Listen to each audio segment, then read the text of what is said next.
Chapter 1184 Young Adventurer. The figure continued on his way forward, passing by silently as their voices slowly grew distant. Let's go after his teammates instead. In another part of the fourth disc, a figure could be seen speeding across the air with a crowd pursuing from behind. The figure was a young earthling with curly black hair and a green dotted glow continuously bleeping on his forehead. Use blink to lose them, Huzarius suggested. The Vatraint is restricting my use of space abilities, Endrick complained as he kept flying across the air on an invisible platform. A pillar of green light shot past him as he quickly swerved towards the left to dodge it. This wasn't the only attack headed in his direction from behind, as multiple others were shot at him. Red bolts of energy, dark arcs, icicles, wind blades, electric charges. The crowd that numbered around 20 didn't stop hurling attacks at Endrick, who did his best to escape most of them and counter the ones he couldn't dodge. "I'll trap him," one of them voiced from behind. A spherical-shaped net-like glow suddenly shot forward with intensity from behind once more as its blue lines gleamed intensely. Endrick swerved to dodge it as well, but it suddenly increased in size, and Endrick found himself phasing through one of the massive net-like holes. The moment he was within the massive spherical net, he suddenly felt weakened. Endrick's eyebrows furrowed as he noticed the spherical net suddenly start to shrink the moment he found himself within it. He tried speeding forward so he could go through one of the holes in the net before it could shrink to a point where he wouldn't fit. Bam! Endrick's figure got blasted back into the entrapment the moment he arrived before a hole. It was like the massive holes in the net had barriers around them, preventing him from leaving. "This is not good. The more it shrinks, the more I weaken," Endrick voiced as he sent forth a wave of telekinetic energy to prevent the entrapment from shrinking further. A Drufalok must be responsible for this. They make the greatest traps with their abilities, Huzarius voiced. "I can't afford to be caught," Endrick stated. "I'll take care of the Drufalok. Prepare to use blink," Huzarius voiced as the green crystal phased out of Endrick's forehead. The crystal floated towards one of the holes in the net behind and phased through easily. Within the crowd of 20 chasing from behind, the green crystal floated towards one of the figures who had squid-like tentacles for arms and orange-colored triangular head. They hadn't noticed the crystal on time as it flew speedily in a beeline, arriving before the Drufalok in a jiffy. An immensely bright green flash suddenly spread from the crystal, blinding everyone's sight for a split second. In that split second, the crystal transformed into a greenish humanoid figure which sent a punch hurling at the face of the Drufalok. Bang! The air shook as the Drufalok, who was initially flaying its squid-like tentacles to control the entrapment, got sent flying backward. It immediately lost control of the glowing spherical net, which disappeared in the next instant. Endrick sped forward intensely, the moment he felt his strength return. Huzarius hurried towards him after blinding everyone momentarily and phased back into his forehead. Blink, zing! His figure disappeared amidst a small fluorescent flash in the next moment. Has gone. Damn it. The figures behind cursed and let out voices of disappointment after Endrick managed to escape. Maybe the Vatraints are in partnership with him. Those low-lives. They must have betrayed us and let the Earthling use spatial abilities. We didn't, you fools. We got blinded just like everyone else and lost sight of him. The Drufalok let him go. These motherless creatures, how can you blame us for failing to catch him? A battle soon ensued within the group as they blamed one another for failing to catch Endrick. Blink, Endrick blinked again and appeared hundreds of thousands of feet from his initial location. "We should have gone far enough," Huzarius spoke. Endrick began floating upwards at this point till he arrived before a floating frosted cloud. He floated forward and stood atop it. "Looks like tailing them all this time paid off," Endrick heaved a sigh of relief as he sat a. "Did you really take everything?" Huzarius questioned. "I did. I met all the conditions for taking them out of their hands, so the ability worked fine," Endrick replied. "That's up to 32 eggs?" Huzarius inquired. "With the addition of the 2 I initially acquired, 35. Maybe I shouldn't have intercepted them till they made use of a designated point," Endrick muttered. "No, this was the best option. They are of different planetary groups, so they wouldn't have headed to the same designated points since they most likely don't trust each other, Husarius disagreed. You're right. I should distance myself more from here in the meantime till Big Brother sends the link, Endrick muttered. Young adventurer, we thank you for protecting our town. Here is our token of appreciation for your humble deed. Within what looked like a town square with multiple icy buildings in view, a figure that looked like one of the handlers could be seen passing an orange-colored egg to a beautiful-looking figure with a purplish head tie covering her forehead. The figure nodded while accepting the egg before tapping on a button behind her left ear. Zing tilde the egg disappeared in the next instant and she turned around to leave while the others in the vicinity, ranging from children to adults, clapped for her. Elevra soon found herself outside the icy town, and when she turned around, a mist suddenly enveloped its entirety and it disappeared. The tasks might not be very difficult, but they are very time-taking, Elevra mumbled as she turned back around. 3 eggs acquired in 6 days seems a bit slow. Should I try searching for other towns like this to complete tasks, or should I search for possible locations where eggs are stored? Elevra paused as she stared in every direction. What had just happened a while ago was amongst the things Handler 1 mentioned. Besides searching for eggs underground, one could look for these misty towns with icy buildings and receive a task from the town chief. Once this task was completed, under the conditions that no native was harmed, the chief would pass an egg to the person who completed the task. Elevra had found 3 different towns in the last 6 days, completed the tasks given and acquired 3 eggs so far. She only felt it was too time-taking and was contemplating on finding a different means of acquiring the eggs. Fwishwish tilde her eyes suddenly widened as she stepped towards the left speedily, escaping a red beam that shot from behind her. Boom!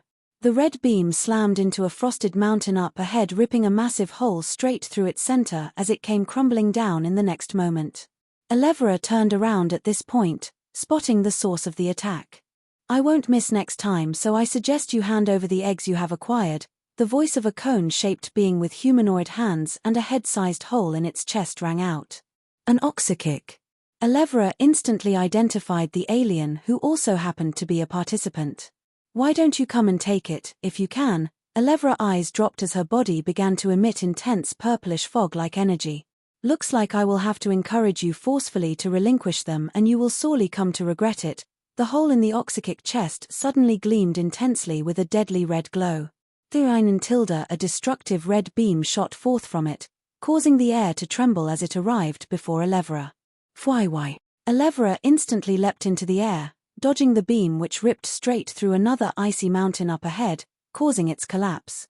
Fwosh tilde her figure sped forward the instant she escaped the attack, leaving a trail of purple along the air. Sweehi tilde arriving behind the oxykick, her palm swung down intensely, but before it made contact with the participant, a hole appeared on its back. Theanin tilde another destructive red beam shot out from the back of the oxykick, hitting Elevra at point-blank range. Boom! Fool! The oxykick metallic voice rang out after the destructive beam hit, but in the next instant, its one eye widened. Shisha tilde as the beam thinned out, Elevra could be seen floating in mid-air behind the oxykick unscatched. The purplish aura her figure emitted slowly reduced in intensity. Howdy! Bang! Elevra's fist slammed into his back before he could completely utter a word, sending powerful shockwaves across the vicinity as the oxykick body was sent hurling across the air. Is that a designated point? Gustav wondered out loud as he ascended a frosted mountain. Follow current novels on tarpnovelful.com. Chapter 1185 Is that a designated point? Gustav wondered out loud as he ascended a frosted mountain. There was nothing in view besides the frozen mountain top and other mountains in the vicinity. However, due to Gustav's perception, which traveled far beyond his current position, he was already picking up on something up ahead. The instant he arrived at the summit of this mountain top, a space in between 4 mountains positioned on the north, south, east and west respectively could be spotted. A 10 feet tall machine shaped like an upside-down funnel with a hole at the top could be spotted in the space. Upon closer look, one could see 7 spherical-shaped slots on its surface as well, and these slots were each the size of an egg. Gustav stood in place for a bit, scouting the vicinity for any other participants that may be around, before leaping forward. Thum tilde as Gustav's body sped across the air towards the designated point, his right arm transformed. Drick tilde tusk-like horns protruded from his forearm as his entire arm turned reddish and bulged intensely, becoming muscular. Gustav swung his fist downwards as he descended. Boom! The icy ground caved in, sending a powerful charge across the vicinity as Gustav's fist collided with it. Kia! Ah! Loud screams rang out in the next instant as frost and ice particles blasted across the place. The 4 frosted mountains on the sides quake intensely as parts of them came crumbling down. As the fog died down, a massive crater could be seen in the space between the mountains, but surprisingly the machine at the designated point remained unaffected. Dina Armgustav's figure floated right beside it. He stared down at the bottom of the crater where 2 figures with massive 3-feet-long horns protruding from the middle of their scalp could be spotted. Gravitational manipulation has been activated. A powerful gravitational force suddenly descended upon the place, pinning both figures to the bottom of the 300-feet-deep crater before they could make any move. Blood could be seen spilling out of their mouths and eyes, but Gustav didn't stop. Instead, he increased the gravitational force by a notch, causing bone-cracking sounds to ring out. St, up, pl, ix. Both participants tried to speak, but Gustav's eyes remained unsympathetic as he stretched his hand downwards. These, huh? More cracks appeared at the bottom of the crater, burying the figures of these 2 aliens deeper within. In the next few seconds, they had both stopped struggling. Gustav's expression eased up as he confirmed that they had truly passed out. He deactivated gravitational manipulation and hover in the next instant. Bam! His figure landed before them both and he stared at their unconscious bodies. Fortunately, you took them out before they could activate their abilities, the system voiced in Gustav's mind. Yeah, the Hixdoses are really something when they are given the chance to use their strength, Gustav sighed in relief as he crouched before them. The 2 who were right in front of him were representatives of planet Hixdos, a species Gustav considered formidable. They had been lying in wait for anyone or group that would arrive at this designated point to turn in eggs. Unfortunately for them, Gustav had spotted them at the same time he picked up on the machine in the designated point. Gustav grabbed both their horns after tampering with his dimensional bracelet. In the next few seconds, a bright blue light encapsulated both their figures and they vanished. Gustav stood to his feet once more after successfully sending them away. Partial kilopistol transformation has been activated. Gustav's skin turned greenish as he bloated a little. Thump! He stamped his left foot on the ground and in the next instant, icicle-like spikes began protruding from the edges of the crater. These spikes were so densely merged as they shot out of the ground, that there was barely any space left between them. A wall was soon formed and from a wall the aerosilk continued to grow higher and curve till the entire vicinity was covered like a cage. The designated point had now been barricaded from the outside by Gustav. Hover has been activated. Gustav floated upwards, arriving before the 10-feet-tall machine that was suspended in the air. It's been almost 7 days since the Vindu Egg Challenge began. It's time I called them here, Gustav muttered as he stared at the machine. God Eyes has been activated. Life signs tracking has been activated. Gustav shut his eyes at this point. Small black square, small black square, small black square, small black square, DNOM, __. Multiple life signs began to appear in Gustav's mind, which he picked out one after the other. Once they were up to 20, Gustav opened his eyes once again. SJ, he mumbled. Zing tilde, the sacred jewel, appeared beside him in the next instant, and Gustav didn't need to utter another word before it understood what it needed to do. Zien tilde, the sacred jewel, emitted a bright fluorescent light from its surface. Gustav felt a stream of energy flow into his being as he connected with the sacred jewel, and his mind split into 21 different sections. While his eyes were open, Gustav could see 21 different locations all at the same time. It worked, Gustav muttered as he observed 20 out of the 20 locations, since one of them was his current location. Guys, can you hear me? Gustav voiced. It's difficult fighting with this thing lodged in my shoulder, but I guess I'll survive, Teamy voiced as he kicked the massive white head of a creature away. Quite whining, it's your fault you got injured in the first place, Glade responded without a shred of sympathy. I should have let it hit you, Teamy stated in regret as he watched Glade pull a neon-colored egg from the ice. Yeah, just don't pull it out so we don't get blown to smithereens, Glade voiced before keeping the egg in her storage button. That belongs to us Earthlings. A loud voice drew their attention as they quickly turned towards the east. No, it doesn't. We got here first, Glade stated. Zionsis, Teamy muttered. Hand it over Earthlings. The three transparent-skinned figures with whitish heads approached them while coming out of a cave up ahead. It is. Don't bother. Teamy stopped Glade before she could speak. Do they look like they want a reason to you? The only way out of this is to fight, Teamy voiced as his entire figure was suddenly engulfed in a reddish glow. Glade's expression turned serious as her figure glowed up like Teamy's. Dash, what is this? Matching pajamas? Dash, ha ha ha.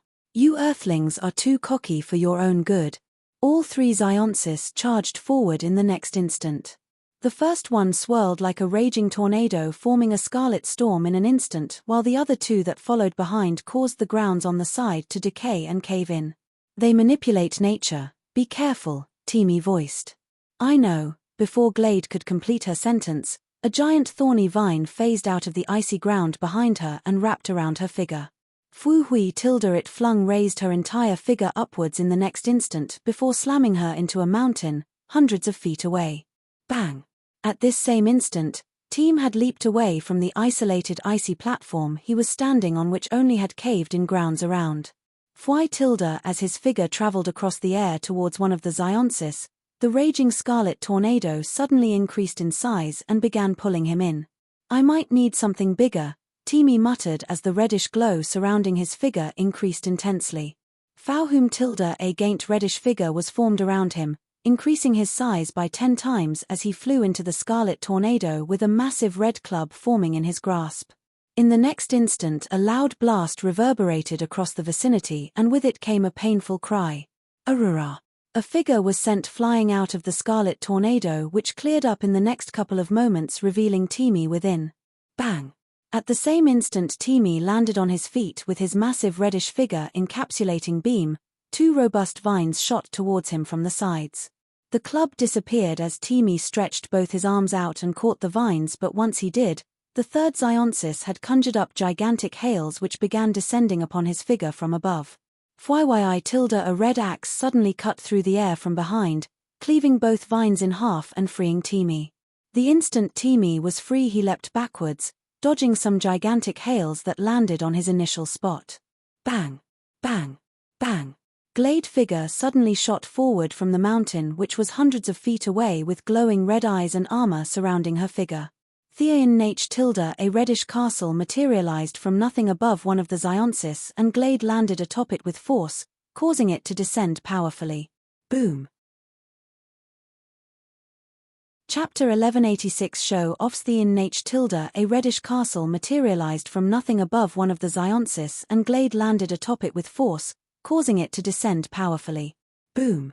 Shockwaves spread across the vicinity upon delivering this destructive blow, which caused the icy grounds to crack and give way once more. Fui! Fui! Teamy was busy dodging the descent of the gigantic hails when he suddenly leapt into the air and kicked one in the direction of the Zionsi chasing him. Bang! Guys, can you hear me? Glade and Teamy suddenly froze as they heard a familiar voice in their minds. Gustav! They yelled out at the same time. Glade, Teamy, you two seem to be in a pinch, do you need help? Gustav questioned. Now we'll take care of these clowns in a few, Teamy replied. Immediately after Teamy finished saying that, the entire Iceland vicinity began to quake intensely. The whole environment turned dark as storms gathered intensely and heavy winds whooshed. Krych. Icicles began to appear from the ground and tornadoes formed very quickly as massive ball-like flames appeared in the skies as well. Up ahead, one of the Zionsis could be spotted stretching forth his hand with a blooded face and glowing silver eyes. You won't be taking care of anything, he yelled out. The instant the other two Zionsis noticed what their teammate was doing, their eyes widened with distress. Yuziki, stop! They both yelled out, but Yuziki ignored their cries of concern. They were well aware of how much toll it took on their bodies when they made use of their sway force to control multiple weather conditions at the same time. Both Zionsis had sustained damage as well after taking the attacks of Glade and Teamy, but they were able to quickly turn into tornadoes themselves and escape the range of weather extremities. Glade and Teamy had been caught up in these weather extremities. They tried to find a way to escape, but they had been completely surrounded by storms. Icicles shooting out of the ground intensely, tornadoes ripping at them from every corner, hailstorm getting shot out from every angle with so much force that would easily rip a hole through 10 persons stacked together. The descending rain of flames as well as the cackling dark clouds up above didn't make matters any better. Teamy had leapt off the ground a bit and got caught up by tornadoes pulling him from every corner as hails shot towards him and icicles protruded out of the icy ground beneath. Even if he and Glade managed to counter some of the attacks physically, he was well aware that they couldn't counter everything. The massive red glowing figure surrounding his figure couldn't act as defense to everything. "Looks like I have no other choice," Teamy muttered as the red figure surrounding him like a body of armor shrunk. Theonan and Tilda in the next instant what could be seen was a reddish glow on Teamy's chest as icicles were only inches from penetrating him while Glade was doing her best to counter the ones around her physically. Recalibration. Speed up. The moment he muttered these words the reddish light spread forth from his figure once more, turning into a dome that surrounded him. The moment the icicles and hailstones made contact with the reddish dome after its little expansion, they turned into liquid. Splash. Teamy's face was doused with a shower of water after they all transformed. Expand. Teamy yelled. Fuhurai tilde the dome suddenly expanded from surrounding just his figure to the entire vicinity of more than 1,000 feet. As the icicles and hailstones phased through the dome, they turned into liquid immediately. However, this wasn't the only change as the tornadoes turned into mild breeze and flames descending turned to small candle lights before getting snuffed out. The lightning bolt that descended upon the dome turned into a little electric streak that didn't cause any damage as well. The ground beneath had transformed into a stream as no form of ice could be spotted below. What? Yuzuki's eyes widened in shock as he noticed the transformation everything that made contact with the dome underwent. The reddish dome was still spreading across the place and was only a couple of feet away from the Zionsis. Run. The other two Zionsis fled as they spotted it while Yuzuki remained in place with a defeated look. "Yuzuki, you fool, run." One of the Zionsis turned around as they noticed he was still standing in place. However, it was too late. Yuzuki's entire figure was enshrouded by the reddish dome in the next instant before it stopped spreading. "Kiara!" A loud scream reverberated across the vicinity in the next moment. "Show off," Glade voiced while staring in Teamy's direction as she stood on the surface of the stream with red glows on her feet. "I recall you saying you didn't want this power." "Blame your short-sightedness," Teamy shrugged. "Anyways, let's go somewhere secure to talk with Gustav," Glade stated before turning to the side. "Yeah, this battle is over," Teamy replied before his entire body glowed up once more. "Fuiwi. Fuiwi." They both sped forward in the next instant, leaving after images as they disappeared into the distance. Meanwhile, on a part of the battle zone, a scrawny-looking naked figure with transparent skin and white head could be seen floating on a body of water. His entire skin looked pale and saggy, almost like this participant suddenly aged by 50 years. "Yuzuki," one of the Zionsis yelled with a look of horror. "All right, since everyone is now attentive. I've connected you all to my mind and location, can you sense it?" Gustav voiced as he floated beside a machine. "I can sense what direction to head in. Same here. Man, this is nuts, haha, it's like having comms. Except for the fact that we can also sense what direction to head in and how far away we are." Eldris, Falco, Endrick and the others answered as a conversation ensued between Gustav and everyone. "Teamy, Glade, did you handle your issue?" "I saw Zionsis," Gustav inquired. "Yeah, we're good now. They came looking for trouble and we handled it," both of them answered simultaneously. This made Gustav recall what he heard upon his entry into the portal that led him here. The voice sounded like they bore a grudge with him and now Gustav couldn't help but think it might have been one of the Zionsis. "Be careful," Gustav warned. It's fine really. Although it got dangerous, we took care of it," Teamy replied. "I can see you guys are headed down some kind of canyon," Gustav voiced. Yeah, we wanted to get as far away as possible from our initial location, Glade responded. The last week has been really crazy, man. At the very least I and EE arrived at the same location together. We all definitely need to gather and move as a team as soon as we can. Other groups are finding their way to each other as well. The others spoke as well after Glade's confirmation. Gustav could see each and every one of them as they journeyed with speed in the direction they were supposed to. Fortunately, no one was currently getting accosted by trouble. Alright. I'll give everyone visuals in a few on how my current location looks as well as the rest of you so you guys can be aware if any one of you is close by, Gustav said before turning to the sacred jewel. Its gleaming body reduced in brightness as it turned completely mirror-like in the next instant. On its circular surface, every single participant current location was displayed as a footage with split sections. Yo, is that a leverer? I can see Glade tail. Why does everyone seem to be in different locations? You bastards better have eggs with you because I've been gathering some as well. They voiced out one after the other as a projection of the sacred jewel appeared in each of their locations, displaying the others as well as Gustav like a screen. Since the sacred jewel was also linked to them, no matter how fast or how far they moved, its projection would still follow.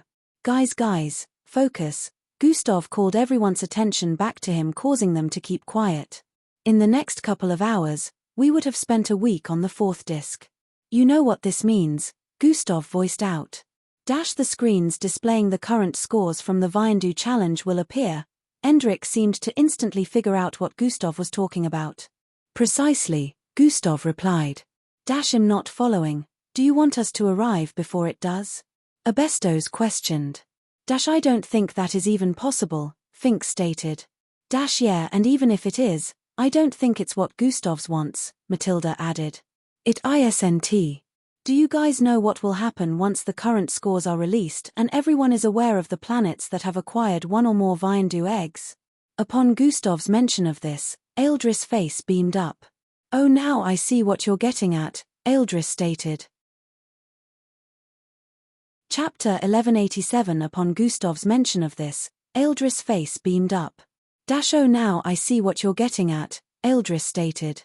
The groups at the top will most likely become a target, Endrik voiced before Ealdris could. Exactly. It's best you all take your time so the scoreboards can put the targets on the others' back while we get to move freely around for the next 1 week till another scoreboard screen gets displayed, Gustav voiced lengthily. Sounds like a great plan. If none of us have made use of any designated point to create a Vindu egg, we should appear at the bottom of the scoreboard. No rank, no target, Ealdris stated. But what about the week after when a new scoreboard appears? Teamy questioned. At the very least only a week will be left till the challenge ends. Well, cross that bridge when we get there, Gustav replied. The group saw sense in Gustav's plan, but at the same time they wondered if anyone else had thought about it. Gustav at this point already had all 7 colors of eggs in his possession but chose not to place them in the machine slot yet because of his plan. Another reason Gustav was eager to see the scoreboard was so he could make some calculations. Handler 1 had mentioned that there were a limited number of eggs that could form the Vindu egg on the 4th disc. Gustav wanted to confirm how many was left and make proper plans on how his group would acquire enough to be at the top of the scoreboard next time. Now all he had to do was wait. Are you okay? Angie opened her eyes to see the concerned faces of some MBO members in medical outfits. She mumbled with a drowsy look as her vision slowly cleared. Her eyes suddenly widened as she recalled something. How long was I out? Angie suddenly sprang up from the bed as she inquired. Relax, officer, your well-being is the priority right now, a familiar voice resounded as a man in silver MBO outfit and a gem embedded in the middle of his forehead walked in. Grand Commander Shen, Angie muttered, did the Vindu Egg Challenge begin yet? It began nearly a week ago. You've been out since, another familiar voice replied her instead of the Grand Commander. Miss Amy, Angie voiced with a respectful but disheartened expression. You don't need to feel down. You did well and I'm sure they will as well. Just focus on recovery so you can join the main team in the next challenge, Miss Amy replied as she approached the bed. Sigh I've let them down by not being available. Angie head lowered as she voiced out. They will survive, Miss Amy replied, They're not doing bad at the moment, I want to watch. Angie tried standing to her feet but suddenly felt a wave of drowsiness. Miss Amy caught her before she could fall and slowly let her down to the bed. Wait till you recover fully first, she stated after letting Angie go. The power you used was no ordinary one. The toll it took on your body was quite severe, one of the MBO officers in medical outfits announced. Truly no one had ever seen such an ability used by a mixed blood, especially one at the kilo rank. They were still at, or even though it had been 7 days already. Well, it was to be expected since I wasn't supposed to use it till I broke through to the Delta rank, Angie thought as she laid on the bed with a slightly tired expression. You would still be unconscious if not for Officer Crimson, another one of them mentioned. How so? Angie of course was happy to hear Gustav's name, but she was also curious as to what he did. Tisha tilde tisha tilde tisha tilde tisha tilde screens began to appear in the sky all over the fourth disk. Gustav stared at the one in the sky within his region with a calculative look. Dina Ohm 2. Planet Zillion, 4 Viandu eggs greater than 1600.3. Planet Osius, 3 Viandu eggs greater than 1200.4. Planet Tribete, 3 Viandu eggs greater than 1200.5. Planet Hixto, 2 Viandu eggs greater than 800.6.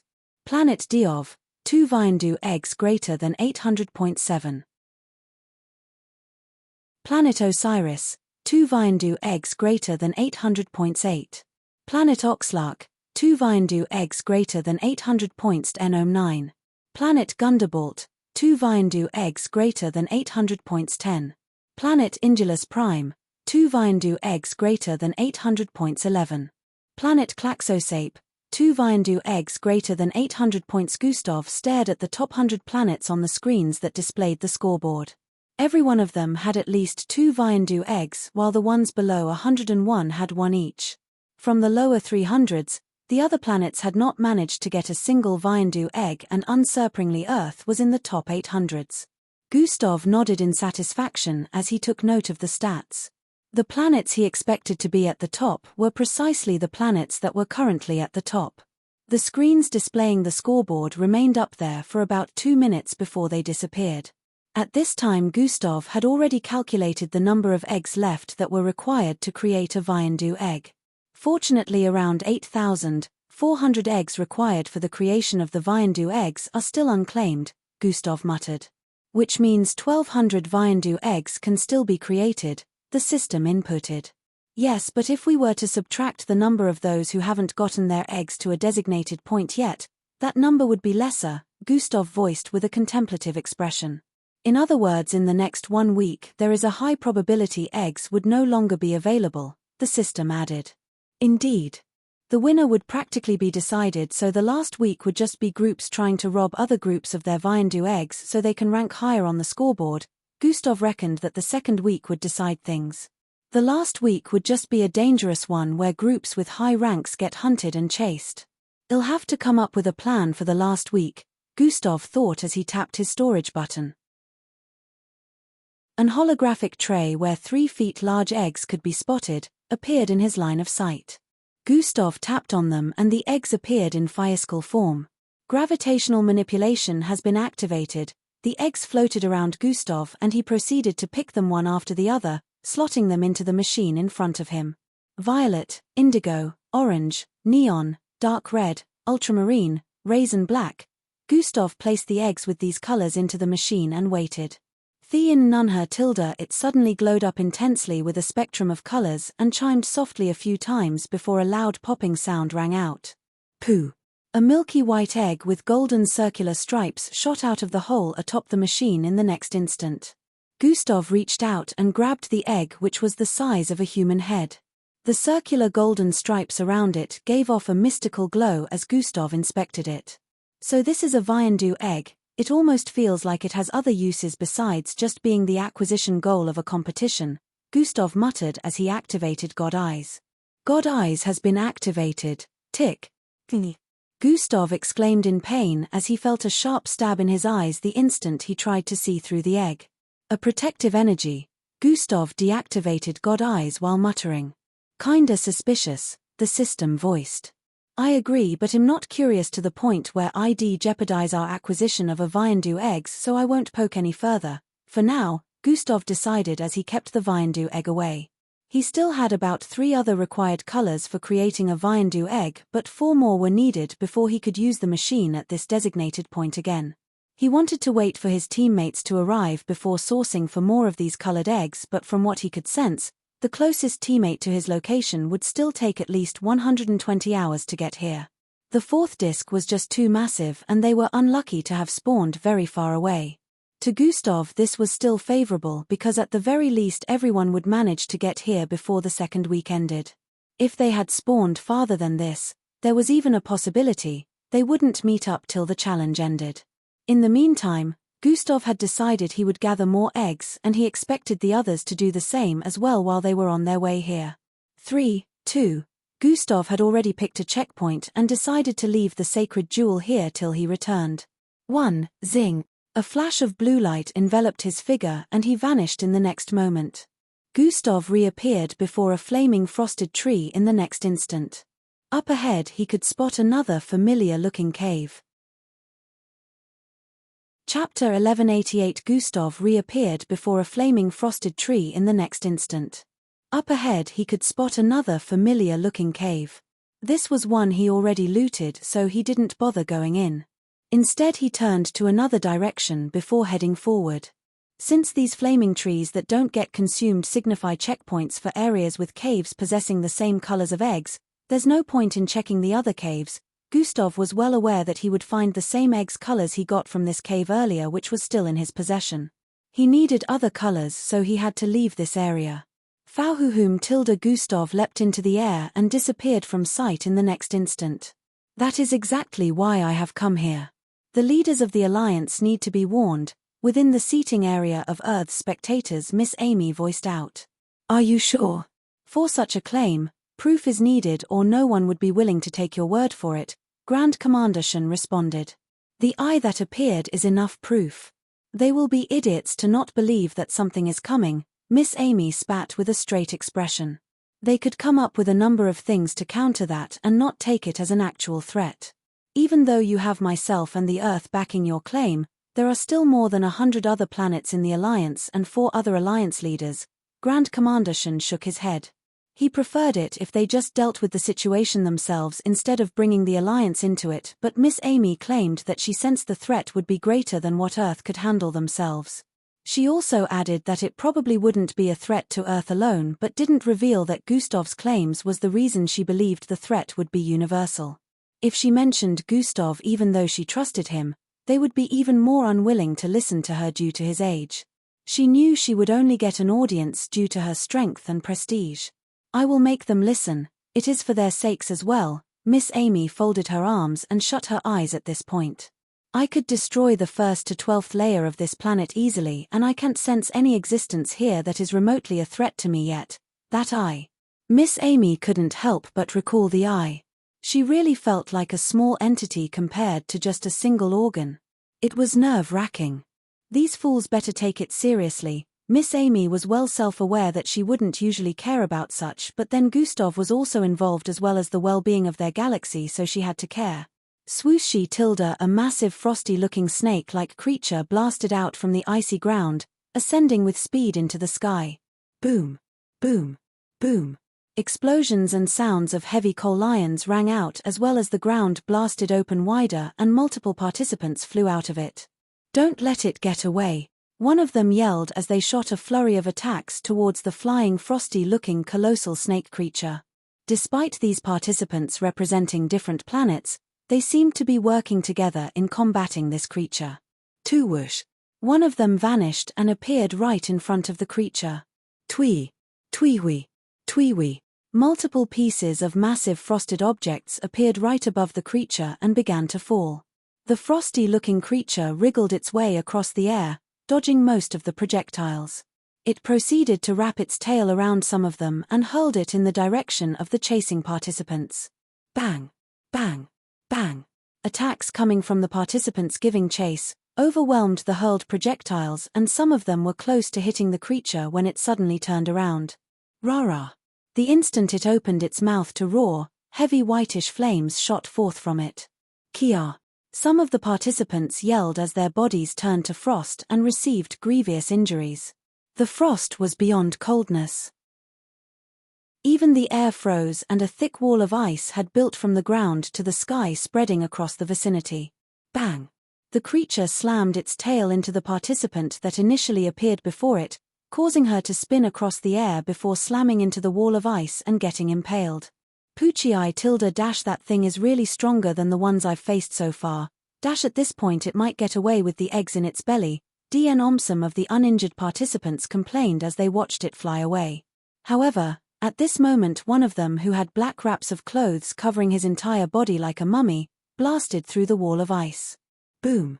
A trail of darkness followed his figure as he chased after the creature. The other participants who were uninjured didn't want to miss the opportunity, so they flew through the hole he left in the wall of ice, chasing right after him. Fwy swish tilde the cloak of the dark figure flapped repeatedly as he dashed across the air, catching up to the creature in a couple of moments. Rah! The colossal creature shot out another massive flames of ice, but the dark figure reacted by forming a blade of darkness and cleaving forward with intensity. Bang! Fwy! A star of darkness formed as the blade grew in size and kept slicing through the flames of ice till the creature ran out of breath. Boom! Boom! Boom! The other behind began attacking the creature as all sorts of attacks were shot forward, but it managed to evade most of them, sustaining only a little bit of damage. Threery tilde the dark blade in the figure's grasp transformed into a massive bow which he held forward while flying. The participant aimed it at the creature and fired a giant arrow of darkness that multiplied into 3. Swee tilde the creature happened to be very fast, so it managed to dodge 2 out of the dark arrows, but the third was angled in such a way that it would undeniable hit the back of its massive head. With the intensity at which the dark arrows ripped through the air, the last arrow would most likely pierce through the skull of the creature from behind. At the last instant, the creature suddenly turned its neck to face the incoming dark arrow and opened its mouth wide.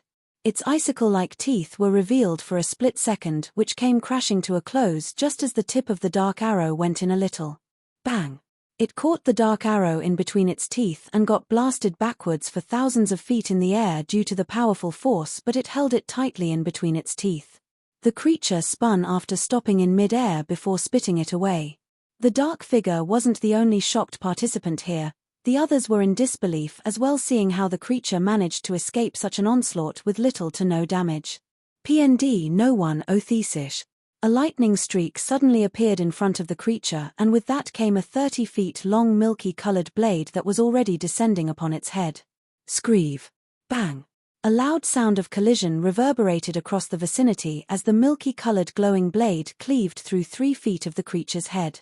Its entire body was sent hurling downwards due to the force from the blade after it met with resistance upon cutting 3 feet deep. Rararate. The creature roared again, but this time it was in pain as it made contact with the icy ground beneath. Boom! The figure that the lightning streak transformed into shot downwards with intense speed, phasing through the mouth of the creature. The frost raisin realized its doom an instant later and quickly churned out a pillar of frost to force out the figure that had just infiltrated its mouth.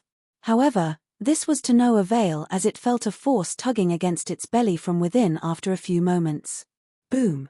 A loud explosion rang out few seconds later and the creature's belly was blasted right through. A glowing milky figure radiating with steam flew out of the torn belly with 3 eggs in his grasp. One indigo-colored, the second was dark red and the last was completely black. You have killed a level 5 frost raisin. Gustav stared at the notification that appeared in his line of sight for a moment before flying upwards. Hey, that doesn't. One of the participants was about to voice out when Gustav flung the completely black egg in the direction of the cloaked figure. The cloaked figure caught the dark egg with a curious-looking eyes, which was the only part of his body that was exposed. Thanks for keeping it busy.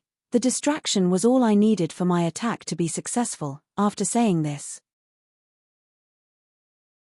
Chapter 1189. There is something down there. Thanks for keeping it busy. The distraction was all I needed for my attack to be successful. After saying this. Through tilde Gustav's figure turned into a streak of lightning and he disappeared from sight instantly. Dash hey ho. Dash has gone. Everything happened so fast. Gustav was already long gone before the other participants could try to stop him. You can't have that, it's only fair you give it to me since I contributed a great deal to this battle, one of the participants voiced while pointing at the cloaked figure. No, I am the one who deserves it. I did more, another participant stated. You fools didn't even come close to me. They soon began arguing on who should take the egg. You'll have to get it from me first, the cloaked figure voiced with a raspy tone before flying off. The participants tried to chase but soon discovered just how fast he was. A dark streak was left in his wake as he sped away. 3. Gustav reappeared in a different location after using lightning blitz 5 times. He was now more than 800 miles away from his initial location, yet it had only been a second. Zing, zing. He kept both eggs in his storage button as he decided on which direction to head in next. The initial battle with the level 5 Frost Rykin was one he stalked since it began. Gustav had watched the creature swallow up the eggs, which caused the participants to give chase. He patiently waited and hid himself far from the battle scene before appearing at a crucial moment when he was sure his attack would hit. The level 5 Frost Rykin was very evasive, which was why it stayed alive for that long despite the multiple onslaught from the participants. Gustav could already tell that there would be higher levels of Frost Rykins, but this wouldn't stop him for searching for more eggs. 2 more to go, Gustav muttered. He only needed 2 more required colors of eggs to complete the set and make another Viandu egg. After deciding on which direction to head in, Gustav flew forward with immense speed. Swoowoof vive. Siva, have you gotten it? Within a forest region filled with frosted-looking trees, a figure with 6 limbs and star-shaped green marks all over her face questioned. Not yet, Assistant Captain. We have company, a voice responded in her mind. How long would it take to deal with a bunch of riff-raffs and take just a single egg? The female referred to as Assistant Caption voiced with an irritated tone. Around here were a bunch of participants who looked similar to her, but their star-shaped marks bore different colors. Maybe the company they have are really strong. We should have sent Fudor with them, 2 of the 6 others around her commented. One of them is an earthling, won't be easy to handle, Siva voice resounded in their minds once more. Just when the assistant captain was about to speak, a voice butted in. Deal with the company and bring back that egg. I do not care if there is an earthling there or not. Take care of it. A figure approaching with about 8 others appeared from up ahead. Captain Strum, the assistant captain stated with a tone of respect. There's 4 of you there, don't embarrass our great planet. Deal with the situation, Captain Strum commanded. Understood Captain. Multiple voices and Zweed in their minds. Captain Strum arrived before his assistant with the 8 around him, bringing their group to 16 in the number. We must remain the leading team, Captain Strum voiced. Austral, let's wait till they arrive with the egg, he added. They all nodded in response despite the captain mentioning only the assistant captain's name. The Draconettes had so much advantage over other planets since they had found a way to arrive at the same location together from the moment they entered the 4th disk. They also had the ability to communicate with each other using their minds. Due to being together with all of these perks from the start, they gained an upper hand which they made use of well to become number 1 in the Viandu challenge. The Draconettes were already one of the most powerful forces in the competition. Moving together to acquire eggs made them even more challenging considering other participants they met would barely have more than 2 or 3 as a group. It was very easy to overpower others and claim eggs for themselves. In another location, a group of participants could be seen treading across a massive ice platform high in the sky. This ice platform was shaped like a floating tower and there happened to be entrances within. Bang! A golden beam slammed into a part of the massive icy floating platform, causing it to tremble slightly, but it seemed to have missed a dark figure who was speeding across the surface. A massive dark claw extended from this figure and swiped downwards with intensity. Bam! It slammed into the source of the beam, which was the participant. Kia! The participant cried out as they fell from the platform towards the ground in the distance. They are mine. The dark figure voiced out as he stood on the floating platform, undisturbed by gravitational laws. Multiple attacks were sent forth from below in the next instant, causing the figure to dash into one of the entrances on this floating icy platform. Bang! Bang! Bang! The entire platform trembled once more at impact, yet it was barely damaged due to its massive size. Although there were already multiple holes all across it. My idiot liege, it's time you stopped playing fair and kill the bastards who dare to oppose you. Shut it, the dark figure who had an ominous-looking black star on his forehead yelled as he leapt upwards. Bang! Bang! Bang! He broke through multiple floors of ice within the massive floating ice tower as his body ascending to the peak. The peak of this icy tower happened to be thinner than the rest of its lower parts. The instant the figure cloaked in the aura of darkness arrived there, the fog of darkness emitting from his being suddenly increased in intensity. Swerving his hand in a circular motion, a sharp blade formed from the intense darkness slashed through the top of the ice tower. It was like a cap had been formed as the figure placed himself within the space at the peak of the tower that had been separated from its lower part. Massive hands formed from the darkness which held onto the cut-off part from the ice tower before powerfully flinging the peak of the ice tower into the distance. The peak of the ice tower cut through the sky with intense speed with the dark figure within it. The strength at which it was catapulted into the sky caused it to move at incredible speed, leaving the others behind unable to catch up. He got away. One of the participants yelled with a look of dissatisfaction. The others looked into the sky with expressions of annoyance as well, but in the next instant. Four illusionary-looking figures with multiple limbs ascended into the sky. They were just as quick as the top of the ice tower, if not quicker. They soon disappeared in the direction of the tower peak and dark figure in a second, leaving the rest of the participants astounded. It's been 2 days already, the system voiced in Gustav's mind. Yeah, at least I've managed to gather 6 eggs. Just one more needed to create another Viandu egg, Gustav replied. Falco should be close to the designated point by now, the system reminded. He would. I can sense that he is indeed close, but then he should have gotten there like an hour ago. Gustav couldn't view them at the moment because he would have to tap into God eyes again. He didn't want to do that currently because of his present location. Maybe he got sidetracked, the system stated. Yeah, well, so long as he is okay, Gustav mumbled as his eyes turned into slits. I gotta focus on this right now, he added as he arrived before the edge of a deep rift.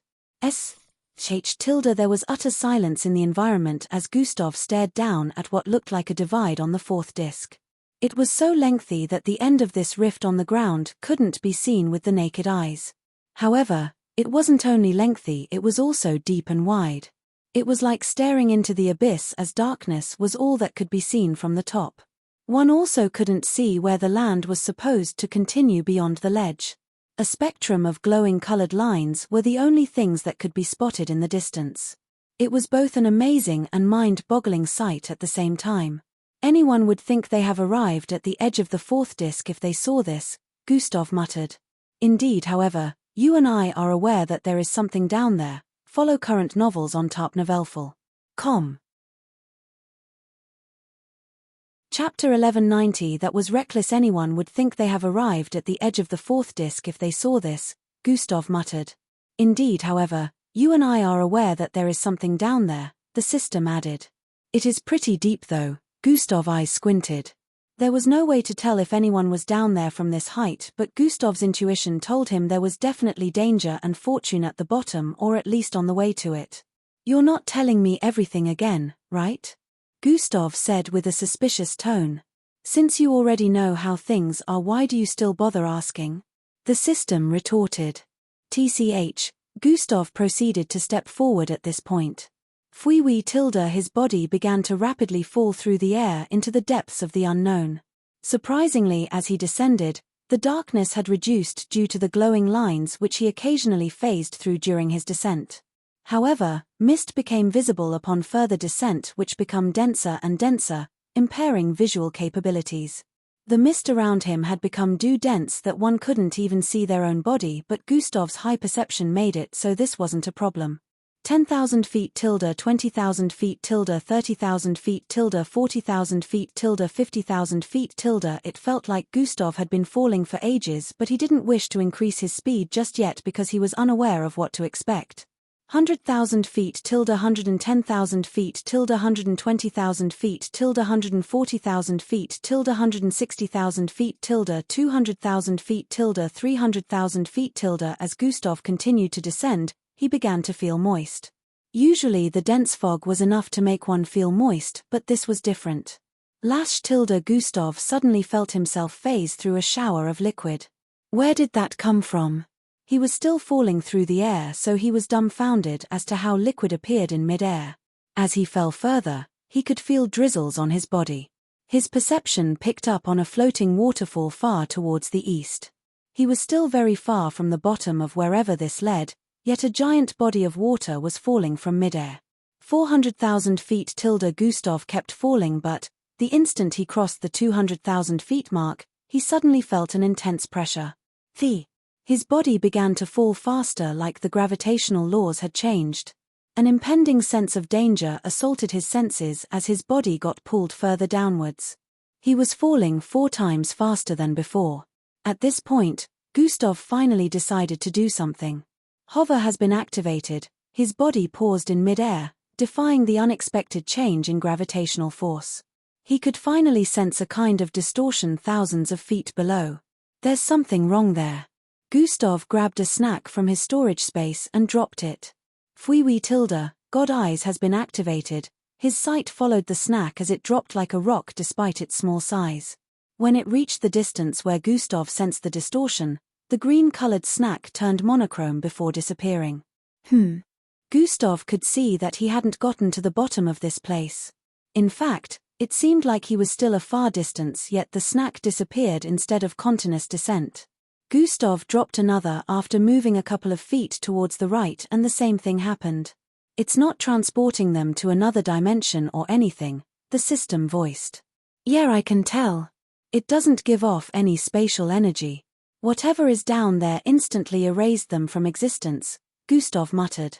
Looks like you're not so dumb after all, the system chuckled. Wind, fog, rain, nothing can get past that point. And we still haven't arrived at the bottom, Gustav added. His perception picked this up due to the wind, water, and fog disappearing the instant they crossed that particular juncture. What are you gonna do?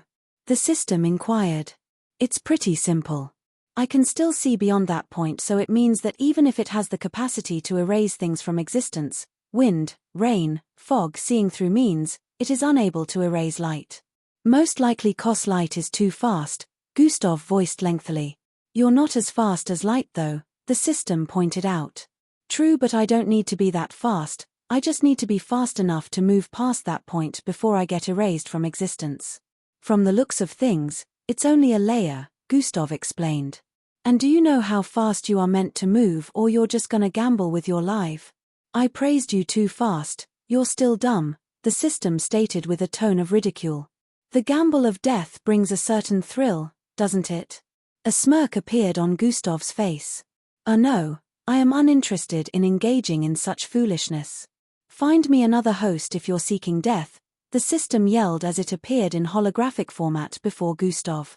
We're in this together. A mad expression of excitement appeared on Gustav's face, causing the system's human but holographic look to pale. ×2 power boost has been activated, ultimate combination has been activated, immense energy radiated from Gustav's being as he began to rapidly transform. His skin turning silverish and a hint of gold with long horns, muscular frame and pointy 16 feet long tail. The fog surrounding him was swept away, restoring visibility to the vicinity. As the energy his figure exuded climbed to the peak, Gustav stared down and activated another ability. Lightning Blitz has been activated. His figure turned into a streak of lightning that disappeared downwards in less than an instant. Gustav had never activated Lightning Blitz in this form before, so the speed was like nothing he had ever reached.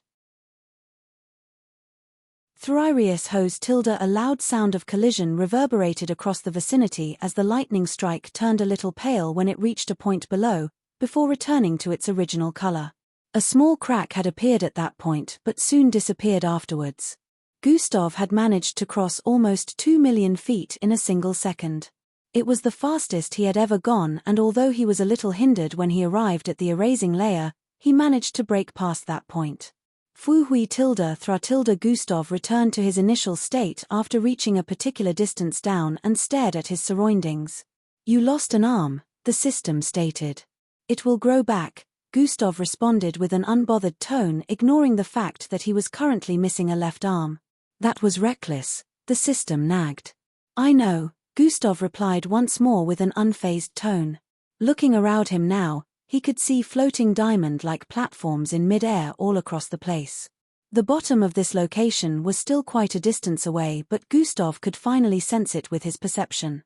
Oh, it is packed, Gustav muttered with a tone of wariness. Yes, frost rakins are everywhere, the system stated. More than that, there are other creatures that are not on the surface and that place. Gustav voiced while staring in a particular direction.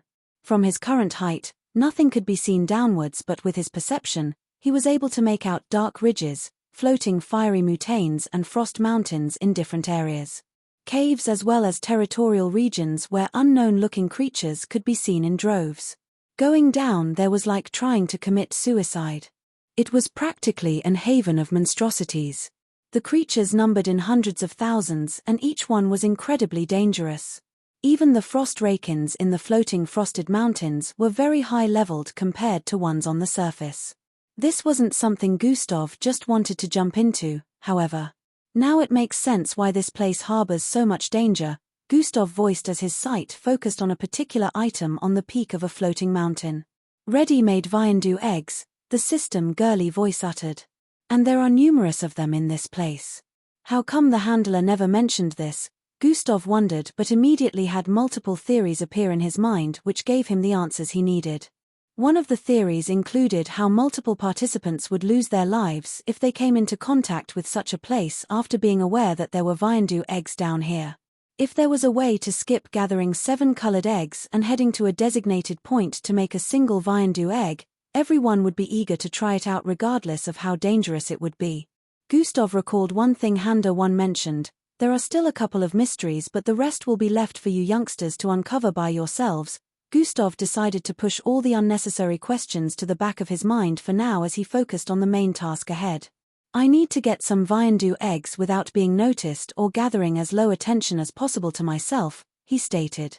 Looking at the current situation, it seemed nearly impossible to get hold of any Viandu egg without attracting the attention of the waves of monsters down there. Follow current novels on tarpnovelful.com. Chapter 1191. Looking at the current situation, it seemed nearly impossible to get hold of any Viandu egg without attracting the attention of the waves of monsters down there. Despite Gustav's current strength, it wasn't smart to attract the attention of thousands upon thousands of powerful monsters. This is the best time to use that. A grin appeared on Gustav's face as he leapt towards one of the massive diamond-looking floating platforms. Back off! Accompanied with a loud yell, a wave of darkness blasted across a radius of nearly 30,000 feet. The frosty-looking trees in the vicinity were instantly decimated as they blasted to smithereens while the mountains crumbled. 4 illusionary-looking figures with multiple limbs and shadowy beings hovering above them stood in the midst of the blast, nearly unaffected. That is impressive, Earthling. However, if you do not hand over the eggs, we will not spare you, one of the figures who had a dark and massive being hovering over her stated with a threatening tone. As a fellow leading planet of the Alliance, we are trying to be nice here, so just comply, another one of the 4 draconettes stated. It is mine. Come and take it if you dare, Falco responded as the mark of darkness on his forehead grew. Don't blame us for being forceful, another draconette with a 14 feet tall shadowy being hovering over him yelled before charging. The other 2 who also had odd-looking shadowy beings behind them charged forward as well. Fuehui tilde the first to arrive before Falco was the shadowy being built like a minotaur behind the female draconette participant. Kiara. Glowing beams appeared in its mouth and eyes as it forcefully swung both fists in a clapping format, attempting to crush Falco's fragile-looking figure in between its massive hands. Thera 2 dark hands bursted forth from Falco's sides, stopping both fists before they could make contact with him. At the same instant, one of the draconettes appeared from above as both him and his shadowy being hacked downwards with glowing blades. More dark hands phased out of Falco's figure, and this time with claws as they slashed upwards to meet with the glowing blades. Bang! Bang! Bang! Clang! Clang! Clang! The battle had only begun a few moments ago, yet the surroundings were already in a state of destruction. The other two draconets has ambushed Falco from behind, and at this point Falco had to turn around to block an attack himself. Bang! Bang! Throwing a couple of fists at their real selves, the female draconet blocked Falco's attacks while the fourth draconet participant sent 4 arms swinging towards Falco at the same time.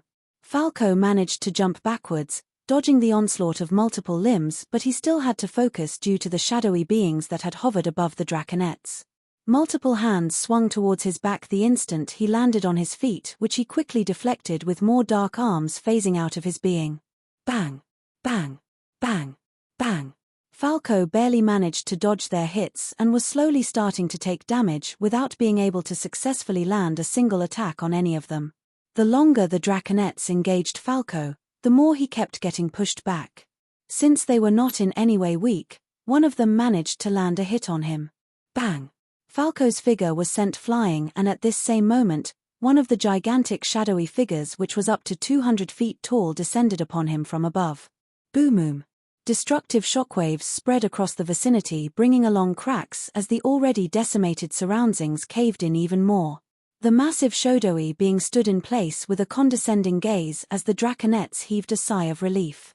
Finally, that earthling got crushed, good job Cyrilla. They praised the female draconet who happened to be the anchor of the massive shadowy being that stomped Falco.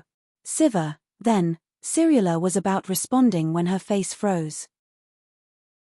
Blerg! She vomited a mouthful of green blood in the next instant. Cyrilla! Siva yelled just as a loud ripping sound reverberated across the air. Through tilde a figure tore through the massive 200 feet shadowy being, from the bottom to the top, causing it to slowly dissipate like smoke. Falco could be seen hundreds of feet above after ripping through the shadowy figure. The dark mark on his forehead increased in size as he descended with a look of anguish. So that is your weakness, Falco muttered as dark wings sprouted out of his back. Fwai tilde stretching his right hand to the side, a massive blade of darkness phased out and he slashed forward the instant he arrived before the Minotaur-built shadowy being. DN Omthi being tried to counter by shooting out pillars of beams from its mouth and eyes, but Falco evaded swiftly with his slash traveling forward intensely. Thriri. The head of the Minotaur-built shadowy being was cleanly severed as it slowly dissipated after the damage, just like the last one. Another one of the draconets with orange-shaped stars all across his body puked out a mouthful of blood as he fell to his knees. 2 down, 2 to go, Falco muttered as he turned to face the third. The bastard is going for our in-cause. Stop him. Siva yelled to the other one as they turned illusionary and leapt into the air. Fauhuhum tilde Falco was met with resistance as he arrived before the third shadowy being. The other 2 draconets had arrived by his sides and were sending out fist strikes.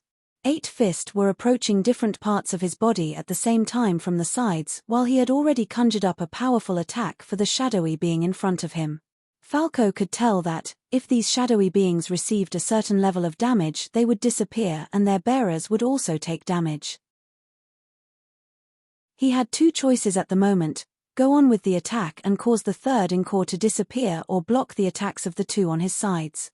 While he could try to do both, if he made use of lesser force due to trying to defend when striking the encore, it would still be standing and it would make the draconets more careful. Falco decided to put more power into his attack, as the dark blade phasing out of his side turned into a gigantic claw which he swung down upon the 32-legged shadowy being in front of him. Slasher. Bang. Bang. Bang. Bang. The entire shadowy being was cleaved into multiple halves as the ground split open from the intensity of the strike. However, at the same instant, bang, bang, bang, bang. Multiple fists slammed into Falco's body, sending him flying like a ragdoll as blood oozed out of his nose and mouth. Blerg!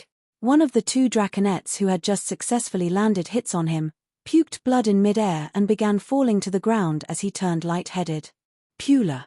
Siva yelled with a tone of exasperation as he descended swiftly and caught his teammate before he landed on the ground. Bang! Bang! Bang!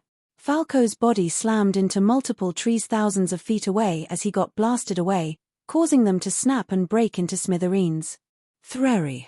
Dark tentacle-like strings shot out of his body and stabbed into the ground, forcefully bringing his body to a halt before he could break through any more things. Caw. Caw. Falco coughed twice, staining his outfit with blood. 1. Left, his heavy breathing slowly reduced as his body descended. He stepped on the ground and slowly stood to his feet. You will pay for harming my teammates. Silver yelled from up ahead. You should have thought twice before coming after me. Falco spat blood to the side with a look of determination. The shadowy figure behind Siva grew in size, becoming more muscular as it sprouted more limbs with glowing blades in its grasp. Tuhushi. Tuwush. They charged at each other in the next instant, sending ripples of destruction across the vicinity. It's working, you're only lucky. This would have gone way worse if you didn't have this. You can't just admit that I'm smart. That would mean I am feeding your delusion if I did. Fuck you. A snake-like whitish creature could be seen flying upwards, across the side of a frosty mountain. Its physical features were no different from that of a frost raikin, so even with the hundreds of frost raikins swimming in the air around this floating frosty mutanes, it blended in with them. Although it wasn't as massive as they were, it was no doubt a kindred. The creature soon arrived at the summit of the floating frosted mountain, which happened to have a multicolored 3 feet tall egg sitting atop it.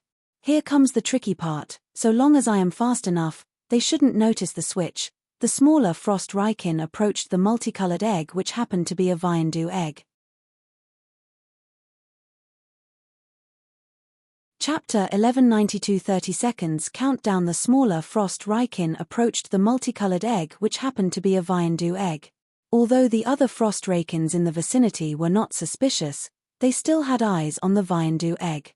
The smaller frost raikin flew around the Viandu egg and kept circulating for a period of time. Thisha mist was instantly formed around the egg, impairing the vision of the frost raikins around.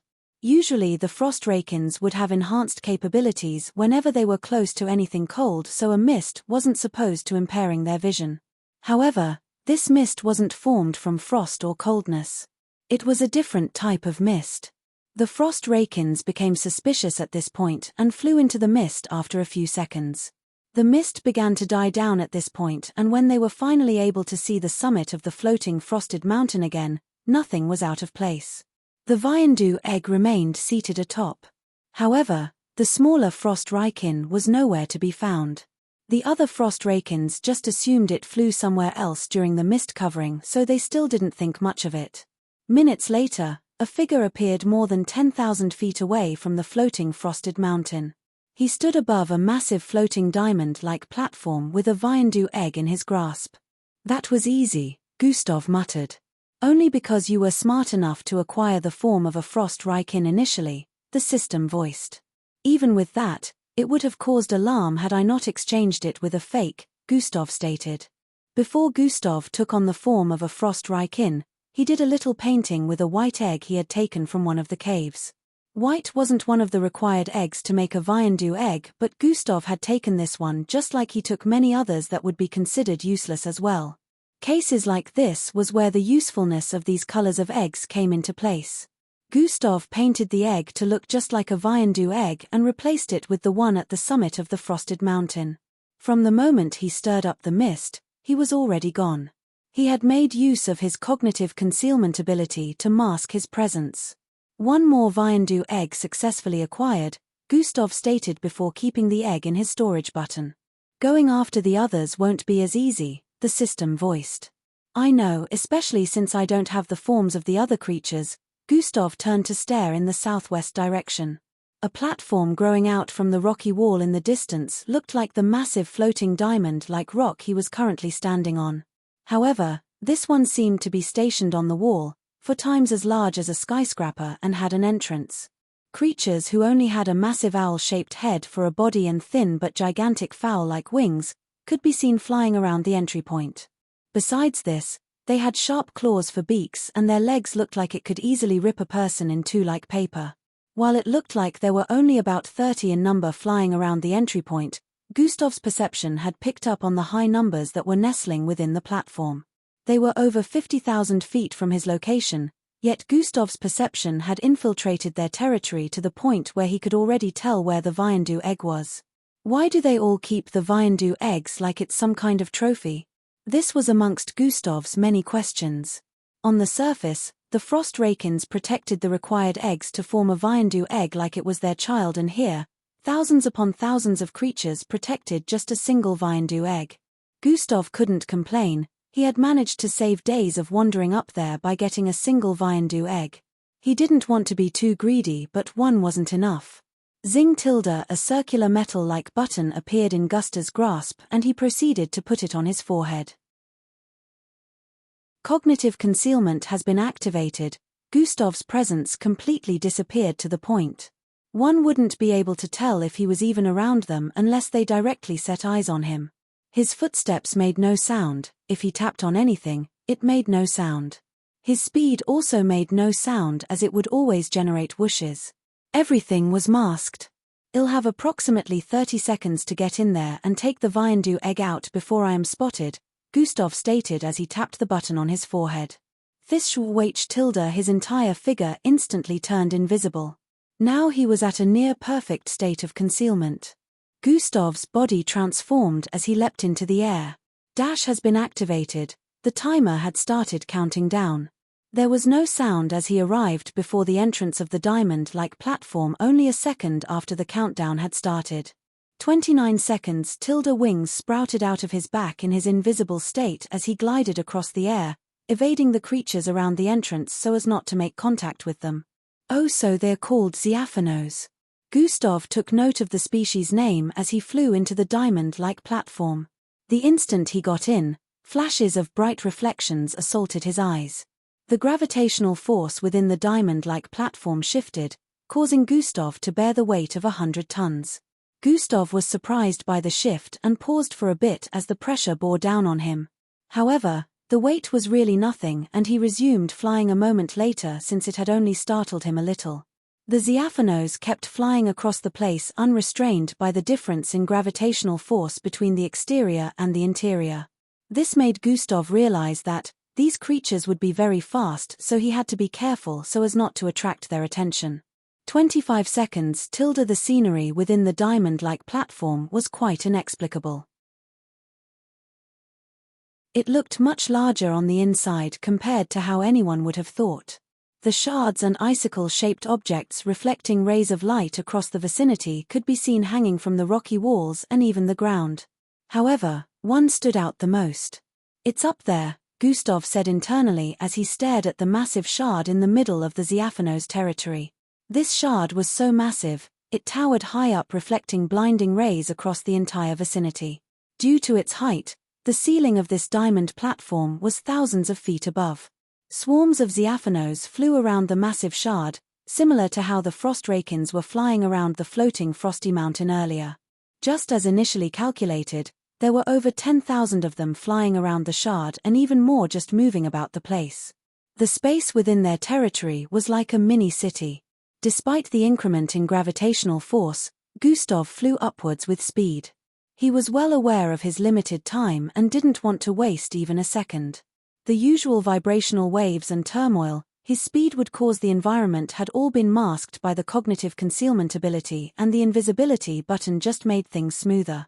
However, as Gustav flew higher, he noticed the difference in gravitational force.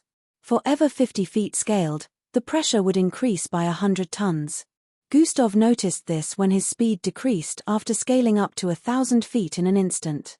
He knew that with his current speed he would be way faster, but then the pressure was already bearing the weight of up to 2,000 tons while still maintain flight. The Ziaphanos who were higher up still flew around the shard unrestrained, which was quite surprising to Gustav. With this he realized that the ones lower were weaker than the ones at a higher height. If Gustav got noticed, the chances of escaping would be quite low considering he would be spotted by their strongest first. 23 seconds. Gustav's brain processed information very quickly, so he already well aware of the current situation. He increased his speed and flew even higher, fighting against the pressure. By the time Gustav scaled 2,000 feet, he felt like he was carrying an entire city on his shoulders. He suddenly and swiftly swerved backwards, dodging the massive body of a Ziafano that changed trajectory in mid-air, nearly bumping into him. The creatures were more up to 300 feet large. Gustav's size compared to theirs was like a grasshopper standing beside a human. 21 seconds tilde he resumed flight upwards after distancing himself a bit from the area of the swarm circulating the shard. Bearing the force of more than 2 million kilograms upon his entire being, Gustav kept flying upwards till he was on a couple hundred feet away from the top. He could finally spot the Viandu egg above, firmly seated on the tip of the massive shard. 19 seconds tilde follow current novels on tarpnovelful.com. Chapter 1193 He could finally spot the Viandu egg above, firmly seated on the tip of the massive shard. 19 seconds tilde despite the immense size of the massive shard reflecting a blinding glow across the territory, its tip was as thin as a needle. It was quite surprising that a 3 feet large egg sat upon such a thin surface looking incredibly balanced. At this height, only around 100 Ziafanos could be seen circulating the shard. These ones also moved unrestrained, so Gustav could tell they were the most powerful in the whole territory. From what he sensed, taking a single one of them in a battle would be cumbersome. Not to talk more of when there were more than 100. Gustav wasn't breathing at this point as he made sure to move discreetly as possible. He covered the rest of the height in about a second and calculated that he had around 18 seconds left. Based on the timing, he had only a second or two to get the Viandu egg and leave the same way he got in. The problem wasn't having enough energy to keep cognitive concealment active or not having enough invisibility buttons. The issue was, the moment the invisibility button he currently had on his forehead ran out of power, he would turn visible for an instant even if he was to quickly take out another and place it on his forehead. That split instant was enough to bring attention to himself, and he wasn't willing to take the risk, so he wanted to make sure he got out before the timer counted down completely. The Viandu egg was only a few feet in front of him at this point. Gustav had decided to use a similar tactic like before to cause a momentary visual disruption and switch the egg with a fake. Mist began erupting from his figure in his still invisible figure, which of course drew the attention of the Ziafanos in the vicinity. However, Gustav was still invisible and the mist spread so quickly, there was no way to ascertain the source. Gustav moved quickly and reached for the Viandu egg as a fake appeared in his grasp. He was only about 30 centimeters away from making contact when he suddenly felt a strange energy ripple forth before he could touch the Viandu egg. "You just triggered some," the system voiced, but it was too late. Boom! A yellow-colored blast was sent forth, which pushed Gustav as well the mist in the environment backwards. The entire territory quaked intensely as the invisibility button on Gustav's forehead smoked and sparked with electricity. Sigh Gustav let out sigh of defeat as the massive eyes of the Ziafanos turned to his direction and focused on him. He was very visible at the moment, and marked by the yellowish energy that just blasted forth, which happened to cause him to glow intensely as if announcing that an intruder had infiltrated. "I didn't sense that," Gustav's forehead creased as he thought. "It didn't exist a moment ago, it seems to be the ability of one of the Ziafanos." The system words explained why Gustav didn't sense any trap of sorts. Phew! This wasn't the time to go into analysis, so Gustav's quickly bolted forward and grabbed hold of the Viandu egg. "How dare you!" The Ziafano closest to the tip roared. "They can speak," Gustav voiced with a tone of surprise. "You will die here, vermin." Another one of the Ziafanos yelled as they all charged at Gustav. Now wasn't the time to be in awe of the intelligence of the Ziafanos who currently had it out for him. Gustav initially planned to make use of his dimensional bracelet if things went south, but he currently couldn't. Despite having put a checkpoint outside the Ziafanos' territory where one of the diamond floating platforms was located, he couldn't use the dimensional bracelet or the crushing weight of the gravitational force would destroy it. He had somehow positioned his body in a way that the dimensional bracelet would not be affected by the gravitational force, which was making him bear the weight of nearly 3,000 tons. If he tried to make use of the dimensional bracelet right now, it would get crushed. Fui. The Ziafanos charged at Gustav with intense speed that clearly surpassed his despite their massive size. Zing tilde after sending the Viandu egg to his storage device, Gustav's wing rescinded into his back, causing him to free fall. Swii. The Ziaphanos quickly changed trajectory and flew after his falling body. Despite his body descending like a falling star, the Ziaphanos soon caught up to him and clawed at his body in a bid to rip the intruder to pieces. Gustav's right arm transformed, becoming black, scaly and muscular as he grew 3 pairs of sharp-looking claws which he proceeded to swung upwards in response to the massive talons ripping at him. Sheeing. Clang. DN Omupon collision, a sharp and intense metallic sound of collision rang through the vicinity, sending forth shockwaves alongside. The territory quaked once more, alarming the rest of the Ziaphanos around after Gustav's claws collided with the talons of the Ziaphano that first arrived before him. Twi. Gustav's body shot downwards even faster than before as he had made use of this collision to escape the encirclement of the Ziaphanos. Bang! The instant Gustav landed on the ground, which hadn't even been a second yet, he sped forward in the direction of the entrance. However, the entire place was already swarming with Ziaphanos who were headed for the entrance as well, and Gustav's speed was lacking compared to theirs. Swoosh. Sprouting wings once more, Gustav activated as many speed-related skills as he could to boost his flight. Leaving a trail of white blur across the air, Gustav arrived at the entry point in less than a second, since he was no longer carrying the weight of almost 3,000 tons.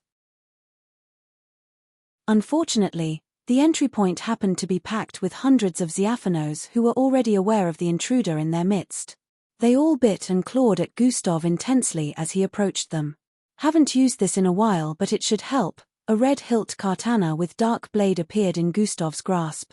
The instant he held onto it, a wave of alarmingly powerful energy was sent across the surrounding like a warning. Electric arcs coated the blade of this katana as it glowed intensely, increasing the unease in the environment. Gustav raised this katana with vigor and slashed down at the incoming Ziaphanos blocking the entry point. A disastrous red arc, hundreds of feet long, swept forward with intensity, carrying lightning streaks with it after Gustav slarred downwards. Boom! The entire Ziaphanos territory rumbled fiercely as the red arc cut through the first Ziaphano in its path, as well as destroying the entry point by making it even larger than it originally was. Multiple Ziaphanos were blasted backwards as lightning streaks also spread to them, burning a few of their feathers. The Ziaphanos happened to have very sturdy bodies, so only 3 Ziaphanos who were directly in the path of the arc had been sliced into 2 scorched halves, while the others were barely incapacitated. The space that had been left in between gave Gustav the opportunity to fly out of their territory. GG. 3 massive talons suddenly appeared above Gustav the instant he arrived outside the territory, slashing down at him vigorously. Gustav didn't even have the chance to blink as he realized he had already been surrounded by up to 60 massive Ziaphanos, and more were incoming. These were the Ziaphanos who were at the topmost part of the shard. They had instantly caught up with Gustav the moment he managed to get past the entry point. They were insanely fast, however now that Gustav was out of the intense gravitational force area, he was confident in escaping their onslaught. Lightning Blitz has been activated. Thurier. Gustav turned into a lightning streak and disappeared straight into the east direction, tearing right through the wing of one of the Ziaphanos. He instantly reappeared 800,000 feet away from his initial location. He heaved a sigh of relief after successfully escaping far from the angry Ziaphanos. He had given them a very wide distance, but so as not to take any chances, Gustav decided to activate Lightning Blitz 2 times more. Thurier. He was now millions of feet away from their territory, practically in another area entirely. Gustav looked around and noticed this area was a little misty but had a weird-looking structure erected on the ground thousands of feet below. He was about to head downwards when he felt a sudden shift in the atmosphere. It sounded like a ripping sound that grew increasingly louder by the millisecond. Thurier.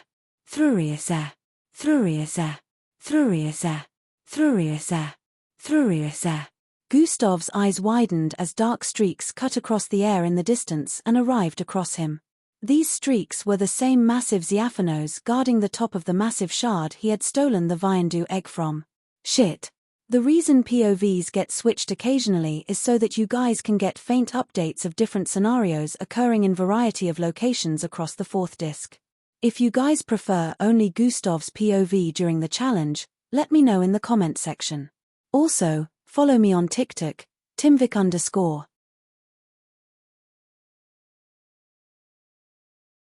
Chapter 1194 Gustav vs the Diaphanos shit. Gustav had suspected that they would be extremely fast the moment they left the intense gravitational force area. However, he hadn't expected that they would be anything remotely close to this speed. They followed you, the system voiced. Thanks, Captain Obvious, you don't think I know that? Gustav nearly yelled this out loud. No, I mean they. The system was about to add something else when Gustav activated another lightning streak. Furious air.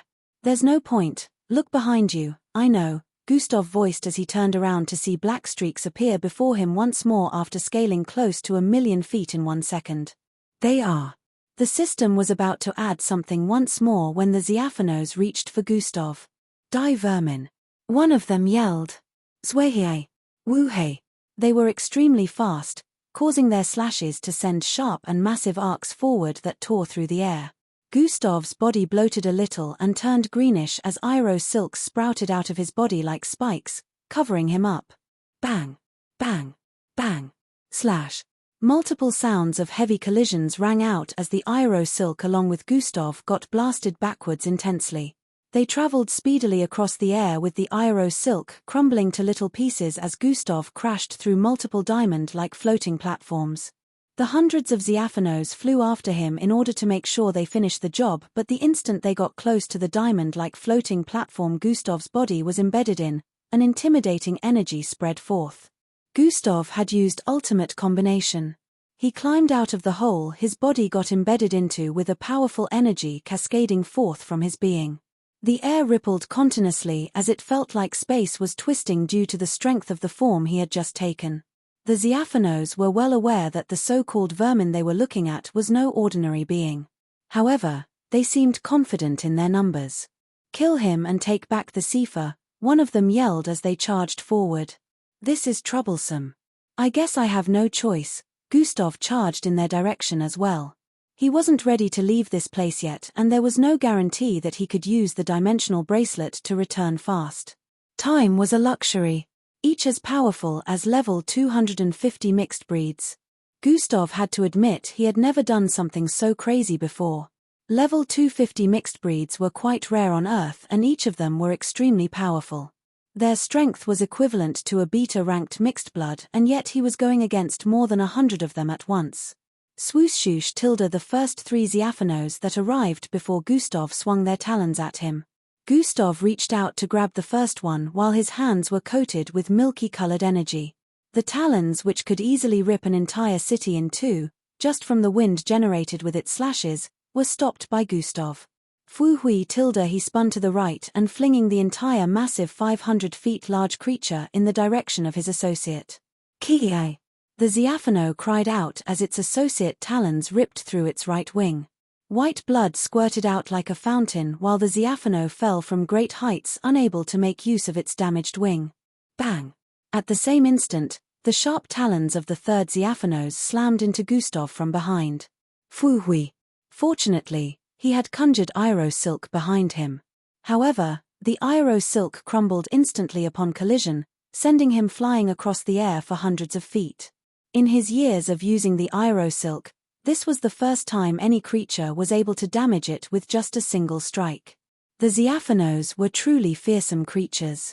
Gustav had taken a little damage from that hit despite the Iroh silk, but he quickly stopped himself in mid-air as he was flying towards the triple claws beak of another Diaphano.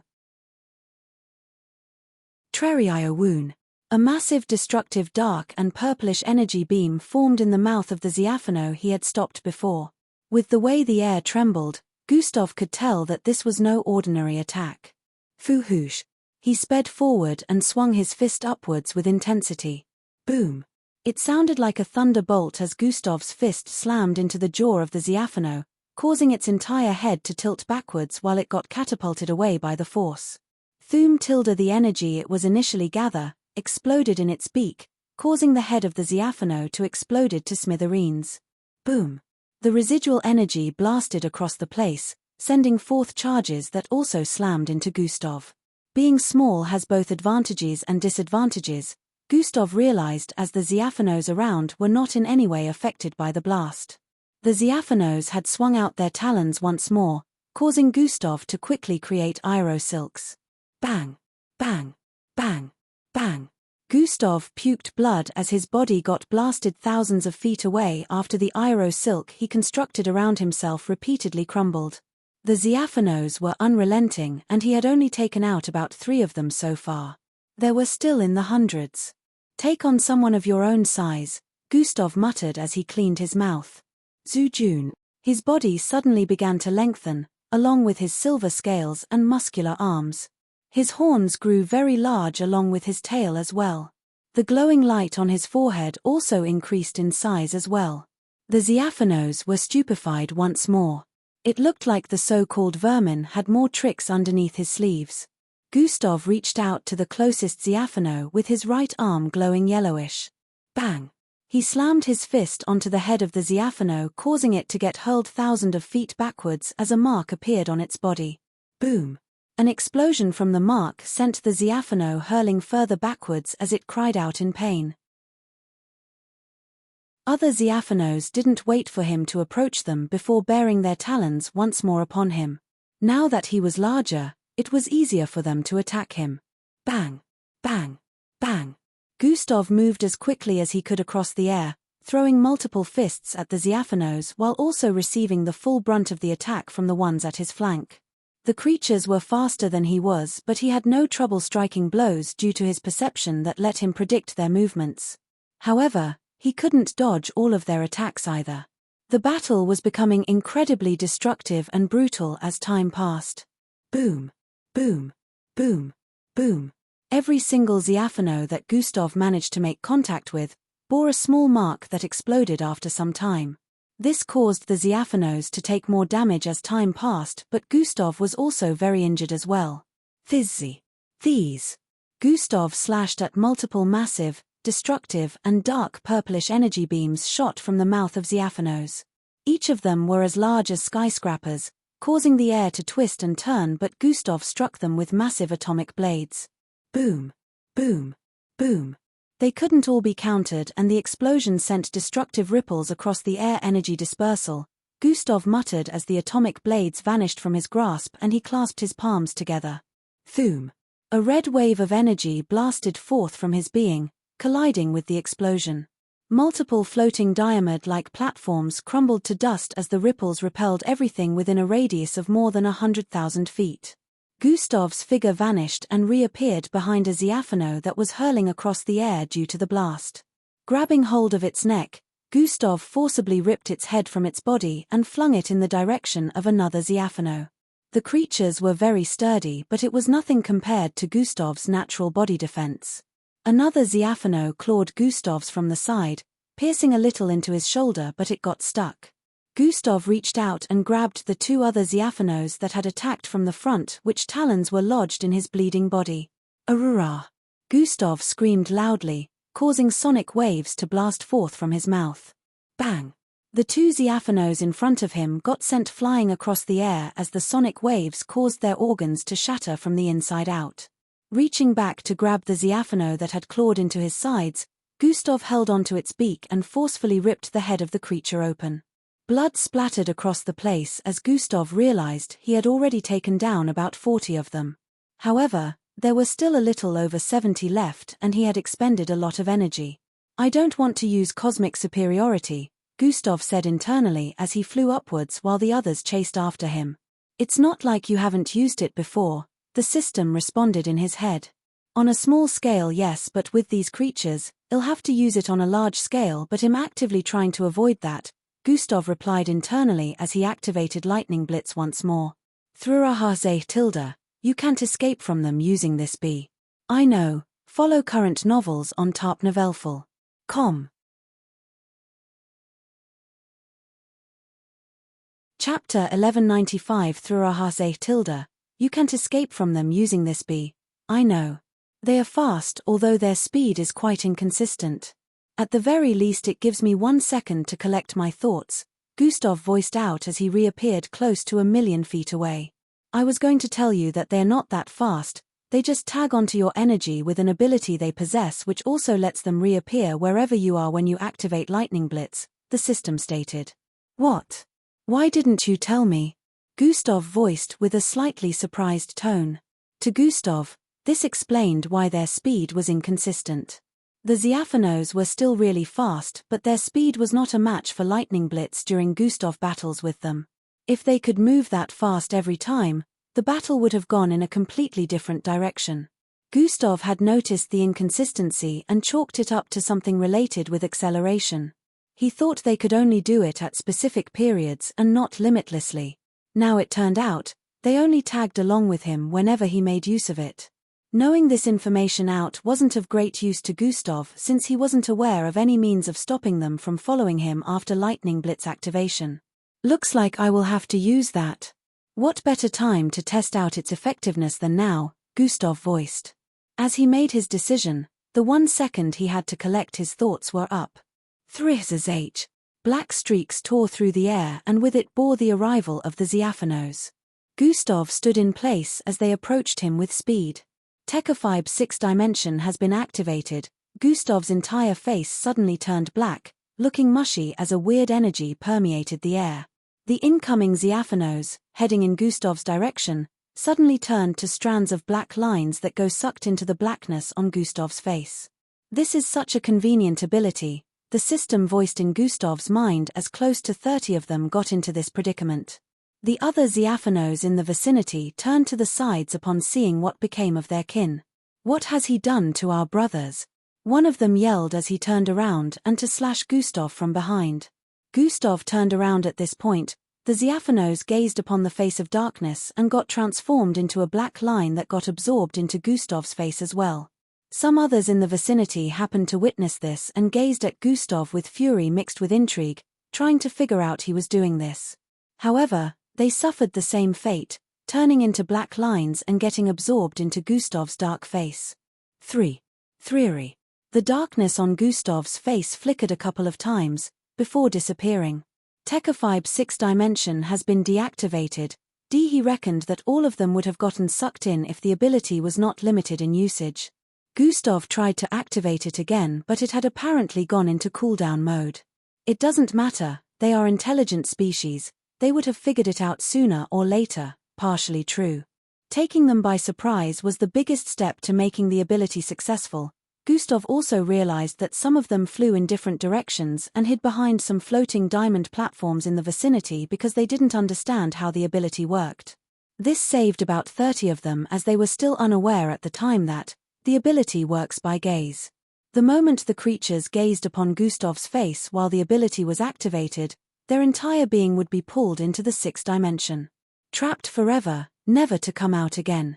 The best way to defend against this ability was to keep one eye shut. There was no fighting against its power the moment anyone stared at it. The others seemed to have figured out by now that the ability had been deactivated and began charging at Gustav once more while some shot out destructive dark purplish beams from their mouths. You lots never learn, Gustav voiced. We shall avenge our fallen kin, one of the Ziaphanos yelled. Intelligent but stupid, Gustav voiced as he charged forward as well. Thwoosh. What happened here? Oman overbearing-looking figure with 6 arms, 2 legs and bluish star-shaped marks all over his body voiced out. Captain Strum, another figure looking similar but smaller, mumbled in a low tone. This figure could be seen laying in a massive ditch with weakened expression and a battered-looking body. Someone held up his head with a look of pity as other similar-looking species could be seen standing around the place. 3 others were sprawled out on the ground in different areas in this decimated-looking location. The massive craters, cracks, uprooted trees and ditches covering a radius of thousands of feet, hinted that an intense battle had occurred here. So it was an Earthling, Captain Strum states with an overbearing gaze. Captain, we tried, but he was too strong. The Draconet answered with a distressed tone. You disappoint me, Siva. Captain Strum raised one of his legs. Bang! A massive vibration rang out as he stomped on the chest of the already battered Siva. Blairer. Siva puked blood as the ground quaked heavily and caved in even more. He held onto Captain Strum's leg with a pleading and suffocating expression. Captain plea, Sivir tried begging. You got blood all over me, useless. Captain Strum kicked Sivir away before emitting a small glow that disintegrated the blood on his body. I have seen the image in your head of the person that laid waste to all four of you. He is not weak as you have stated, but your uselessness has made us look weak. Captain Strum began to levitate after saying this. It is time to regain the two things you fools failed to acquire. Our pride as draconets and the egg. His eyes squinted as he turned in a direction. Thoom. His body ascended further into the air and cut across the sky with immense speed. 5 other draconets in the vicinity ascended into the sky, following after him. Vice Captain, are you not joining them? One of the draconets that stayed inquired. The captain is more than capable of taking care of it himself. Even the others joining won't be able to do a single thing, Vice Captain Austral replied. Truly the captain would feel it is beneath him to employ the help of anyone else. The draconet recalled Captain Strum's intense pride. Let's take care of the injured. The vice captain didn't seem to be as intense. She proceeded to move towards the teammate that was nearly stomped to death by Captain Strum and administered treatment. My idiot liege, you have to accept the full power of the crown. That way these vermin would be no match for you. Shut up Darko, Falco voiced out loud. If one could witness Falco's occasional outbursts with the way he often spoke out loud to himself, they would think he wasn't sane. However, his friends would understand that he was most likely speaking to Dark Falco, who still existed within him. Falco was currently able to control his abilities better than in the past, so he had full dominance over Dark Falco. This was also the reason he had been engaging in most battles himself. Dark Falco could only take over if Falco fell unconscious. However, not everyone was aware that Falco had been fighting the battles himself lately. Falco's attitude was changing so much that during battle, it was difficult to tell that it wasn't Dark Falco throwing the punches. Within him, Dark Falco stood beside a dark throne where half of a floating crown could be spotted. You already took half of it. It won't be long before you take it all, my idiot liege, ha ha ha. Dark Falco began laughing mischievously. I won't, but even if I do, I will not become what you want, Falco stated as he arrived atop a large icy mountain. You are not very self-aware, my liege. You do not see what you are already becoming, Dark Falco stated. If I ever become something else, I trust my friends to deal with me. A smile appeared on Falco's face as he stared at a massive half-spherical barrier made of icicle-like rocks up ahead. It happened to be situated between 4 mountains, and despite being unable to see what was within, Falco was sure he had arrived at his destination. Your friends will be in danger if they ever try to deal with you, Dark Falco voiced internally. They're your friends too, so you better make sure nothing happens to them, Falco replied. Dark Falco, who was about to say something, initially paused. His legs buckled as he lowered himself and sat beside the throne with a speechless dark look. You just don't understand. Dark Falco muttered. SS. Chapter 1196. Please save me. You just don't understand. Dark Falco muttered. Falco ignored Dark Falco and leapt forward. Thoom tilde he landed right before the massive barricade made of aerosilk that covered the entire vicinity. This is the designated point we're meant to meet Gustav in, but I can't sense anyone around, Falco voiced with a slightly confused expression. He was well aware that the barricade was Gustav's doing since he had seen him use the aerosilk a couple of times and even covered nearly an entire city with it in the past. He just didn't understand why Gustav was not in like he was supposed to be. Maybe he's out doing something.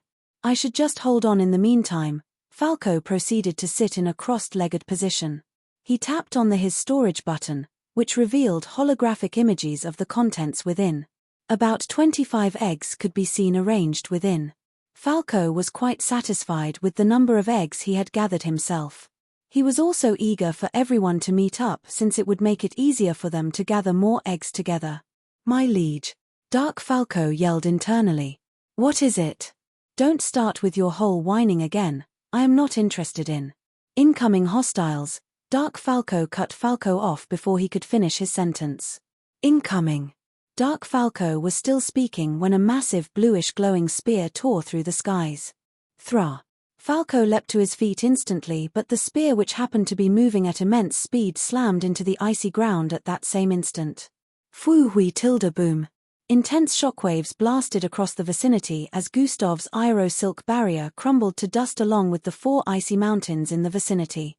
The attack was so powerful that everything in the vicinity, except the designated machine, disintegrated. It was unknown if Falco was unscathed, but a figure with multiple limbs and a massive shadowy being towering over him could be spotted descending from the sky. Gustav held onto a Ziafano's beak, panting with his entire figure covered completely in blood. It's been a while since I've battled this hard. The torn fabric on his body due to the intense battle began to join back together just like his injuries. You just fought against beings on the level of Omegas. It is quite impressive that you managed to take care of them all, the system voiced. Gusta recalled when he struggled to cause even the slightest damage on a Omega-ranked mixed blood, and now he managed to kill over 100 of them. He had truly gotten way more powerful than he was in the past, but seeing as he still couldn't use Cohelia, he knew he still hadn't gotten to the strength level of an alpha. If this battle had occurred on Earth, it would have caused a great catastrophe, but fortunately, the 4th disc was immensely large, and whatever this dimension was, it somehow absorbed the shockwaves from their battles. His breathing soon returned to normal as his body also transformed to his usual look. Atomic disintegration has been activated. Gustav's body emitted a milky glow on the parts with blood, causing them to turn into light particles and dissipate. He currently looked like someone who didn't just finish a crazy battle. The corpse of the Ziafano in his grasp still had blood seeping out of its body from multiple areas. Might be useful later. Gustav's fingers grew longer as he stabbed his right hand into its flesh, staining his arm with blood once more. Begin extraction, Gustav commanded. Minutes later, Gustav could be seen flying across this unknown region once more while planning his next step. He had acquired 2 Viandu eggs in this unknown place, which brought Earth up to 3 eggs in possession currently. He didn't want to spend too long here due to the others approaching the designated point, so he decided to only get 2 more and leave. He wasn't sure if bringing the others here was a good idea since their speed was not a match for his, so he hadn't given that much though yet. Fushi tilde Gustav increased his speed after deciding which place he was going to visit next. He had practically gone round this whole place during his battle with the Ziafanos, so he knew just how large it was. There were a lot more creatures down here than he thought, and some of them had gained awareness of his presence but didn't seem to be interested in him. Gustav felt they wouldn't come after him unless he breached their territory first. About 30 minutes later, Gustav arrived above a misty surrounded structure. The structure looked like a temple of sorts but had a torso statue of an unknown creature erected above it. The structure was multi-layered but still had only a single ground floor. The statue of the creature upper body seemed quite muscular, but its head had what looked like an upside-down horn protruding from it. Gustav's perception picked up on the 17 feet tall creatures in the vicinity that looked similar to the statue above the temple-like structure. These creatures were capable of walking on 2 feet like humans, but everything else about them looked nothing human-like. They had greenish-looking armored upper body with oddly shaped variety of weapons in their grasp as they moved about the place. Gustav was still thousands of feet above their territory, but he could see them clearly and even hear the way they communicated with one another. This was another intelligent species with strength and a special ability which Gustav wasn't aware of, but he could tell that those upside-down horns protruding from their scalp wasn't ordinary. He reckoned that there were around 20,000 of them, but they happened to be weaker than the Ziafanos. However, even with this discovery, Gustav wasn't going to underestimate them. Something happened to catch Gustav's attention upon scanning their territory with his perception, which made him activate God Eyes. God Eyes has been activated. His eyes zoomed in on the altar area of the structure and he happened to spot an unexpected sight. "There's a participant here," Gustav muttered. "Not of her volition from the looks of things," the system voiced in response. "How do you even know it's a her?" Gustav's eyes squinted as he stared at the participant's body, which looked like an ever-outpouring source of goo. The participant body was covered in ash-gooey liquid that never stopped flowing. However, greenish glowing binds could be seen all over their body, which was in a kneeling position on the altar. It is a female diaperonian, the system voiced once more.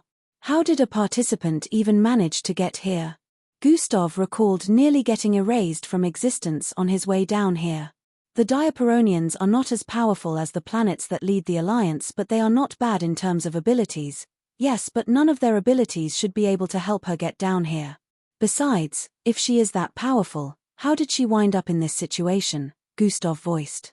Saying that like you were not almost unilived by the Ziafanos a while ago, TCH, I won that fight, barely. Gustav decided to ignore the system taunts and stared at the Viandu egg right in front of the participant who had become a captive. Maybe she was also trying to steal their Viandu egg and got caught. Gustav felt she was also doing the same thing as he was. Anyways, it's time to get the egg. Since she's so powerful, she should be able to save herself, right? Just as Gustav was about to deactivate God Eyes, the head area of the diaperonian turned and two snake-like creatures bore out of the parts where her eyes were supposed to be located. These eyes suddenly stared directly into Gustav's, causing him to pause in place. Please help me, a high-pitched feminine voice rang in his mind. What the hell? Gustav voiced. Please save me. The voice, which was undoubted that of the diaperonian, rang in his mind once more. You are aware of their abilities and you still fell into one of it. I would be shaking my head if I had one. Oh wait, the instant the system finished speaking, it appeared before Gustav in holographic format. Her eyes held a look of ridicule as she shook her head repeatedly like a disappointed human. Fuck you. At this point, Gustav couldn't count the number of times the system had made him cuss. The diaperonian had made use of an ability that trapped anything in place the moment she stared at it, making that thing or person completely unmovable. Gustav was aware of this ability since he had made his research on the aliens the Earth would be going up against during ISOP, but he didn't think the diaperonian would be able to activate it from such distance. He wasn't even aware that she was conscious or would be able to see through the structure and discover his existence. It took him completely by surprise. 62C5B29427008FD12A9 AD975E. Follow current novels on tarpnovelful.com. Chapter 1197. He wasn't even aware that she was conscious or would be able to see through the structure and discover his existence. It took him completely by surprise. Stop whatever it is you're doing and let me go, Gustav spoke in his mind. Please save me. I'll free you if you promise to save me, the diaperonian voiced. Let me go now while you still have the chance. You can get yourself out of whatever pickle you got yourself into. It is none of my business, Gustav replied. Please save me, they will turn me into a sacrifice. Please save me. Save me. Save me. Save me. Save me. Save me. Save me. Her voice kept ringing in Gustav's head, causing him headache. His face squeezed up with annoyance. Enough, Gustav yelled as a small pink and reddish glow emitted from his being. Fisk. He was instantly freed from the hold of the diaperonian. You just ruined your chances of getting saved. Do it yourself, Gustav stated before stamping an invisibility button on his forehead. Cognitive concealment has been activated. He tapped the button on his forehead after activating cognitive concealment, causing his entire body to disappear as he turned invisible. Are you truly not going to save her? The system inquired. TCH, why should I? Gustav said internally before swooping downwards. Don't be reckless like the last time, the system voiced. No worries, this time their ISNT, a crazy internal structure with unexpected gravitational laws. Gustav was relieved that it seemed easier than the last time. Upon getting close to the ground, he hovered slightly over it, flying forward into the massive temple. More statues bearing semblance to that of the one above could be seen placed in different parts of the temple interior. Although smaller in size, they seemed to be arranged in a way meant to beautify the temple. However, some of these statues were in compromising positions, some with weapons jarring through their head or chest. Real internal organs planted in different corners as well. Gustav could easily tell. Weird rocks that Gustav had never seen before could also be spotted, which made him wonder how their sense of beautification worked. Any normal person that stumbled into this temple would be scared out of their wits instead of standing there and praising the design. Gustav immediately arrived before the altar area after avoiding the multiple creatures moving about the place. The system had once again revealed the name of this species to Gustav, but he wasn't interested in that right now. He just wanted to get the Viandu egg and move out of this territory as soon as possible. "I'll alert these creatures about your existence if you don't help me right now." He suddenly heard the voice of the Diaperonian in his mind the instant he reached out to touch the Viandu egg. She looked even more slimy and gooey in closer proximity. Gustav only took a glance at her and the binds surrounding her figure. "No. I'll be out of here before they can even do anything," Gustav responded while grabbing the Viandu egg. "Please, I'll owe you one. I'm a princess, I'll give something back in return." "Anything you want," the Diaperonian participant begged. "Why can't you just slither your way out of that thing? You're practically liquid," Gustav questioned. "The binds stop me from dematerializing," she voiced. "I promise to do anything. Please just free me," she added. Gustav paused at this point. "Anything?" he questioned internally. "Yes, anything. You have my word," she voiced. "You have limited time before they discover your presence," the system reminded. "We have a deal," Gustav said internally before letting go of the Viandu egg. "Didn't you say you weren't going to help her?" The system wanted to facepalm at this point. Gustav ignored the system and stared at the invisible lines surrounding the Diaperonian who was still bound. He had seen the lines around her when he activated God Eyes initially and assumed it was some kind of trigger but didn't understand why they didn't put it around the egg. "The lines are ritualistic design which would have sucked out her life force upon activation," the system stated. "Looks like it's not a trigger like I thought. Explains why they didn't put it around the egg. Are they really that confident that no one would be able to get it?" Gustav wondered internally. "It would still cause a trigger if you tried to save her though," the system voiced. "Yeah. I'll just disintegrate it then," Gustav decided while activating atomic manipulation. Atomic manipulation has been activated. He tapped his right feet on the altar and a milky glowing line spread from his feet to the lines surrounding the Diaperonian. A circular decline was instantly formed on the altar. The ritualistic lines had completely disappeared, however the creatures in the vicinity had been alerted. Gustav was super quick to have already grabbed the egg and the Diaperonian before flying upwards. Bang! He broke through the roof of the temple-like platform instantly, however, fui. The moment he ascended about 50 feet above the ground, the Diaperonian suddenly dematerialized despite the binds surrounding her body. The occurrence took Gustav by mistake and before he knew it, she was wrapped around his right arm and extending further to the rest of his body. Thihai. Multiple outbursts of greenish energy surrounded the entire vicinity at once, causing Gustav to only see a world of green before he began falling to the ground. "What the hell is this?" Gustav voiced as a barrier suddenly appeared around him while he fell to his knees. Hi. The Diaperonian began laughing hysterically in his mind while Gustav struggled to break free but he couldn't get off his knees. Step. Step. Step. Step. Multiple of the green-armored creatures with weapons stepped towards the barrier with cold looks. "You fell into our trap, thieving scum," one of the Zergs stated as he arrived before the barrier. He happened to be around 20 feet tall with a massive club-like weapon in his grasp. "What is this? Cosmic superiority?" "Not quite, it feels different," Gustav questioned internally with his forehead creasing. His body wasn't listening to his commands and this wasn't like the hold the Diaperonian had on his body earlier. That power made him unable to move but this power was compelling him to kneel. Looking upwards, Gustav could see the upside-down horn on the scalp of the Zerg glowing a bright green light. However, it wasn't just him. Other Zergs in the vicinity had the same green glow and it seemed to have set up the barrier surrounding Gustav. The Diaperonian goo slid down from his arm and moved across the ground towards the largest Zerg. "Good job, Fina," the Zerg stated as the ashy slime arrived before him before getting sucked into the upside-down horn on his forehead. A participant working with one of the creatures down here? This didn't make any sense to Gustav.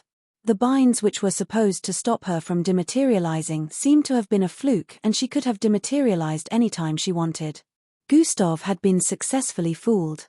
These creatures were truly intelligent, but a lot still wasn't adding up. I found Fina and made her my slave, the 20 feet tall Zerg began stating upon seeing the look of confusion on Gustav's face. After saying a couple of things, Gustav now understood everything. The Zergs were aware that someone was going to try and steal their Viandu egg, and from the looks of things he wasn't the first. The power of the chief of the Zerg's upside-down horn lets him bring back to life someone and make them his slave. He apparently found the corpse of Fina, a Diaperonian participant, somewhere unknown and brought her back to life as his slave. Being her master, he earned SSS 2 reasons. Bad match up and that's their captain, Gustav replied. Oh, Teamy voiced. Will you be going then? Nah, I have a better match up. Elevra, you're up, Gustav announced. Elevra's face turned focused as she heard this. How far do I have to go? She wanted to know if it was necessary to go all out. Gustav had told everyone initially that they wouldn't be displaying all of their strength from the start, but eventually they would go all out. Just make sure you get to the 9th river, Gustav instructed. Elevra nodded and began heading forward. The grounds destroyed initially had been fixed and new rivers were now positioned there. As Elevra arrived before the first river, the Anusa relic appeared before her and she reached out to grab it. A few moments later, she was holding onto a massive spear with a fiery purplish flame at its tip. Elevra stared at her weapon with a look of satisfaction before pointing it at the river before her. Her entire figure was soon emitting a bright purplish glow as the ground began to quake. On the other side, Captain Shumi held onto what looked like a massive cannon. It was 4 times her size, yet she held it above her like it was nothing while pouring energy into it. A couple of moments later, they both took action. Boom!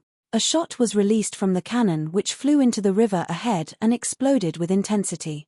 Meanwhile, Elevra, who had levitated to almost 100 feet height, flung the spear in her grasp downwards. A purplish streak cut through the air as it bore through the river instantly, emitting a shockwave that caused the entire river to be emptied. Both opponents went through the 1st to 6th river, performing the same actions and clearing it out.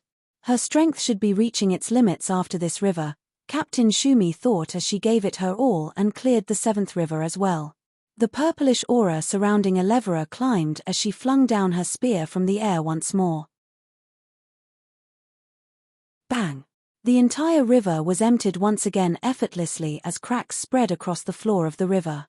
TCH, there is no way she's as calm as she looks, Captain Shumi peeked at Elevra from her end below.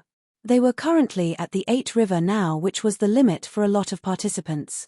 If I manage to clear this, it should be the end for her, she whispered while pouring energy into her cannon. Weird popping sounds rang out as the projectile within the cannon kept growing in energy until she finally fired it. It cut through the surface of the gigantic river, which was well over 1,000,000 feet in length, before falling into it. Boom! A loud explosion rang out as huge amount of waves rose into the air, displaying the bottom of the river as the blast kept spreading. Unfortunately, it wasn't powerful enough to split more than a quarter of the river before dying out. The gravitational force is so strong that it causing the power of any blast to be reduced to 1/3 of its output. She had a grudging look as she came to this realization. I just need to amp it up then, she said with determination while infusing a large amount of energy into her cannon once more.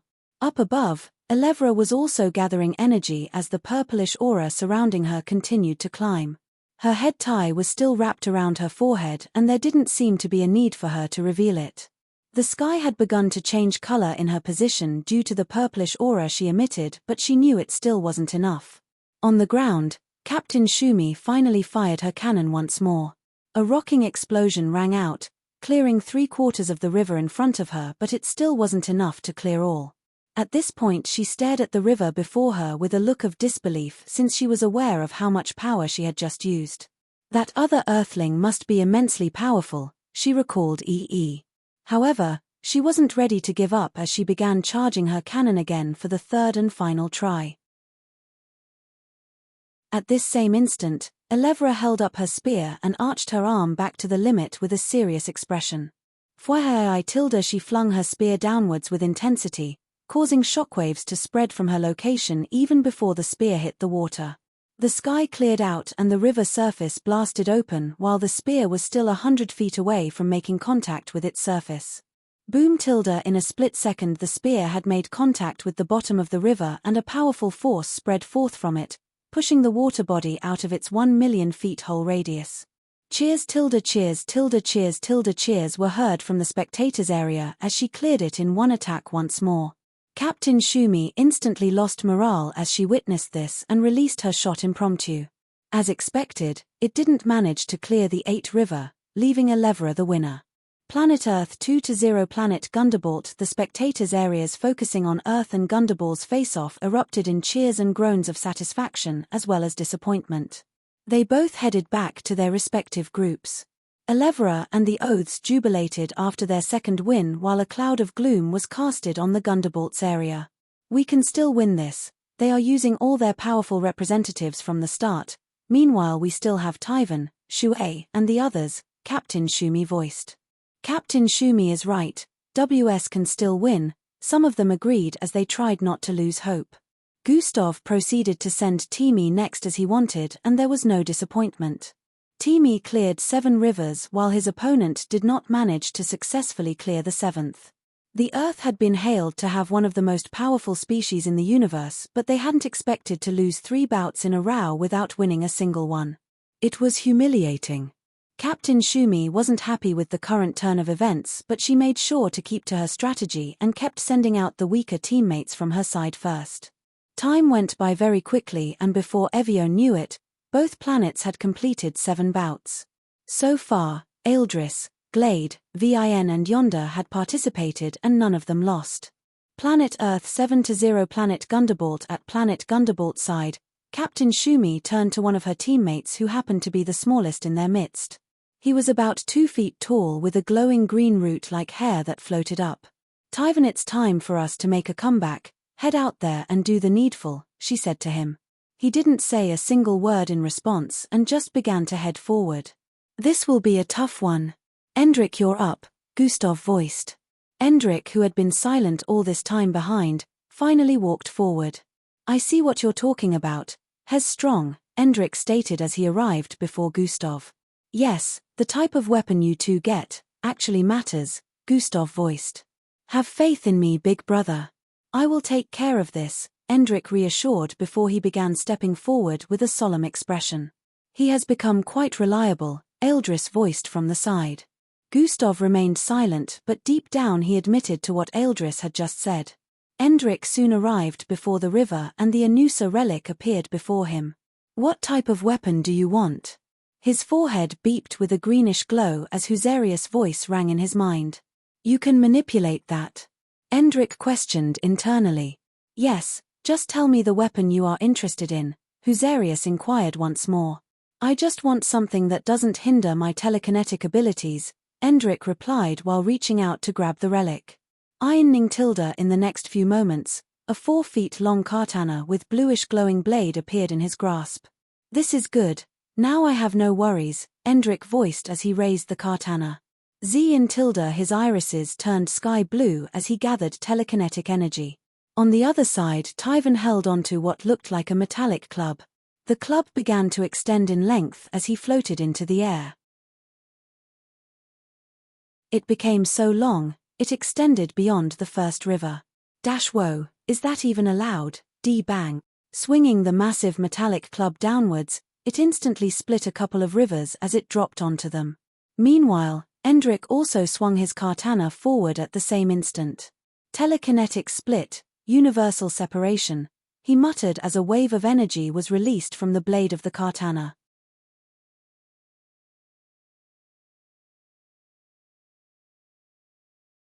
Chapter 1198. Right before their very eyes, which was filled with uttermost bewilderment, Gustav stood to his feet, no longer hindered by their abilities.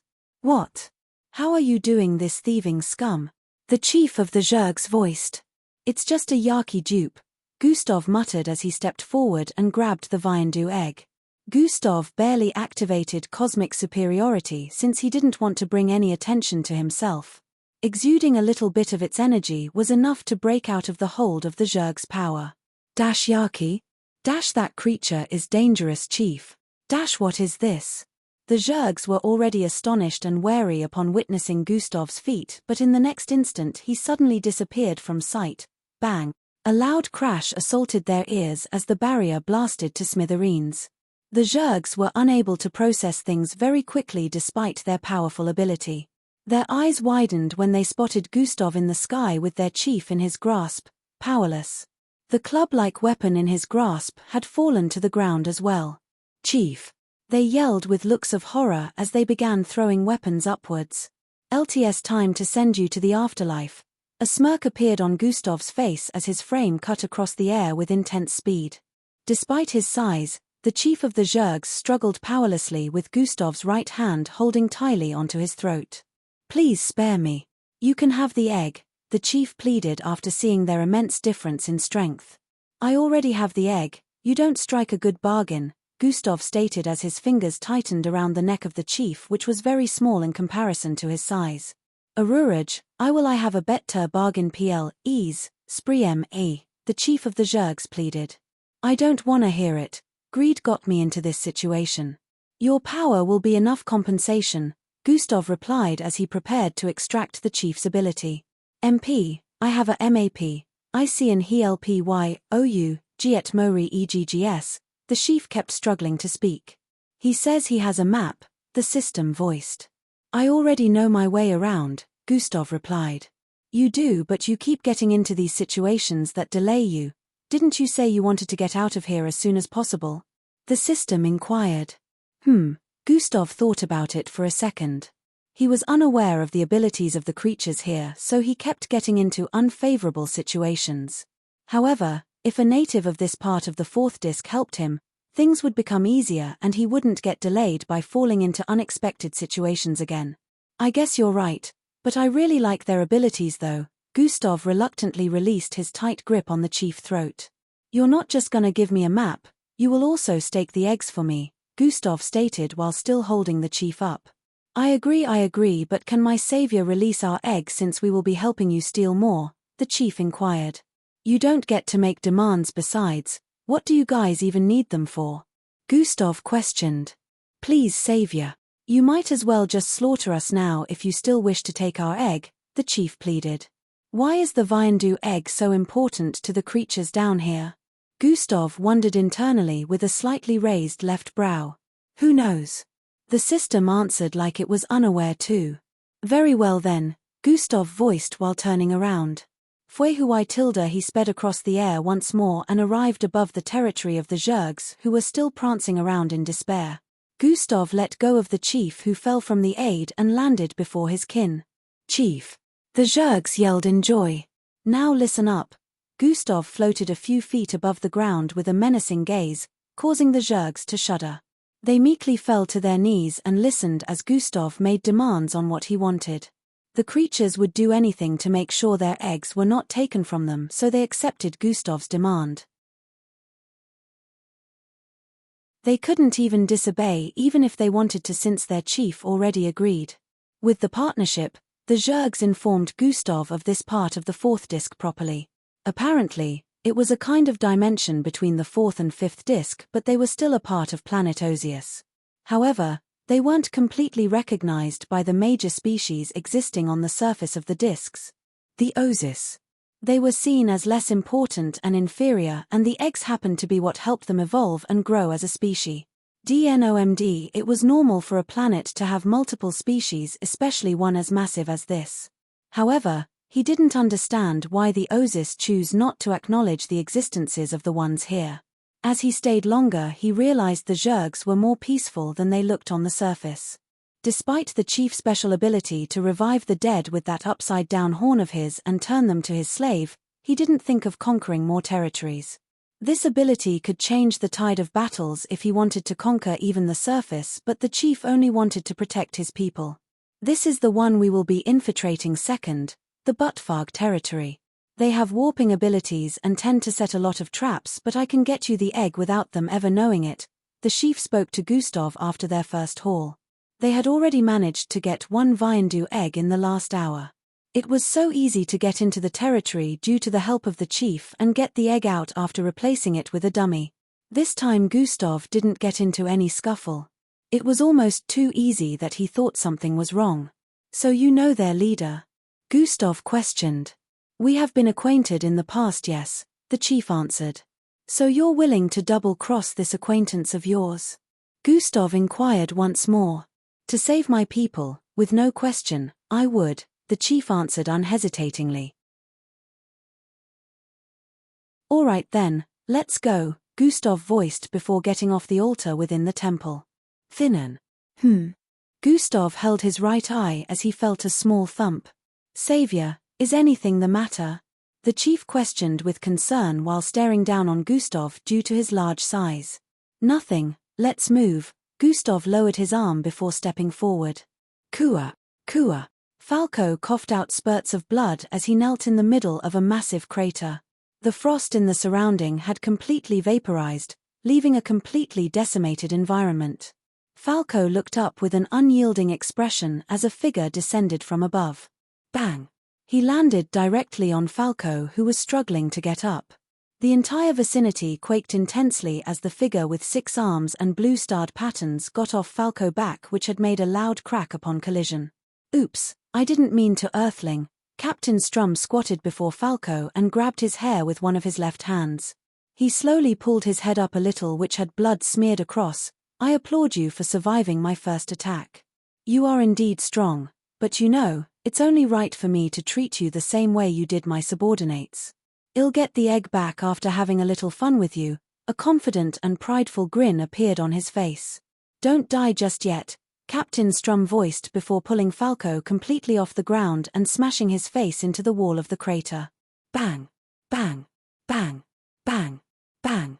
Captain Strum blurred across the vicinity in a zigzag format as he repeatedly smashed Falco's face into the walls and ground, causing a quakes. Come on, don't make this boring for me. He raised Falco's entire body with 2 of his arms and began punching his gut with the rest of his 4 arms. Dash, should we stop him? Dash, do you wanna die? Captain Strum would rip you to pieces. Dash, wouldn't the Earthling die if this continues though? Dash, I think there's a penalty for that, but we can't do anything but watch right now. Above Tich's crater, 5 figures who also had multiple limbs watched with worried expressions and discussed their concerns amongst one another. Bang! Bang! Bang! Bang! Bang! Bang! Hundreds of punches slammed into Falco's gut at very fast pace, causing him to spit out more blood, which touched Captain Strum's face. That's gross, you got blood all over me. Captain Strum let go of Falco at this point, who fell to his face with a battered body. Disgusting, Captain Strum stated before swinging his left foot forward. Bang! His foot collided with Falco's face, sending him flying out of the crater. Bang! Bang! Bang! Falco slammed into the ground and repeatedly ricocheted off it, sweeping across the ground for hundreds of feet. My liege, wake up! Wake up! Or I'm taking over!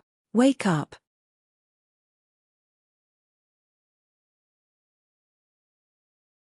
Chapter 1199 Disappear. Falco slammed into the ground and repeatedly ricocheted off it, sweeping across the ground for hundreds of feet. My liege, wake up! Wake up! Or I'm taking over! Wake up!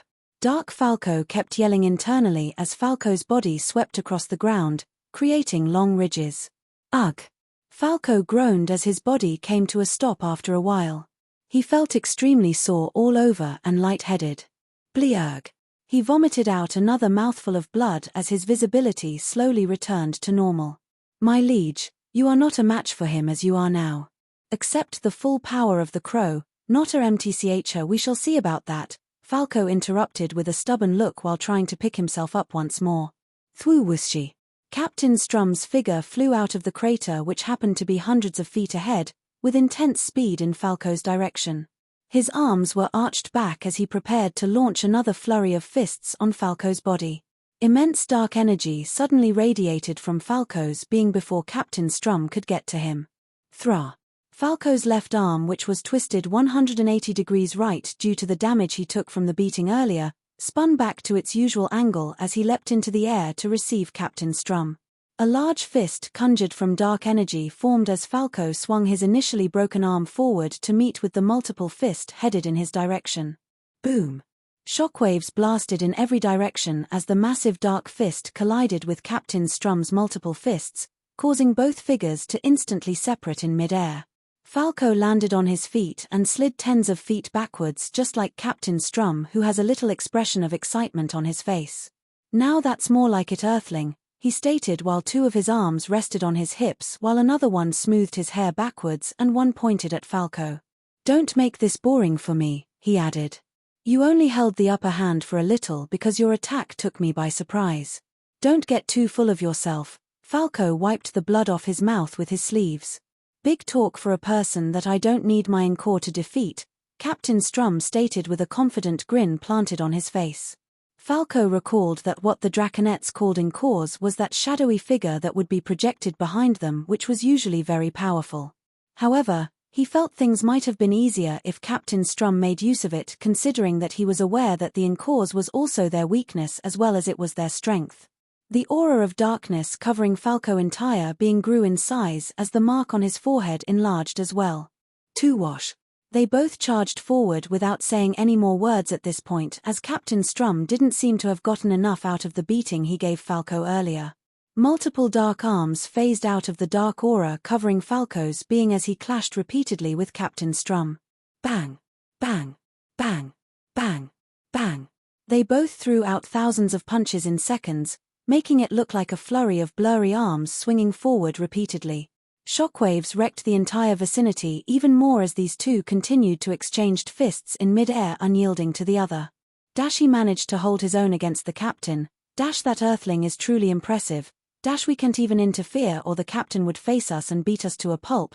This won't last for long though. The Earthling might be able to hold his own now, but the moment the captain stops holding back, that would be the end. The 5 Draconettes in the sky watched the battle unfold with interested expressions and speculations.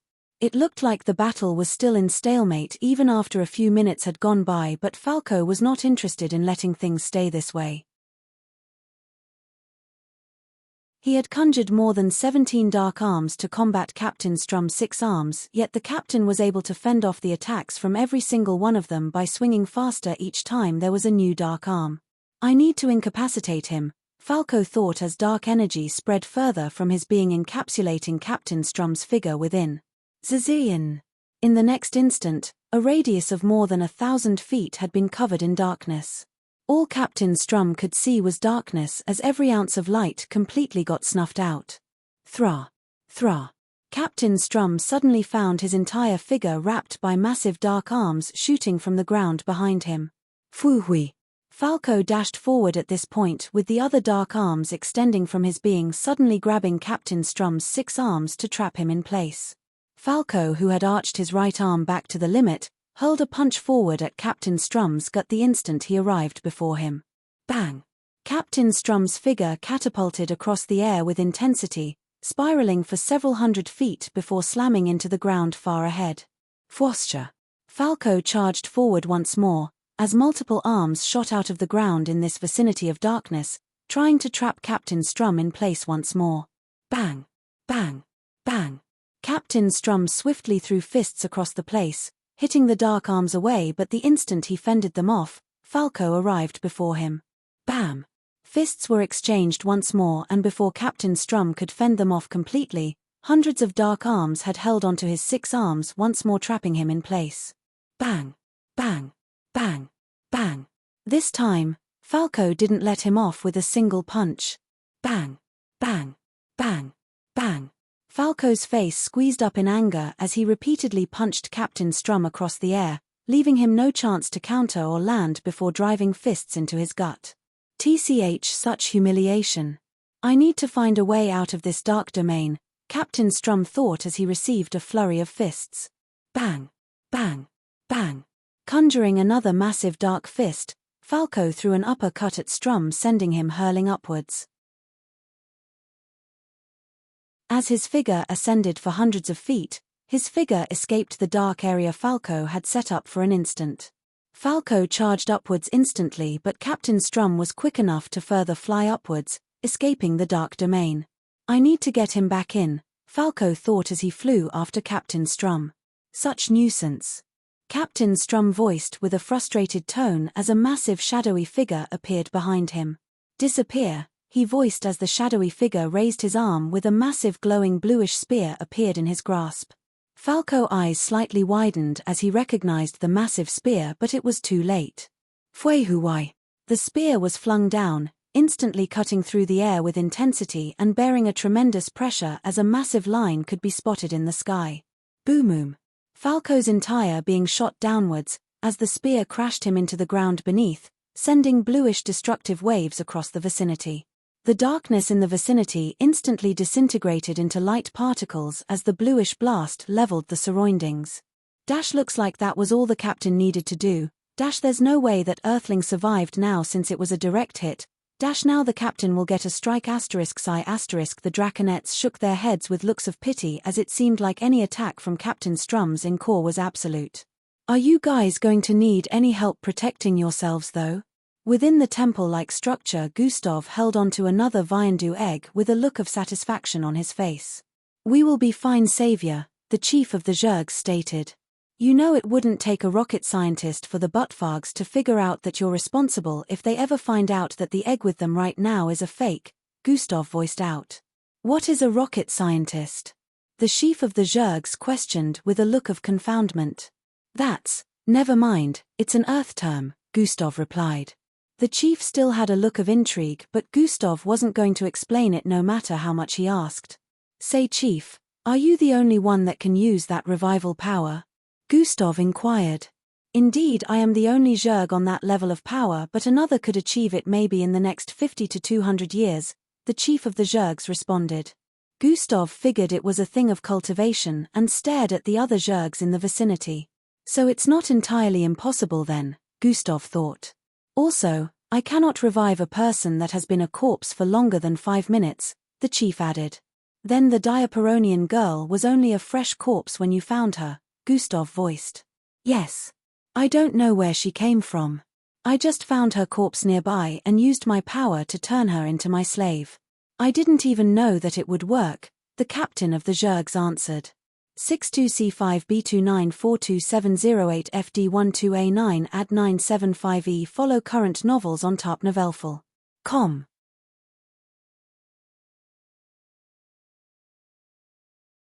Chapter 1200 Nuff said, by any chance do you have convict Zergs that are no longer trusted by you and your fellow Zergs? Gustav wasn't really interested in how the Diaperonian candidate got here anymore. Yes, we have those who stole, the chief responded. Anyone with more grave offenses besides stealing? Like killing or something? Gustav inquired. The chief of the Zergs had a slightly downcast look as he replied, there is one. The chief of the Zergs had a slightly downcast look as he replied, there is one. Good, take me to them. Gustav got to his feet after saying. Minutes later Gustav stared at the system notification before him. Zerg ability extraction complete. The massive Zerg bound with glowing tiles before him fell to his back powerless after Gustav let go of his neck. This concludes our partnership, Gustav said to the chief before leaping into the air. Fuhushushi tilde his figure disappeared into the distance while the Zerg whose powers had just been stolen remained in place with a look of despair. There is trouble. I'm sure you already sensed it, the system said to Gustav as he began ascending at very quick speed. I did, Gustav replied as he touched his right eye which thumped rhythmically. Gustav immediately activated God Eyes and went on to connect to life signs. Captain Strum gazed downwards with a condescending expression as he spotted a human figure twitching repeatedly on the decimated ground that had leveled by hundreds of feet. The Earthling survived the Captain Time Spear, few lucky but he is in no state to battle, I didn't expect him to last this long. The Draconettes watched from afar as Captain Strum descended while Falco's body twitched repeatedly below as he was in an unconscious state. Falco had lost his arms along with his entire left shoulder, leaving only a small part of his chest intact. His eyelids fluttered from time to time as it seemed like he was struggling to regain consciousness. My liege. My idiot liege. Wake up. Dark Falco kept yelling within but to no avail. This is what happens when you try to be difficult. Captain Strum landed before Falco's battered body. A mere Earthling subordinate like you managed to make me use my Encore twice. Captain Strum had a look of anguish as he grabbed Falco's head and lifted him off the ground with a single hand. Such humiliation. Bang. He threw a fist at Falco's gut. You cannot shame me without consequences. Bang. I shall not tolerate humiliation to my great planet. Bang. How do you like that now, Earthling? Bang. Did you think you were strong? Bang. Did you think you would win? Bang. That you would even harbor such thoughts? Bang. Makes, bang. You, bang. Worthy, bang. Of, bang. Great, bang. Punishment, bang. Bang. Bang. Blood flowed down Falco's body as he soon got drenched due to the intense beatings. From the Earth spectators area, they watched the happenings with looks of anguish as a lot of them voiced their dissatisfaction. Isn't that supposed to be illegal? Why does he keep hitting him? Does he intend to kill an Earth representative? Where are the others? Where is Officer Crimson? Miss Amy sat in place with keen eyes focused on the multiple screens above the arena area. Gustav isn't on any of them, is he? Grand Commander Shen questioned. No, he is not, Miss Amy replied. Wherever he is must be distant from there. It looks like the Falco kid is on his own, she added. This is not good, we can't lose a mixed blood with such potential. Grand Commander Shen had a disturbed expression as he spoke. As much as they would have loved to intervene, it would cause Earth to get disqualified if they did so. The only thing Earth spectators could do right now was watch, and it was getting even more disturbing by the second. We should really stop the captain before he kills him. It will be a problem if the Earthling dies because this will not be tagged as accidental. Yes, we will be penalized. Which one of us is going down there? There was a bit of silence after the last Draconet raised the question. They stared at each other for a bit and began pointing at one another. Bang. Bang. Bang. At this point Falco's body had stopped twitching as he turned completely unconscious. His ribs had been smashed in and his body was in an unrecognizable state. You will. Captain Strum stretched back 4 of his arms as he prepared to drive fists into Falco's body again. Regret ever. A loud rocket blazing sound suddenly reverberated across the air as a golden and metallic humanoid-looking figure swooped in from the right. Thwoshwoh tilde the figure snatched Falco's battered body out of Captain Strum's arms before he could deliver the fists. Heh! Captain Strum's face showed confusion and annoyance as he turned to stare in the direction the figure disappeared into. Thousands of feet towards the east, the humanoid golden figure with a circular-shaped translucent stone for a head stood atop a slightly exalted but flattened ice surface. This was actually a frost mountain that had gotten flattened due to the battle in the vicinity. The figure with the translucent head had a bright glowing fluorescent light the size of 2 fists within it. It slowly let Falco's body down and materialized a glowing pill which it proceeded to put into his mouth. Tuhushi tilde hey, who the hell do you think you are to take my prey away? Captain Strum suddenly appeared behind the golden metallic-looking figure effortlessly with his arms throwing punches forward. The fluorescent glow within the circular-shaped translucent head brightened intensely at this moment. Threrii. The entire terrain suddenly expanded, causing the golden figure and Falco to get separated from Captain Strum. They didn't even need to move as all his punches missed their target upon the expansion of the terrain. They were suddenly thousands of feet apart again. Captain Strum had a conflicted expression as he stared forward. What sort of power is this? It isn't teleportation. He charged forward to attack the figure once more and the same situation occurred. He was unable to touch the golden figure no matter how much he tried to. The environment wasn't the only thing shifting and changing. His attacks were transforming as well and he couldn't understand how this golden figure was doing this. Captain Strum couldn't recognize this species and knew it wasn't an Earthling.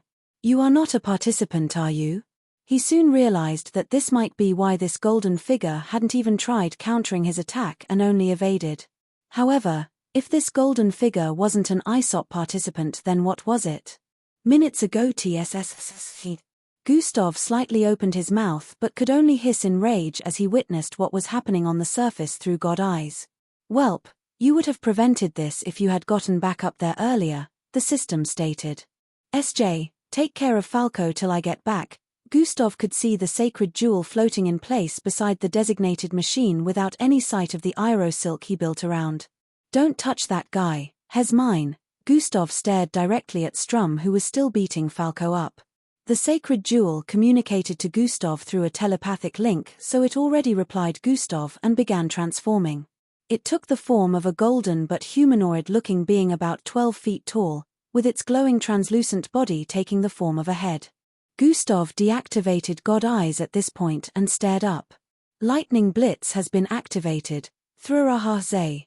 Gustav's being ascended with immense speed as he transformed into a lightning streak that disappeared from this dimension. Fight back, you low-life thing. Captain Strum was getting even more frustrated as time passed. He even found himself throwing fists at a hill at one point and couldn't understand just what sort of ability SJ was making use of.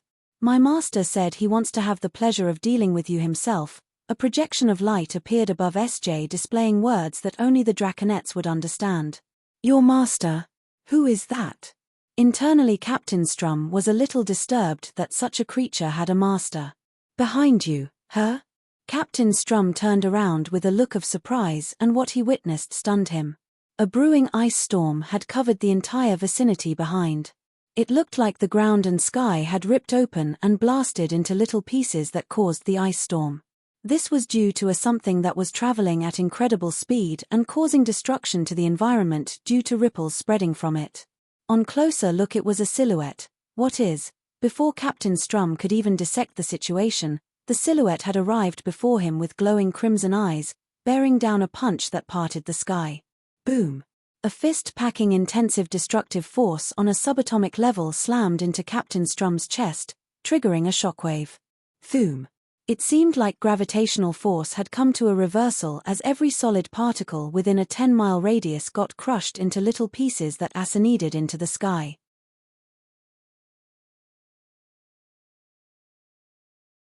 Chapter 1201 Thoom. It seemed like gravitational force had come to a reversal as every solid particle within a 10-mile radius got crushed into little pieces that acided into the sky. The Draconettes watching from above also got blasted backwards by the immense energy from the attack despite being high up. They only managed to stabilize themselves after the turmoil calmed a bit. Who in the name of the gods is that? The captain. Hez. Their faces were still filled with astonishment as they stared downwards. The destruction wasn't a simple crater this time. This entire part of the fourth disk had completely leveled and crumbled to dust that drifted off into space. What in the world? The skies and space was usually unclear from the fourth disk, so they hadn't seen a single piece of outer space since they arrived here. However, at this moment space was more than visible. They could also see the large silver star that acted as a sun to planet Osius from this point.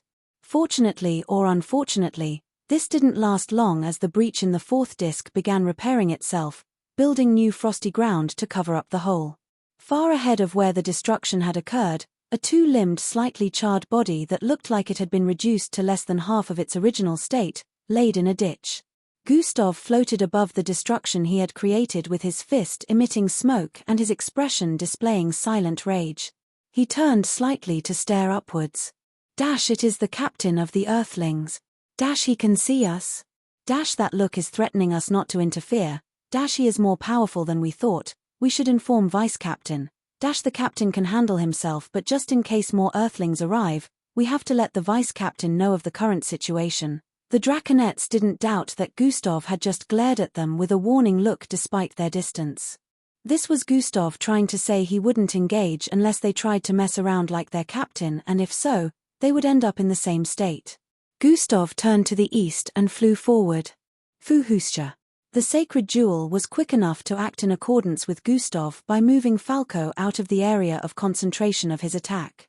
Gustav arrived before SJ and squatted in front of Falco's body. He had begun to slowly heal, but his face was still pale as well as the rest of what was left of his body. SJ's surface made a little blinking glow, communicating with Gustav that Falco would be fine. Don't use too much of that power. Remember what happened the last time? Gustav warned SJ, who lowered his head in response. The power Gustav was referring to happened to be reality warping. The sacred jewel had made use of this initially when saving Falco from Captain Strum. Apparently an accident had happened in the past when SJ continuously used reality warping, so Gustav cautioned it against continuous use. Why are they still there? Gustav could still sense the presence of the draconets above. Knowing how prideful the draconet species are, I doubt they'll take this lying down, the system voiced. Then it won't end well for them either, Gustav stated. SJ Watch FA, Gustav was about to give an instruction when they sensed an immense energy far behind. And in core, Gustav recognized the massive shadowy figure towering into the sky as it stood above where Captain Strum had winded up. Hes conscious, Gustav voiced in realization. He knew Captain Strum didn't die from that attack, but he was very sure he incapacitated him, so Gustav was expecting the draconets watching to swoop down and take Seer Captain away. However, Gustav was just realizing that the draconets watching didn't do that because they were somehow confident that their captain would be okay. Fu Wuxi tilde Gustav turned around completely at this point and sped forward. Far ahead within a massive ditch, Captain Strum's body, which was missing 6 of his limbs as well as his lower half, suddenly opened his eyes. A rage. He roared, but it was unknown whether it was in pain or rage. DN Omi's shadowy Encore, which towered above him, brought down its palms on Captain Strum's body. Theian. A blue glow like that of the spear he used against Falco, suddenly encapsulated the entire vicinity. Gustav paused in mid-air and shielded his eyes as this glow was so intensity that it caused even his skin to emit mist. The glow dimmed in the next moment before disappearing, and what appeared in Gustav's line of sight next was an incoming figure. Thwuwusshe. Bang. Bang. Bang. Bang. Bang. Bang. Multiple powerful fists slammed repeatedly into Gustav, sending him flying backwards as he only managed to counter 4 of them. As Gustav's body flipped backwards in mid-air repeatedly, Captain Strum raised 3 of his right hands while flying after Gustav. The Encore towering above him put a massive 100 feet long glowing spear in his hands. He arched his arms backwards with intensity before throwing the glowing blue spear forward with incredible strength. Moreover, at the last moment Gustav suddenly stabilized himself with the tip, which was larger than his entire body, only inches away from making contact. Lightning Blitz has been activated. Thraz. His entire figure turned into a lightning bolt that streaked upwards with speed, instantly disappearing from everyone's line of sight. Boom. Another area ahead was instantly disintegrated as the spear slammed into a frosted mountain. Everything turned into light particles, causing destruction on the same level of Gustav's attack earlier. Lightning Blitz has been activated. Captain Strum, who was still flying forward searching for Gustav, suddenly spotted a lightning bolt appear in front of him and transform into the very person he was searching for. Bang! Gustav's fist slammed into Captain Strum's face after taking him by surprise, causing his figure get catapulted into the distance. Gustav had activated Lightning Blitz for the second time after escaping Captain Strum's initial spear attack. What was that? The power of his Encore. Gustav stared downwards from his position above at the destruction with god eyes. Its ability is time-related. He reversed time for himself, going back to his initial state before my attack hit. Gustav instantly figured it out as he realized that the damaged area from the spear attack had very subtle details that depicted formations that could only be found when matter is newly created. Looks like he wanted to erase you from existence, the system voiced. More like he wanted to rewind my existence to a point where I never existed. As Gustav thought of this, he came to a realization that Falco must have tanked such an attack. It was mind-boggling that Falco survived. It hadn't even been more than a few moments since Gustav escaped the attack, but he had already figured out all of this. Did you really think you could take me out with one attack? Captain Strum had stabilized himself in mid-air very quickly. Did you really think I'd let you off with what you did to my friend? Gustav voiced in response as wings sprouted out of his back. He is fortunate to have survived for the shame he caused my great planet, just as you did. Captain Strum Encore stood right behind him at this point. Shame? Your great planet feels no shame for trying to steal an egg but feels shame after getting their ass kicked. Typical, Gustav replied. I shall no longer tolerate any more humiliation from you Earthlings, even though you are a captain just like me. After saying this, Captain Strum's Encore began glowing. For a powerful being such as yourself, it will not be below me to reveal the true form of my Encore, he stated as the shadowy color turned to a bright teal, shining a blinding glow across the vicinity. A thorny-looking glowing halo could be spotted floating above its head, which had over 12 eyeballs arranged in a circular format. It looked like the Encore was clad in a robe like an humanoid figure without a face. A powerful pressure descended upon the environment as the Encore stood before them like a deity descended from the high heavens. Oh, that is a level 6 Encore, the system voiced in Gustav's mind. A level 6.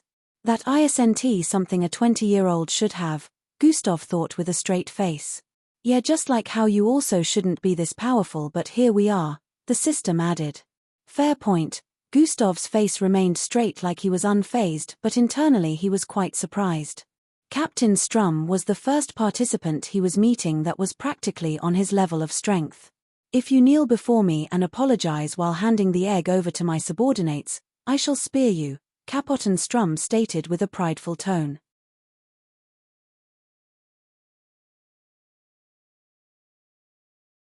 Chapter 1202. The group arrives. If you kneel before me and apologize while handing the egg over to my subordinates, I shall spare you, Captain Strum stated with a prideful tone. Is that so? I haven't dealt with you enough for hurting my friend. Prepare to be in a world of pain, Gustav replied as his eyes glowed menacingly. The entire vicinity trembled intensely due to the clash of energies emitting from their beings. Just as the spectators were about to witness what might be a proper first battle between captains, a massive wall suddenly descended and landed right in between them. The massive wall had brick-like lines but looked too smooth to be made of bricks. It was so wide and massive that it covered a very long distance. The wind that spread forth from it upon its landing caused Gustav's hair to flutter as he floated in mid-air. Gustav and Captain Strum were aware that this wall that had arrived in their midst couldn't stop them from engaging each other, but they paused briefly. 14 draconets could be seen approaching from the western sky with speed. Austral, I do not need your assistance to take care of this, Captain Strum voiced with a slightly irritated expression as he glared in their direction. The vice-captain of the draconets flew towards Captain Strum while the other draconets landed on the wall and turned to face Gustav. Facing all of them together will be a near impossible task unless you go for slaughter, the system voiced in Gustav's mind. He was well aware of this as he could sense the strength level of the new arrivals. He couldn't even gauge Captain Strum's strength properly due to the reveal of his Encore true form, so this would be an uncertain battle even for him. I haven't come to offer assistance, Captain, Vice-Captain Austral stated the moment she arrived before Captain Strum. What? Then why are you here? Get out of my sight, Captain Strum yelled. Gustav's energy began to build up intensely at this point, causing the draconets on the wall to show expressions of wariness. Maybe you'll just use it, Gustav muttered. All of a sudden, everyone felt the approach of multiple people heading in this direction.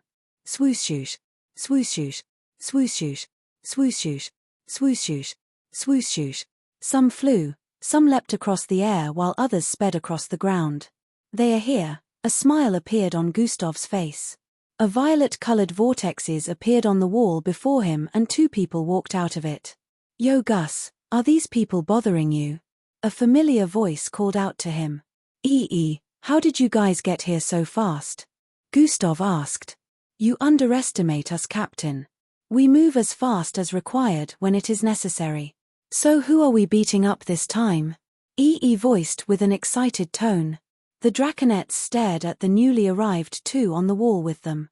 Mind your words, Earthling, we are not here to fight, one of the draconets stated. Then what are you here for? Ealdris questioned with a calm demeanor. Their captain hurt Falco, Gustav stated before the draconet could reply. What? They hurt Falco? And Ealdris voiced with surprised tones as they glared at the draconets. At this same moment, the others were arriving as well and found their way to the wall. Elevra landed directly on it, while the others climbed and leapt to the top. Did someone say Falco got hurt? Matilda voiced. Gus, let's make them pay, Timmy said while red energy blasted forth from his figure. Where is Falco? Glade questioned while Vera stood in place silent as usual. On the other side of the wall, Vice-Captain Austral seemed to be in a small argument with Captain Strum, and this time she wasn't backing down. You expect me to just withdraw and bring shame to our great planet? Have you gone mad, Austral? Captain Strum said with a tone of annoyance. Now that his teammates have arrived, it will become a nuisance. Now is neither the place nor the time. We should be gathering as many eggs as possible. This is just an unnecessary delay, Vice Captain Austral stated. I shall not. You will have the opportunity to face any one of them you wish to again when the time comes. Then you can have a proper fighting stage and show the might of our great planet to everyone.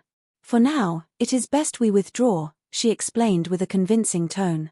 Captain Strum had a slightly sour look but was starting to see reason. TCH, fwy. He flew upwards in the next instant. Withdraw everyone. Yes, Captain, the Draconettes answered and ascended as well. Where do you all think you're going? Do you think you can just leave after hurting our teammate? Teamy voiced as the whole vicinity suddenly turned completely red. Captain Strum paused in mid-air and turned to stare at the Earthlings standing on the wall. I have no business with you. Gustav Crimson, we will meet again to finish what we started soon. After saying this, he sped forward with speed, disappearing into the distance. You Don. My apologies, Vice Captain Austral, who was still floating in place, interrupted Teamy before he could do anything. We don't want to cause a mess and we believe this is also in the best interests of Earth as well since this will delay both parties in the gathering of eggs. Let's focus on the task at hand till we meet again later in the competition and have a proper battle, she explained politely. Austral, are you coming or what? Captain Strum's voice resounded in her mind. Farewell, she stated before flying away. What should we do, Gus? EE questioned. Let's go after them. They will pay. Teamy yelled in anguish. Tap. Gustavs placed his palm on Teamy's shoulder. Let it be. What? How could? The vice captain of the Draconettes was right.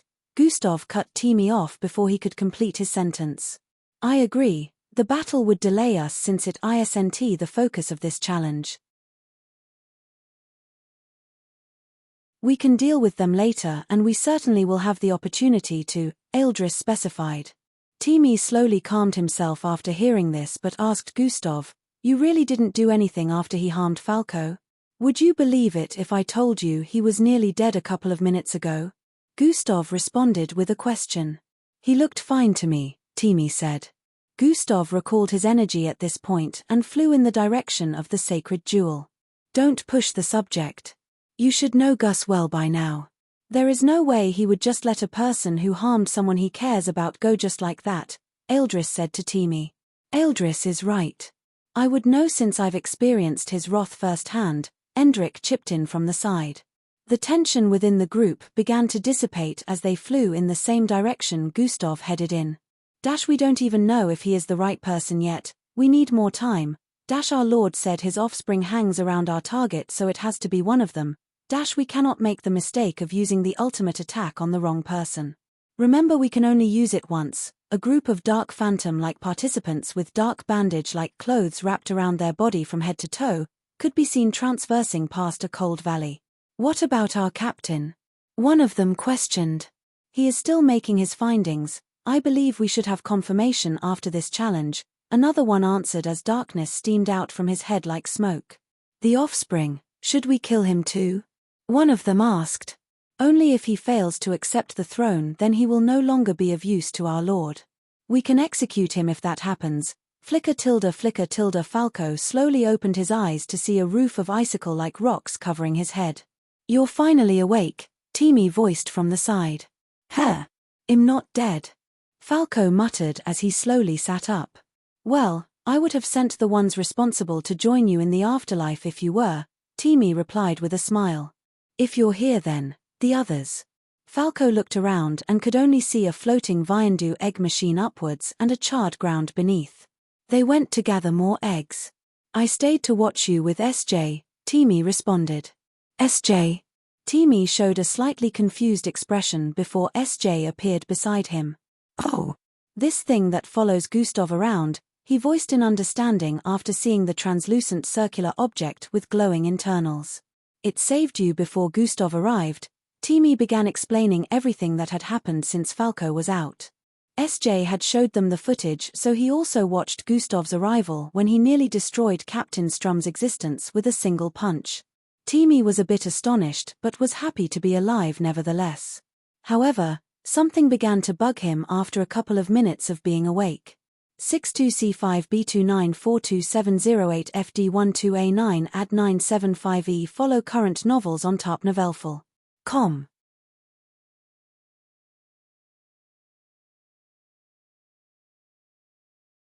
Chapter 1203 Falco was a bit astonished but was happy to be alive nevertheless. However, something began to bug him after a couple of minutes of being awake. He could no longer feel Dark Falco. "Hey Darko, are you there? Answer me." No matter how much he tried, there was no reply. It was like Dark Falco had disappeared. "How long have I been out?"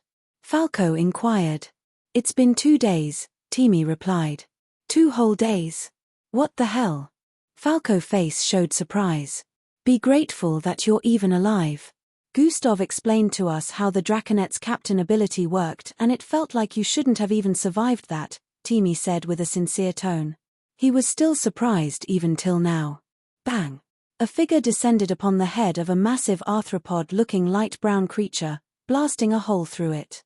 Blood and all sort of internal organs flew in every direction as the figure stepped out of the hole on the creature's head. "That's the last of them," Gustus said to the others around him.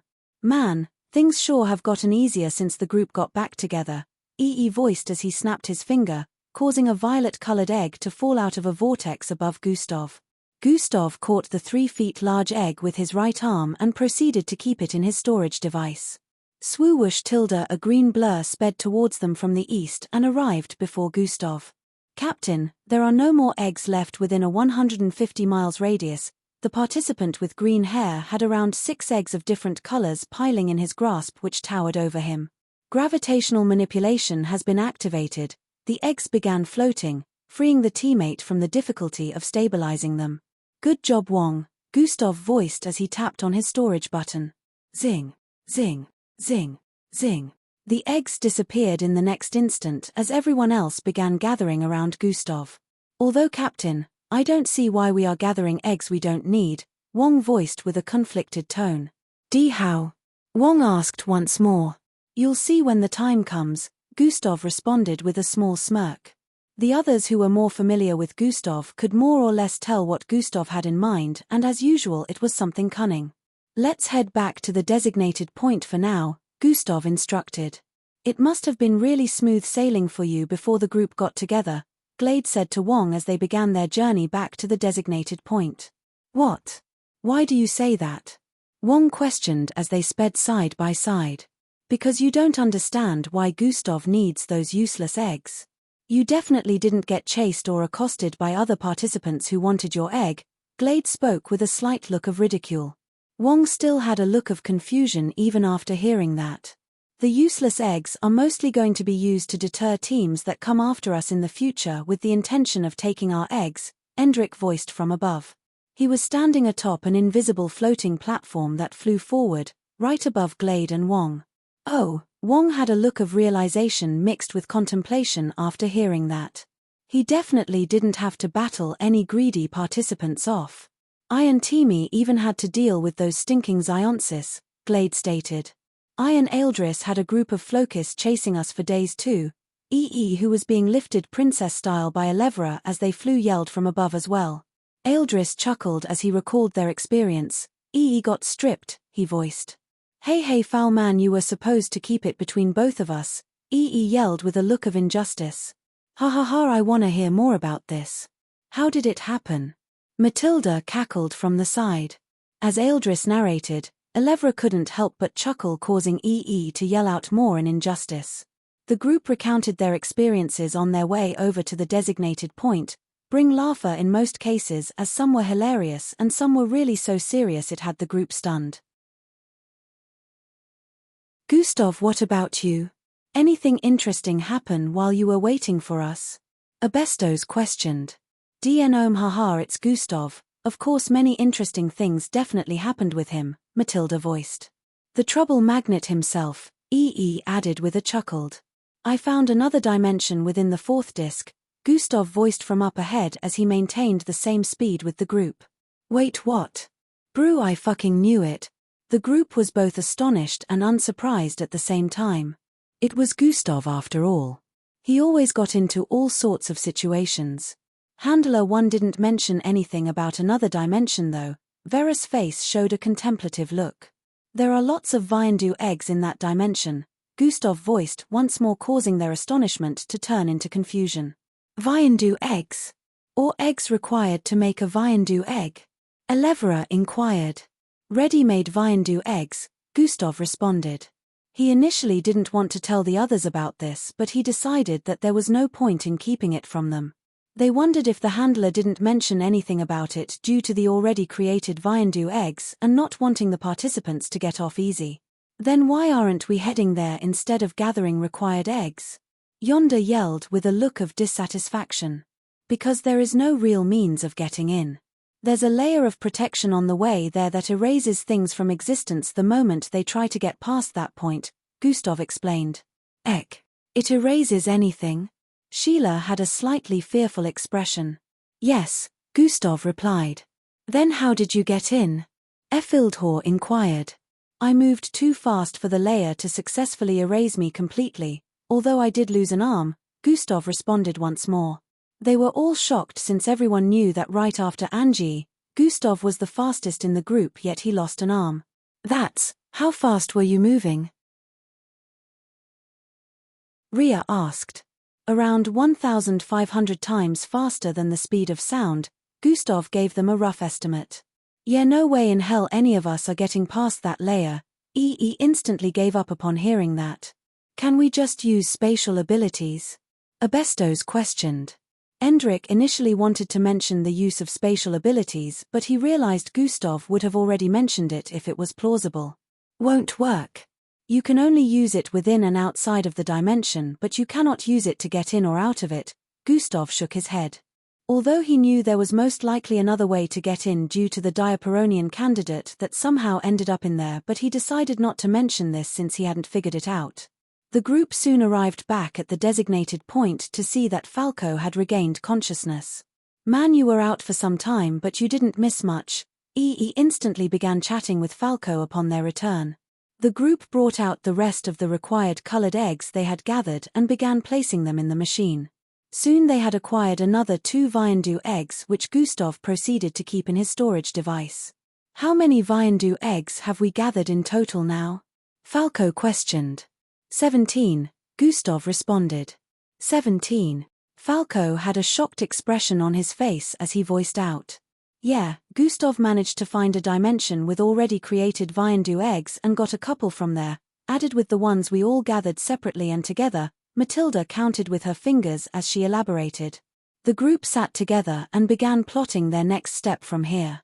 There was no doubt that they had gathered quite the sum, but they still needed more since they were unaware of how much other teams had gathered currently. We need to leave this region completely and explore another one. While I agree with that, by tomorrow the scoreboard will appear again to show the number of eggs every planet has gathered so far. If we acquire more eggs than everyone, we become a target. We should take our time. We don't really have time to laze around since the eggs are limited. Let's keep gathering eggs, but we won't make any more Viandu eggs till after tomorrow. Gustav decided to go with what he did a week ago. The group decided to go with that and decided on which direction to head in. During their time at the designated point, a few participants had approached but didn't misbehave after seeing their numbers. If we end up being the planet with the highest number of eggs after tomorrow's scoreboard revelation, we will need a place to lay low, Falco voiced. I thought of that too initially, but no, let's not do that unless the gap is insurmountable. We'd be giving others the chance to increase their eggs while hiding ourselves, Gustav shook his head. If they wanna steal from us, well, steal from them instead, Gustav stated.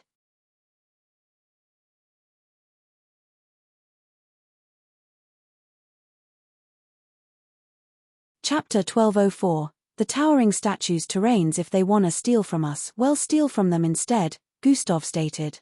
Yeehaw. Those motherfuck *RS can bring it on, yelled with fired up spirit. This way we'd also be able to increase the number of eggs we have while others are stealing from one another as well. Eldris also agreed with the decision. Are you up for it? Gustav asked Falco while placing a hand on his shoulder. Of course, Why not? Falco responded with a wry smile. Good, Gustav voiced.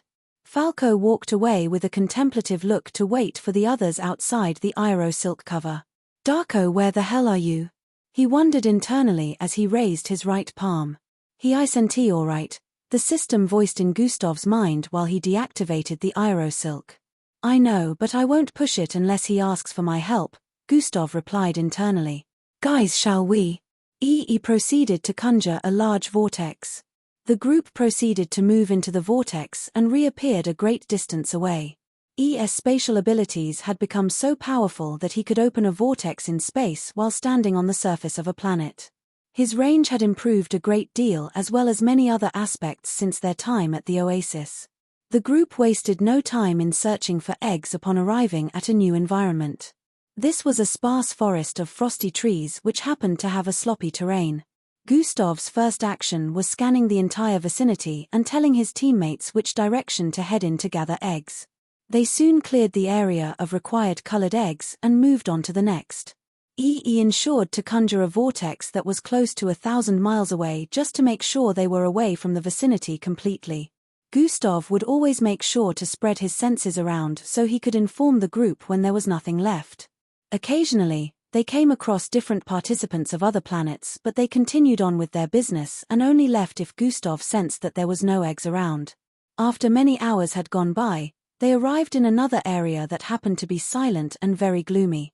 What stood out to them were the massive statue towers arranged in rows and columns across the surroundings.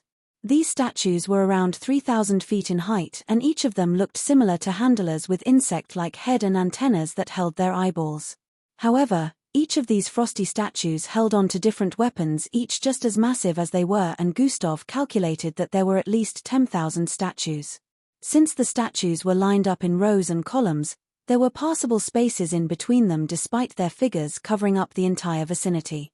Is this ominous to you guys? Or it's just me? Broke the silence as they stepped forward. Everything has been ominous since the Viandu challenge began, Falco said. Yes, but super ominous. It seems like the statues are glaring at us, responded. That's because they actually are, Gustav replied, causing everyone to show startled looks.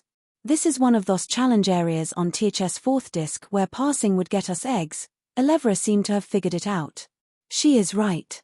If we don't go around this AA and decide to pass through, we are technically accepting whatever challenge this place has for us, Gustav responded. And some of the others didn't realize this because they didn't encounter a similar terrain on their way to the designated point they were supposed to meet up at.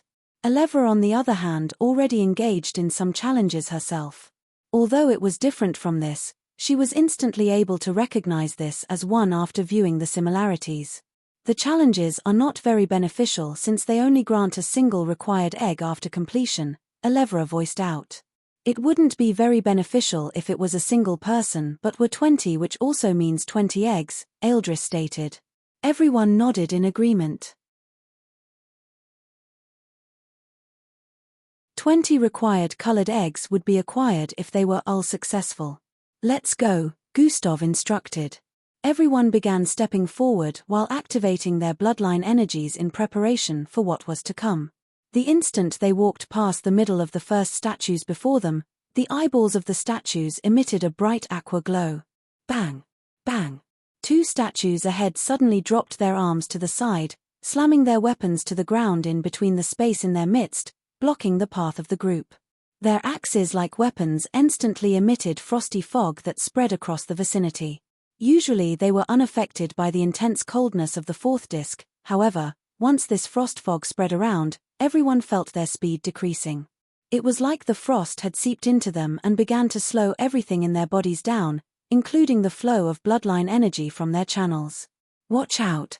Elevra quickly pushed out of the way as the ground around them suddenly crumbled and a massive spiky ball shot out of it.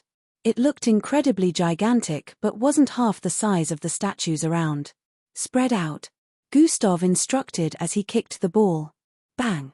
A loud collision reverberated across the vicinity as it ascended further into the air, but then Gustav noticed that half his leg was covered in frost. Chenji!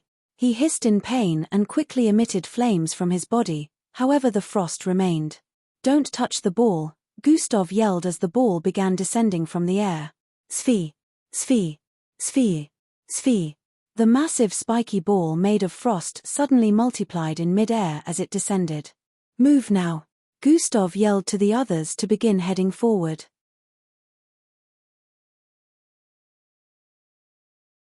They split in different directions, avoiding the path that was blocked by the massive axes of the two statues. Hover! Gustav conjured an atomic blade as he floated a little above the ground while speeding forward in between multiple statues. Slash! He swung downwards, cleaving his right leg off. Plop! Blood flowed out like a fountain as his leg fell to the frosty sloppy ground and began rolling down. He hardly flinched as he snapped his fingers, causing a milky glow to fall on his cleaved-off leg. The leg began disintegrating into light particles as he kept flying forward. One of the split massive spiky balls followed him from behind as he sped forward. Bang! Bang! Bang! Bang! Weapons suddenly descended up ahead, blocking the path with the ball still chasing from behind. The surrounding statues also made their weapons descend, blocking the left and the right to cut off escape as more frost spread across the vicinity. Thoom! Gustav wasted no time in flying upwards so as to go over the spaces left above the weapons that blocked his path. All of a sudden, fwhy! Two statues let go of their weapons and swung their hands backwards. Pa! Gustav was instantly slapped backwards as soon as he reached a particular height. Thoom! The spiky ball ascended into the air at this same moment and it seemed like Gustav's catapulted body would slam into it with his back. Zing! The Jaiko Herkai katana appeared in his grasp in the last instant as he spun a little over and swung his hand downwards to hit the ball so as to completely avoid making contact with it. 3. In the slight millisecond of the katana blade making contact with the ball, frost spread from it to Gustav's forearm. Theeing ink. The collision sent the ball tumbling downwards with a metallic echo spreading across the vicinity while Gustav landed a couple of feet behind on his left leg. Mental manipulation has been activated. Guys, make sure you don't make any sort of contact with the ice ball even if you make use of an extendable object, Gustav quickly warned through Mind Link. Vera, who was about making use of one of the vines from the forestry surrounding her being to capture a ball, quickly paused. The vines happened to be attached to her body as well, so fortunately for her she avoided getting turned into frost like Gustav. Things were a walk in the park for EE as he kept conjuring vortexes that sent the balls to another location while he sped away. He didn't try conjuring a vortex that would take him past the challenge area because they were unaware if that would result in disqualification and he wasn't willing to risk it since they needed the eggs. Gustav cleaved his entire right arm as he sped to the side and began flying to escape the ice ball and the blocked paths. At this point, "I'll turn limbless," Gustav voiced as he kept flying forward. He quickly arrived at an unblocked area and turned around to resume speeding forward. You could easily destroy the ice ball without making contact, but you risk disqualification since it looks like the challenge is to escape them, the system stated. I am aware and you're not helping. Gustav's only reason for attacking the balls were to deter them and avoid making any contact.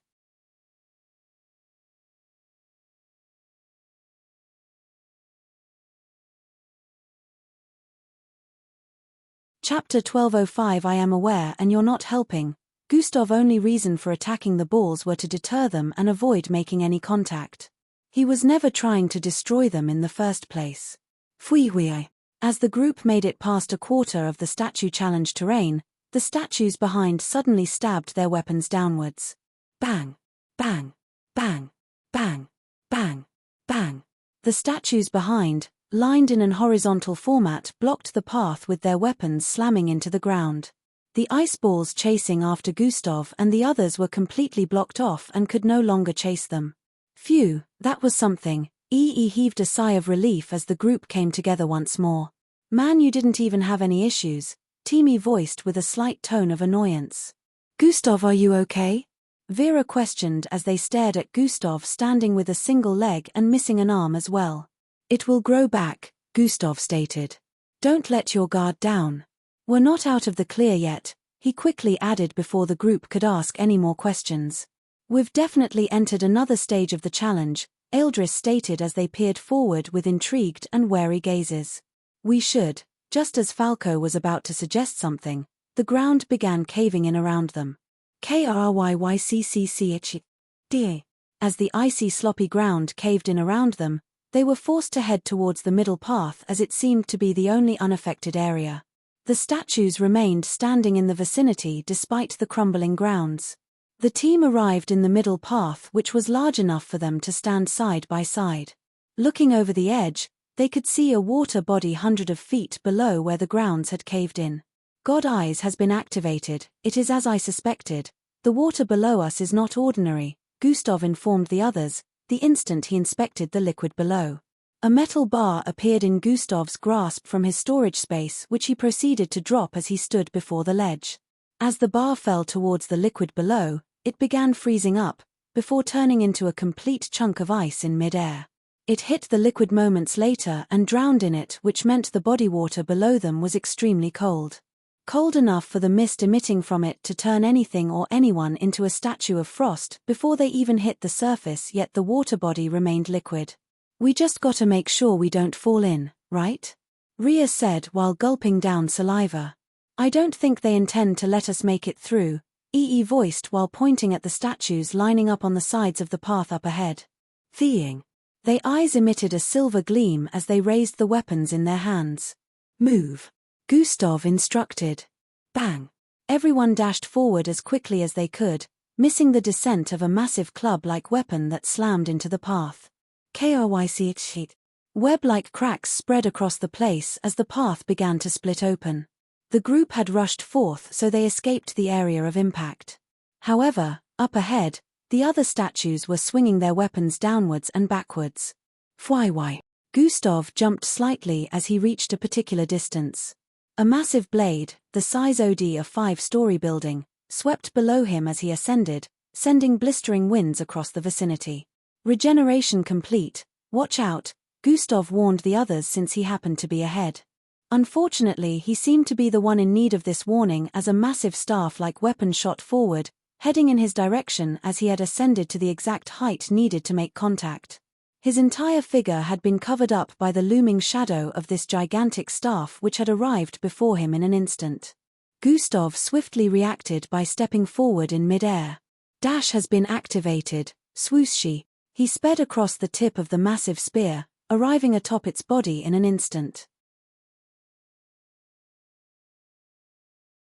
Fuhushushi.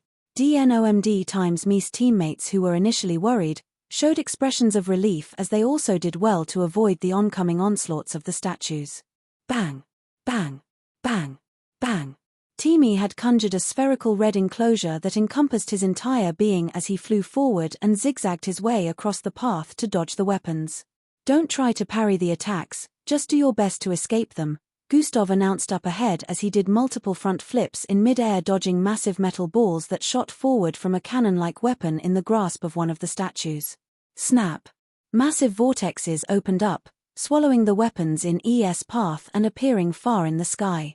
Elevera and a few others who happened to trail behind him had no issues with the attacks of the statues. They only had to make sure they were quick enough to escape the areas affected by the collision of the weapons which caused the path to cave in.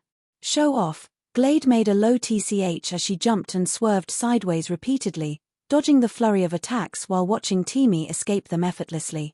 "It's not my fault you chose weaker abilities," Timmy shrugged. A gigantic axe-like weapon swung downwards before Gustav, which he proceeded to latch onto. The statue lifted its weapon back in the air unbeknownst to it that Gustav held onto it. After ascending more than 1,000 feet in the air, Gustav leapt off the axe. "Guys, the path ahead is missing and there are ghastly-looking hands extending from the liquid below," Gustav informed them as he sped forward. "Can't we just leap over? Or better still, EE could open a vortex for us to get past that area," Timmy and Falco questioned through the mind link. If only it were that simple. Gustav proceeded to explain that there happened to be a barrier of sorts ahead that would prevent them from getting to where the path resumed. If they decided to leap over, they would slam into the barrier and fall into the liquid below or get dragged into it by the massive hands protruding from it. If EE was to open a vortex and they got past the barrier due to that, It might count as disqualification since he had noticed a small platform that extended from the surface of the water body below. This platform was in the middle of the sunk-in area and the arms protruding from the water body were surrounding it. The platform has a standpoint that I believe deactivates the barrier so everyone would be able to leap over and arrive on the new path. The instant Gustav got to this point he descended from above with speed. Fuhui. Leap now. Gustav's presence had attracted the hands which shot forward in an attempt to grab him. Bang! The instant Gustav landed on the platform, his teammates leapt forward simultaneously while the barrier got deactivated. Threery. Seer. The small platform which was only 2 feet in length and breadth really had no space for Gustav to escape in as the hands tried to wrap around his figure. Swai. Size manipulation has been activated. Unfortunately for them, Gustav evaded the reaches one after the other as he decreased and increased his body size as desired. The liquid hands would squeeze up thinking they had the gruesome being in their grasp onto to notice, he was standing on the platform finger-sized. Sweehi. Swayhi. Swee.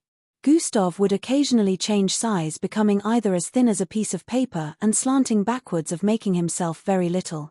After a few seconds of evasion, the arms all reached out at the same time to grab him in frustration but Gustav had already achieved his goal so he didn't need to stay here any longer. Size manipulation has been deactivated. Thoom. Gustav leapt off the platform instantly, arriving at the start of a new path. They all headed forward together the instant he arrived there. Now they had crossed another 2/4 of the terrain that the massive statues covered. Only 1/4 was left. 30 minutes later that was kinda exciting, Matilda voiced as the group walked Togtha across a ridge while holding onto different colors of eggs. A couple 100 feet behind them was a terrain of massive frosted-looking statues. It got smaller, the further they walked. We could have scaled through that easily if it was a battle. It's no fun to just evade things, I want to break things, Glade spoke with a slightly irritated tone. Maybe could learn from this instead of seeing it as a chore due to restrictions, Ealdris voiced with a smile as his silver hair fluttered in the wind.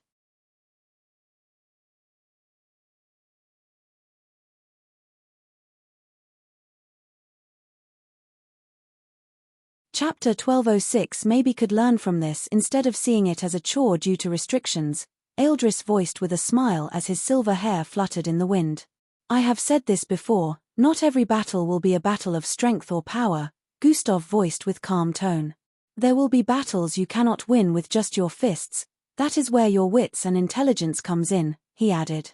Indeed, intelligence is power but power isn't always intelligence and something intelligence could save you where power fails, Ealdris voiced out as well causing the teammates to show expressions of understanding. I see why they are the captains of the team, Wong voiced with a tone of inspiration. Glade kept quiet while everyone handed their eggs over to Gustav so he could keep them in his storage device. We should head back to the designated point, Falco suggested. Theishach. Immediately after Falco spoke, screen projections began appearing in the sky. The scoreboards are here, every participant across the fourth disc gazed upwards with expressions of intrigue. 1. Planet Earth, 17 Viandu eggs greater than 6,800 points. 2. Planet Diaperonian, 15 Viandu eggs greater than 6,000 points. 3. Planet Osius, 12 Viandu eggs greater than 4,800 points. 4. Planet Draconet, 11 Viandu eggs greater than 4,400 points. 5. Planet Hixto, 10 Viandu eggs greater than 4,000 points. 6. Planet Diov, 10 Viandu eggs greater than 4,000.7. Planet Indulus Prime, 10 Viandu eggs greater than 4,000.8. Planet Tribites, 10 Viandu eggs greater than 4,000.9. Planet Gundabalt, 9 Viandu eggs greater than 3,600.10. Planet Zillion, 8 Viandu eggs greater than 3,200.11. Planet Klaxosape, 7 Viandu eggs greater than 2,800.12. Planet Oxlark, 7 Viandu eggs greater than 2,800.13. Planet Cyrus, 7 Viandu eggs greater than 2,800.14. Planet Osiris, 7 Viandu eggs greater than 2,800.15. Planet Orion, 7 Viandu eggs greater than 2800.16. Planet Eustenbid, 7 Viandu eggs greater than 2800.17. Planet VA, 6 Viandu eggs greater than 2400.18. Planet Roidenstack, 6 Viandu eggs greater than 2400.19. Planet V-B, 6 Viandu eggs greater than 2400.20. Planet Kivendale, 6 Viandu eggs greater than 2400.21. Planet T429, 6 Viandu eggs 2400. The list continued on till it reached the number 1897, displaying the scores of all the planets currently participating in ISOP. We're number 1, Matilda voiced with a tone of excitement. Oh shit, we are number 1, EE stated as well with excitement, then a look of realization dawned on him. We're number 1, that's also bad, isn't it? He questioned. Yeah, we become targets, Gustav nodded. But like I said, if they come to take from us, we will take from them instead, Gustav added. It doesn't really seem like there is much to take from others, Falco said while still staring up. From the numbers 527, the planets beneath hadn't managed to acquire a single Viandu egg. This meant there were currently over 1,000 planets without a single point. If these planets banded together out of desperation and went after the others, it would turn into a difficult war down here. If we're also being honest, only around 200 planets are worth getting worried about, the rest aren't that strong. Wong shrugged his shoulders while speaking. Don't underestimate the strength in numbers, Eldris voiced with a tone of caution. Well, tread carefully and only partake in battles that we can handle. If push comes to shove, we can also leave. Gustav finally spoke, since they could easily escape from any situation that was out of their control. Only 1 week more till the Viandu challenge ends. We can do this, Abestos said with a look of motivation. However, Gustav's face currently displayed a suspicious expression as he glared at the planet in second place. Diaperonians, they weren't even top 400 the last time. His mind instantly traveled back to the dead Diaperonian candidate that the Zerg chief turned into his slave. DN emit can't be a coincidence. They must be aware of the existence of that dimension, if they haven't already infiltrated it. With this thought in mind, Gustav felt their position as number 1 could be threatened. The Diaperonians weren't even seen as a challenge initially due to their weakness, so the reveal of the scoreboard must have surprised everyone. Earth was still considered one of the leading bodies of the Alliance, so it wouldn't be so surprising to see them at the top. The same couldn't be said for the Diaperonians. We need to gather more eggs, Gustav stated. I don't think we can, Falco suddenly voiced out. I just calculated the total number of Viandu eggs that has been acquired and only around 7 are left that can be created, Falco added. Yeah, after we create more Viandu eggs from the eggs currently in our possession, only around 3 will be left, Gustav replied, as he was well aware that it would be a little more than 3 since he had acquired some eggs from that other dimension. However, without a doubt, there were very few number of required colored eggs left on the 4th disk, and acquiring them before other planets got hold of them was close to impossible. The 4th disk was still stupendously immense, and trying to scour its entirety before a week was up would be a completely impossible mission. The other planets would not just sit still and let others gather the rest of the required colored eggs either. So how do we gather more eggs since none are practically left at this moment? Or are getting it from others like you said?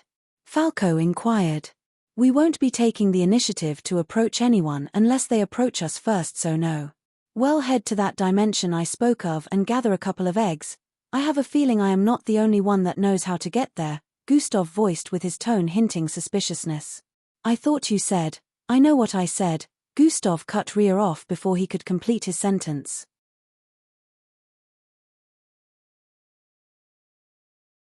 We'll just have to find another way in, Gustav added.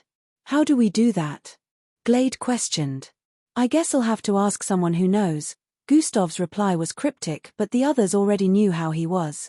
It just meant he already had a plan in mind which he has decided to follow through with. The group began hurrying back to the designated point.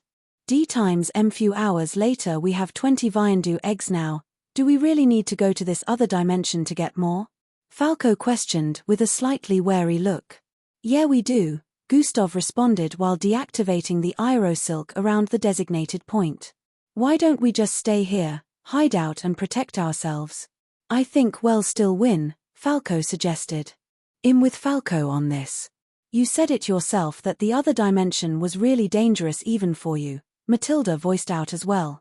In that dimension I counted close to 100 Viandu eggs and I took only 4, which means if other participants found it and managed to scale through the dangers, they could possibly acquire way more than we currently have. Well, if you guys are okay with losing then it's fine, Gustav responded with an unbothered tone. What? Someone else has found the place. Rhea yelled with a look of concern. You didn't tell us everything, Filhor said with a tone of suspiciousness. Did you meet another participant there? Yonder questioned. Do they count as a participant if they are dead? This question took everyone by surprise as they stared at Gustav with expressions of confoundment and contemplation. Either way, it's a bit too complicated for y'all to understand, but understand that there is no guarantee that we will win even though we are currently number 1, Gustav voiced. How do we get there? Eldris questioned. That's what I wanna figure out, Gustav voiced as his body levitated. Hover has been activated, follow me, he instructed before flying forward. Fushuwum tilde the group wasted no time in following after Gustav. After some time, the group stood before what looked like a gargantuan chasm. It looked like a split on the 4th disc, but it was so massive that the bottom could not be spotted, neither could the other end of the chasm due to the intense width. All that could be seen from up here was darkness. It really looked like the end of the 4th disc, but Gustav was well aware that it wasn't. This is how I got in, Gustav pointed at the endless darkness gazing back at them below. That looks like a way off the planet, Matilda said with a wary tone. Not all of them could fly like Gustav, so this was a dangerous spot to be in. It isn't. You guys just wait for me here. I'll be back as soon as I can, Gustav said before stepping forward. Fwihai tilde the group watched him free fall into the jaws of darkness below. His figure soon disappeared from their sight after a few moments. He's gonna be fine, right? Wong questioned, causing everyone to stare at him with a weird expression. It's Gustav, a couple of them voiced simultaneously. I tend to worry more about his oppositions more than I worry about him, Filhor added.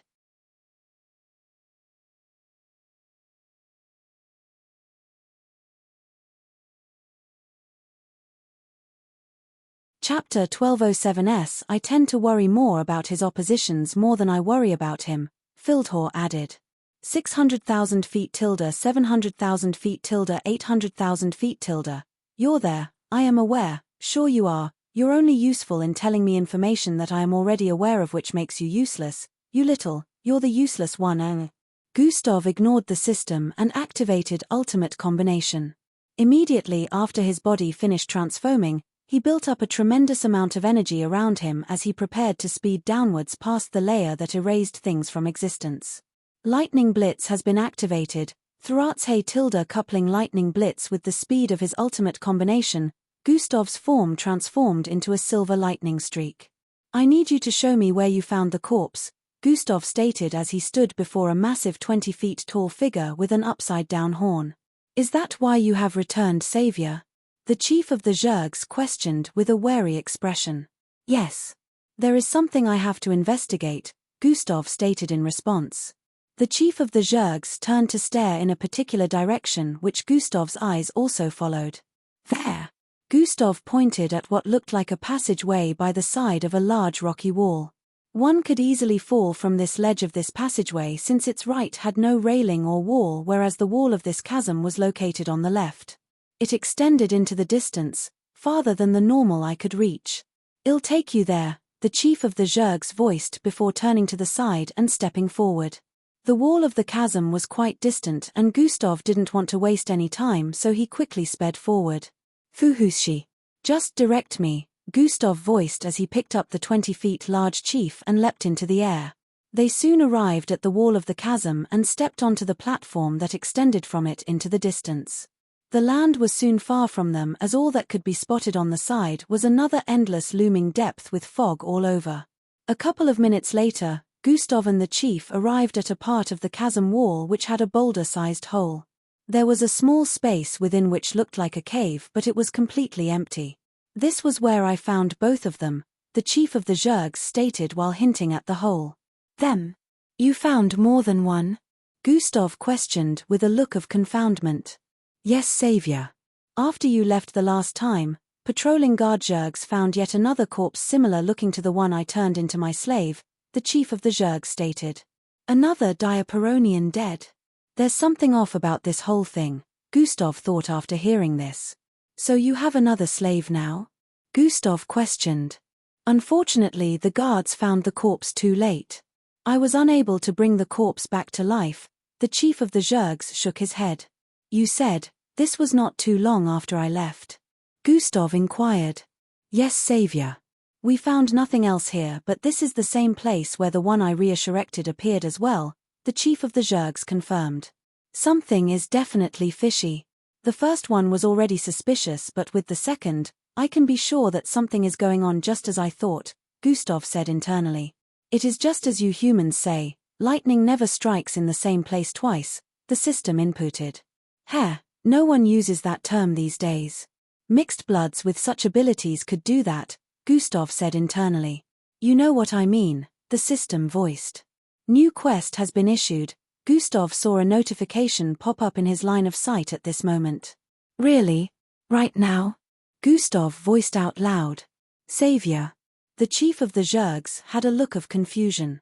You can leave now. I'll be here in the meantime, Gustav said to the chief of the Zergs. The chief bowed slightly before turning around to start walking away. Tell your guards not to approach this area as well, Gustav voiced as the chief walked away. He paused briefly before turning around to bow slightly. The Zergs were incredibly fearful of Gustav's existence, so they never questioned anything he said. A person that could render their special ability useless and even use a better one against them was to be feared from their point of view. Successfully bring the rest of Earth's candidate into the dimension in between the 4th and 5th disc. Duration, 48 hours. Failure punishment, -1000000 EXP. Success rewards, +10 000 EXP DN OM ____________________ Gustav stared at the details of the quest before questioning, Planet Osius hours or Earth hours? Planet Osius obviously, since we're far from Earth right now, the system responded. Alright. This was the plan before the quest anyways, so it doesn't really matter, Gustav voiced as he stepped into the cave.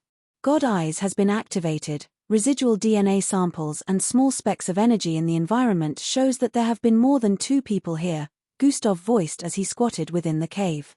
And the others were not the Zergs, they were Diaperonians as well. Gustav could see microscopic level tissues from the goo that would usually cover their bodies and something else he couldn't explain at the moment.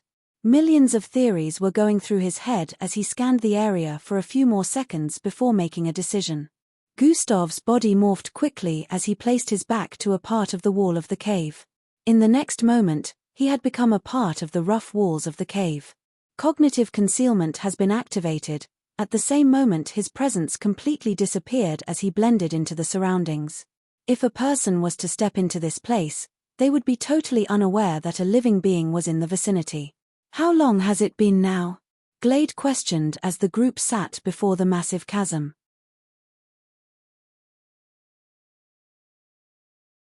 Roughly a day. I didn't think he would take this long, Falco said with a slightly worried expression. He must be experiencing troubles, I guess, Wong voiced. We just have to wait. I'm sure he will appear anytime now, Eldris said with a tone of encouragement. Seems like something else is appearing instead, Matilda voiced while pointing at the east skies. Uho, Sheila eyes knitted. What looked like a purple cloud was approaching, but on closer look, it was actually a swarm. A purple swarm of tiny triangular particles approaching at insane speed. That's not all, Elevra called out to the rest of the group after taking off the head tie covering her forehead. The purplish eyeball embedded into her forehead twitched repeatedly as it gleamed dangerously. There are 6 more groups approaching, but they are still far behind, she voiced. Looks like it has begun, Abestos voiced as everyone stood to their feet and began activating their bloodlines. How did they even find us? Wong questioned with a concerned tone. That shouldn't be our focus right now. Let's take them down, Eldris voiced with a smile while his eye remained closed. Send that swarm away, he instructed. Sure thing. Eyes gleamed with violet-colored energy as he twirled his fingers. Zoom. Pushed his palm forward and the vortex obeyed his command, driving forward to swallow everything in its path. Duration: 48 hours, time elapsed, 38 hours, looks like you're running out of time, the system voiced.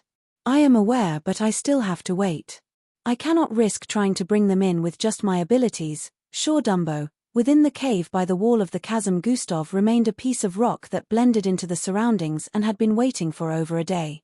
If my speculations are correct, it should be happening anytime soon, Gustav thought. -10 minutes later, anytime soon, 20 minutes later, anytime soon, 30 minutes later, anytime from now, 1 hour later. I swear if you say anytime soon again, I'll develop a real body and punch you in the face. The girly voice of the system sounded frustrated. But, it should be happening anytime soon, you little. Just as the system was about to berate him again, a small whitish spark appeared in the middle of the cave. Hold, Gustav stated as he felt a whirling sensation. Thiang. In the next instant, an ashy goo-covered corpse appeared in the cave. Bam! It fell to the floor of the cave, causing goo to spread across the place, however nothing else happened. That can't be it, Gustav voiced as he swiftly shapeshifted back into his original look. Why? He noticed the white spark that brought the corpse here disappearing and quickly reached out to grab it. Gustav felt a mythical pull in the next instant as his entire frame suddenly disappeared into the spark.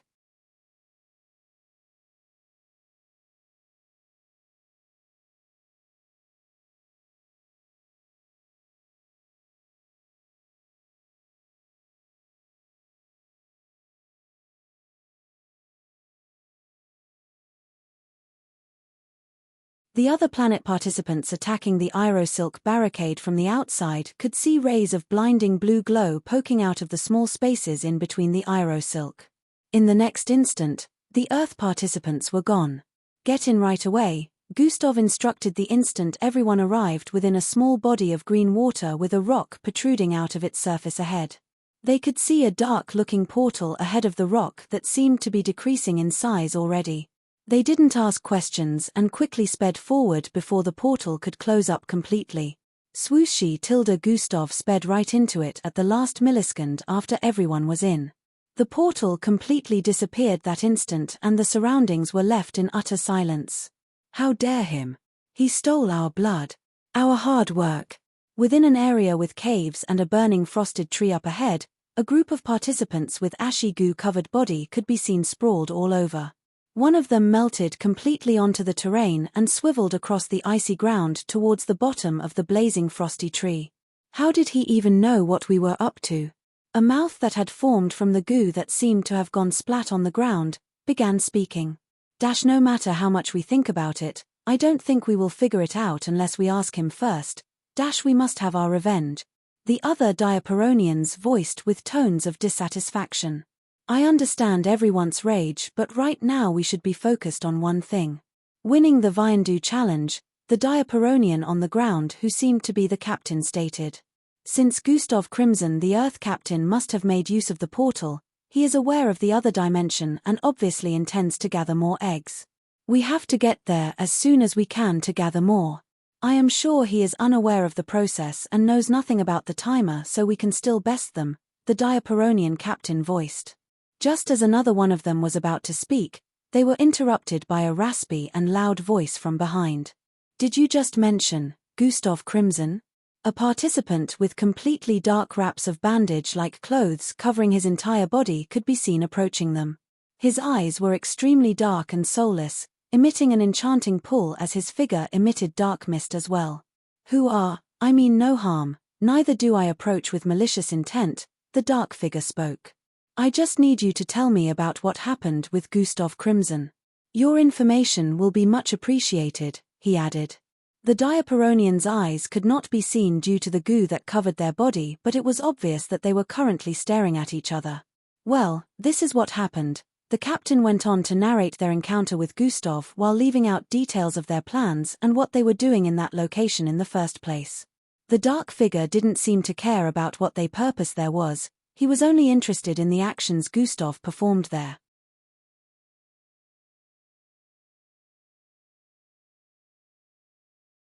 Chapter 1209 Clash with the Diaperonians. The dark figure didn't seem to care about what their purpose there was, he was only interested in the actions Gustav performed there. So you all were rendered immobile by this strange force he emitted? The dark figure questioned. As insane as it sounds, yes. It was like our will was stripped from us and now belonged to him. His eyes glowed a strange color. The world turned to that color his eyes emitted for a bit, the captain explained.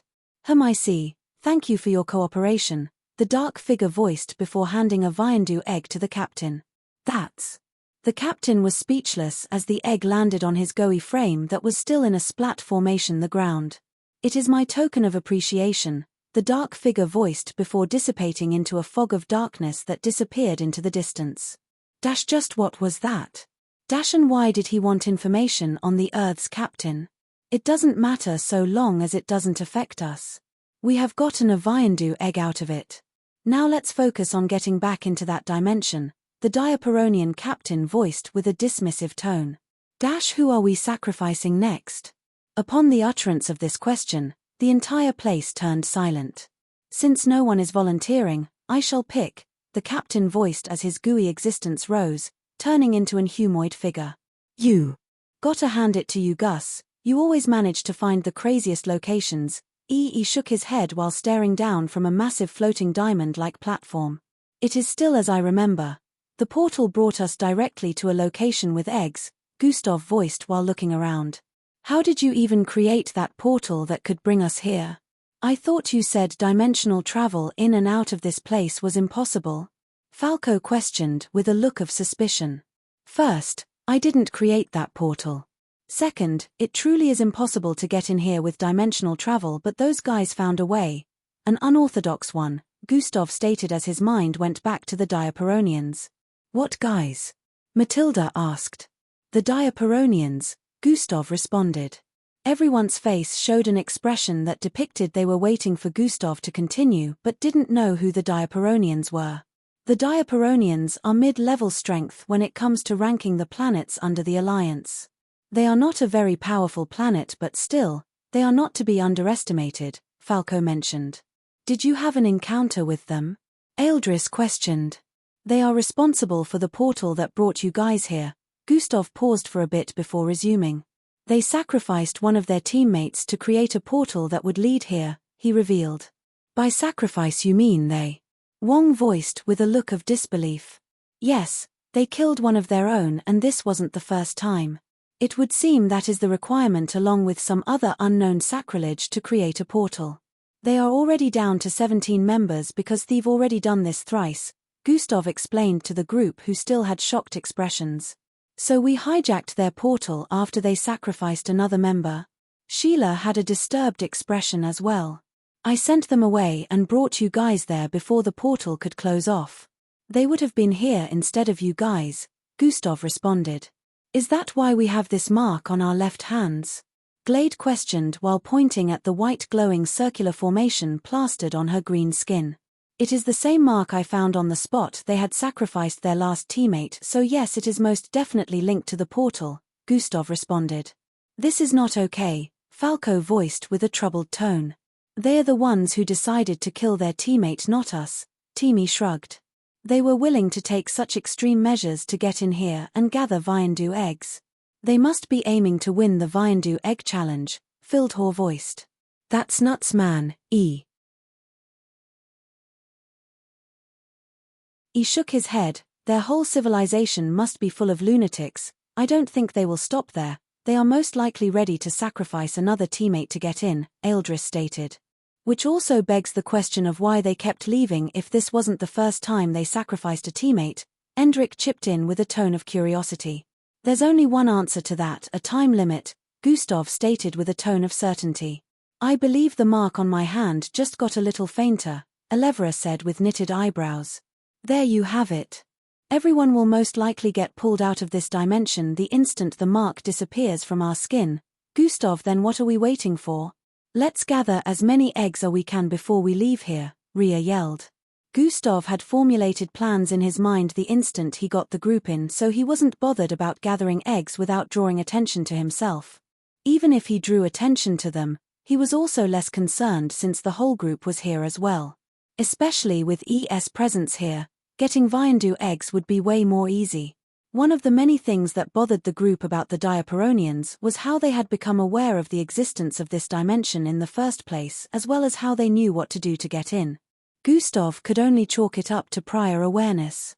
Someone had informed the Diaperonians beforehand, or they had somehow gotten wind of the information long before Viandu challenge began. How this was possible, no one knew. The Diaperonians had now climbed up Gustav's danger list. They were definitely a race that needed to be watched out for. 67,235 feet, Gustav voiced with God eyes activated. ES eyes glowed as he poked his index finger in the air and began outlining a circle.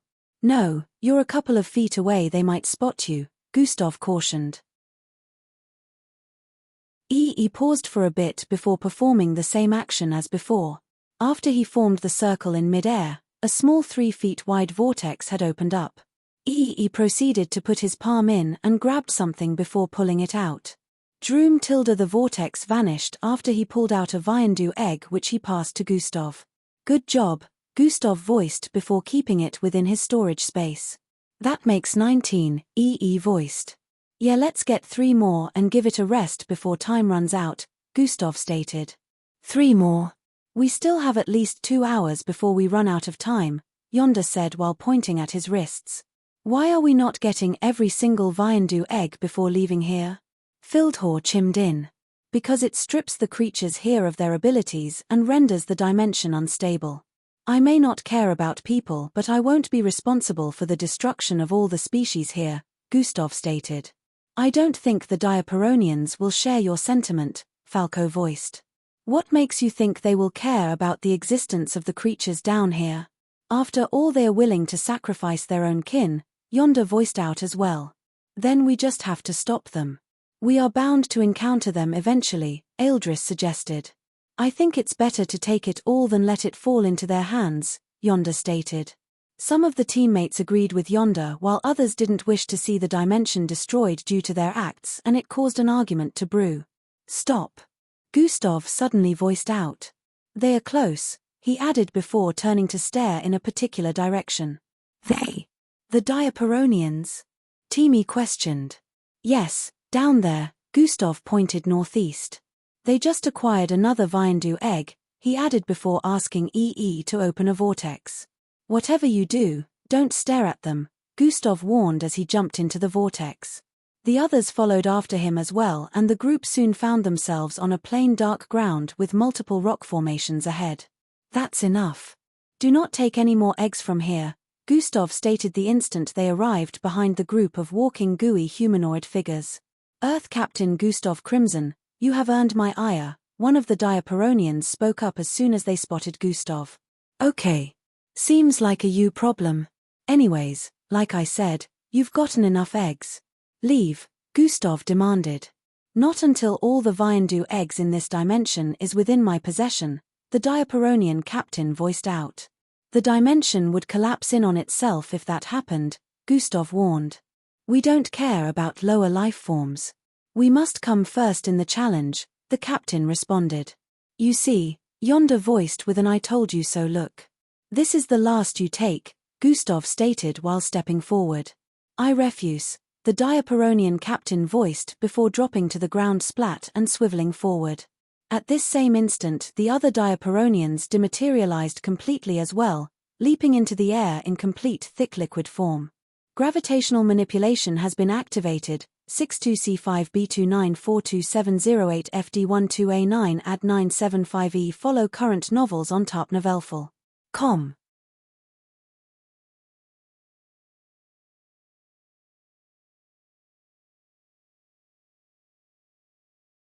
She stood to her feet and floated onto the board with Grand Commander Shen following beside her.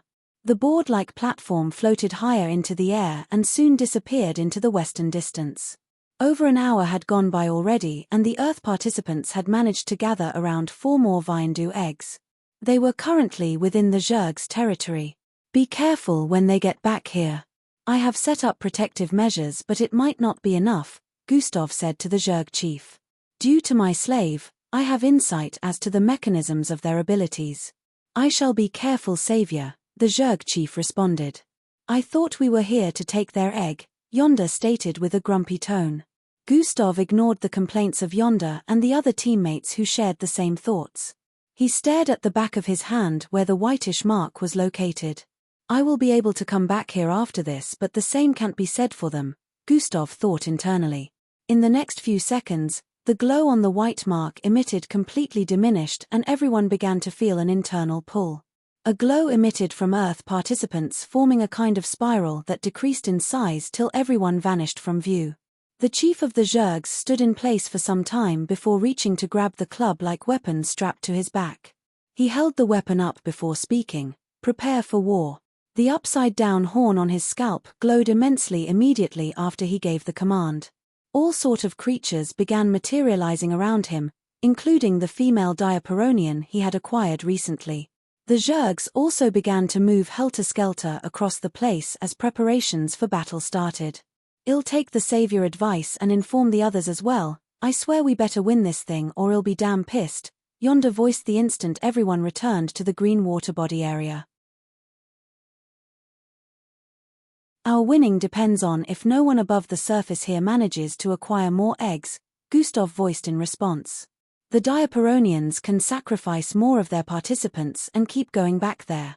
How are we even supposed to find them?" Yonder questioned once more. Gustav had explained to everyone that the moment the Diaperonians ran out of time like they did, they would get pulled out of the dimension between the 4th and 5th disk, returning to the surface as well. This also meant that the spatial prison he kept them in would be unable to hold them, so they would inevitably be free. Since they could just sacrifice another teammate, this meant they could get into the dimension again. Gustav could try heading back to where the chief of the Zergs showed him the corpses were found, but he knew things would be different this time. He had sent the Diaperonians very far from where he found them doing the ritual for the portal. Since they would have to sacrifice a teammate in another location, it technically meant the corpse would be sent to a different location this time as well. There was no point in wasting any time waiting in that cave. The Diaperonians won't be able to acquire any more Viandu eggs from down there, Gustav voiced before turning around. "What do you mean by that?" Fildhor questioned. "Let's focus on up here. Things will be fine down there." Gustav began stepping forward out of water body area with an icy ceiling covering. The others slowly followed after him, not questioning like Yonder did. They had enough trust in Gustav so they could tell that he must have put some kind of precautions in place. The group soon arrived on a terrain of plain icelands that covered as far as the normal eyes could see with a couple of frosted trees in different areas. "Now we form a hideout," Gustav stated while his skin turned green. "Are you saying this threat encompasses the entire universe or is it just an Earth issue?" Within an unknown space with spherical shapes glowing tiles all around, a group of 7 sat on extended seats with different heights. They seemed to be in a conversation with the enchanting but cold-looking lady sporting ash-colored hair and clad in white flowing linen. "A threat that large isn't going to affect Earth alone," Miss Amy responded. "From what you have told us, only Earth seemed to be affected as well as the planet that you, an offspring of Earth, created. I see no reason why the entire alliance should be alarmed," one of the group of 7 with a teal glowing rhombus-shaped head stated. "I can't tell if you have ears based on the way your head is shaped or you are just being stupid, so listen to the words coming out of my mouth again." Miss Amy threw away any formalities at this point. "How dare you? Does this Earthling have no manners?" Miss Amy ignored their voices of displeasure and resumed speaking. 62C5B2942708FD12A9 Ad 975E Follow current novels on tarpnovelful.com.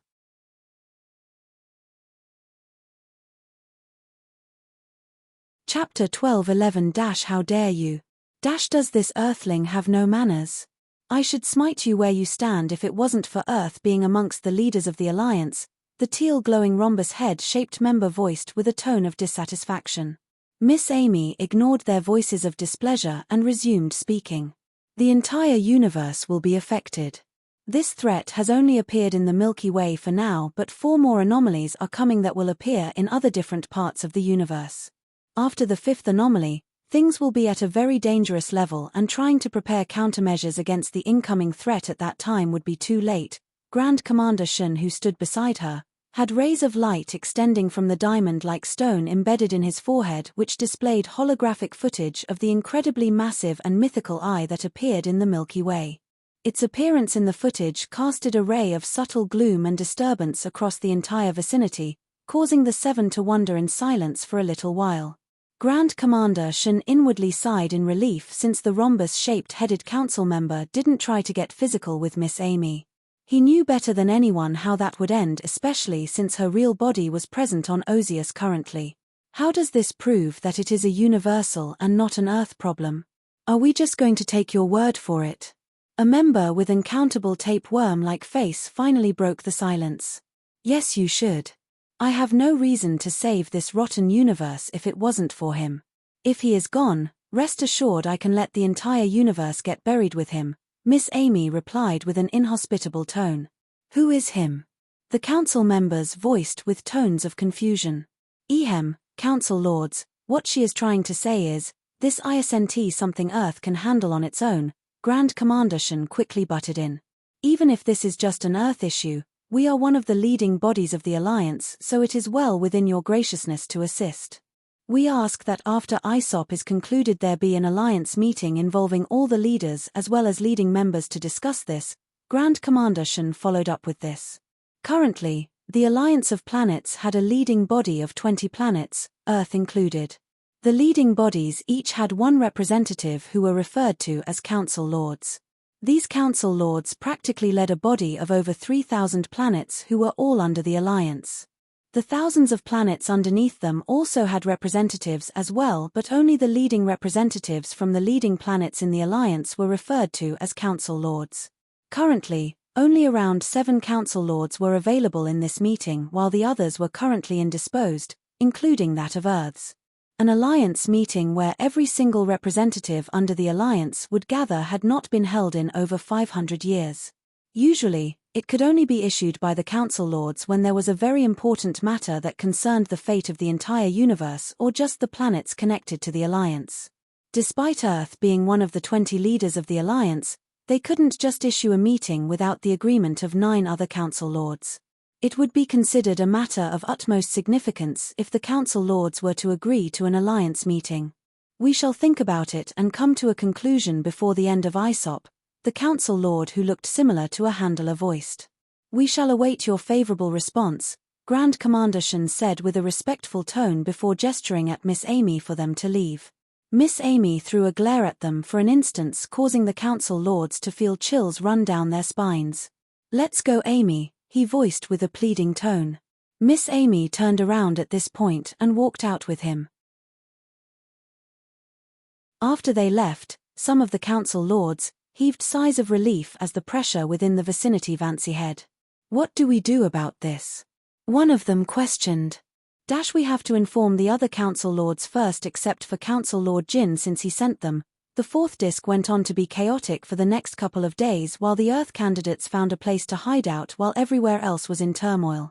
Gustav decided to check the notification he had ignored these past few days. Quest completed. Successfully bring the rest of Earth's candidate into the dimension in between the 4th and 5th disc. Rewards, plus 10,000,000 EXP. Gustav proceeded to check his attributes to confirm the addition of the EXP. Host attributes, name. Gustav Crimson level, 132 class, metamorphic parallel being EXP, 12,005,00097 300,000 HP, 250,000 energy, 420, 420,000 attributes, strength, 557 perception, 549 mental fortitude, 552 agility, 550 speed, 555 bravery, 554 intelligence, 557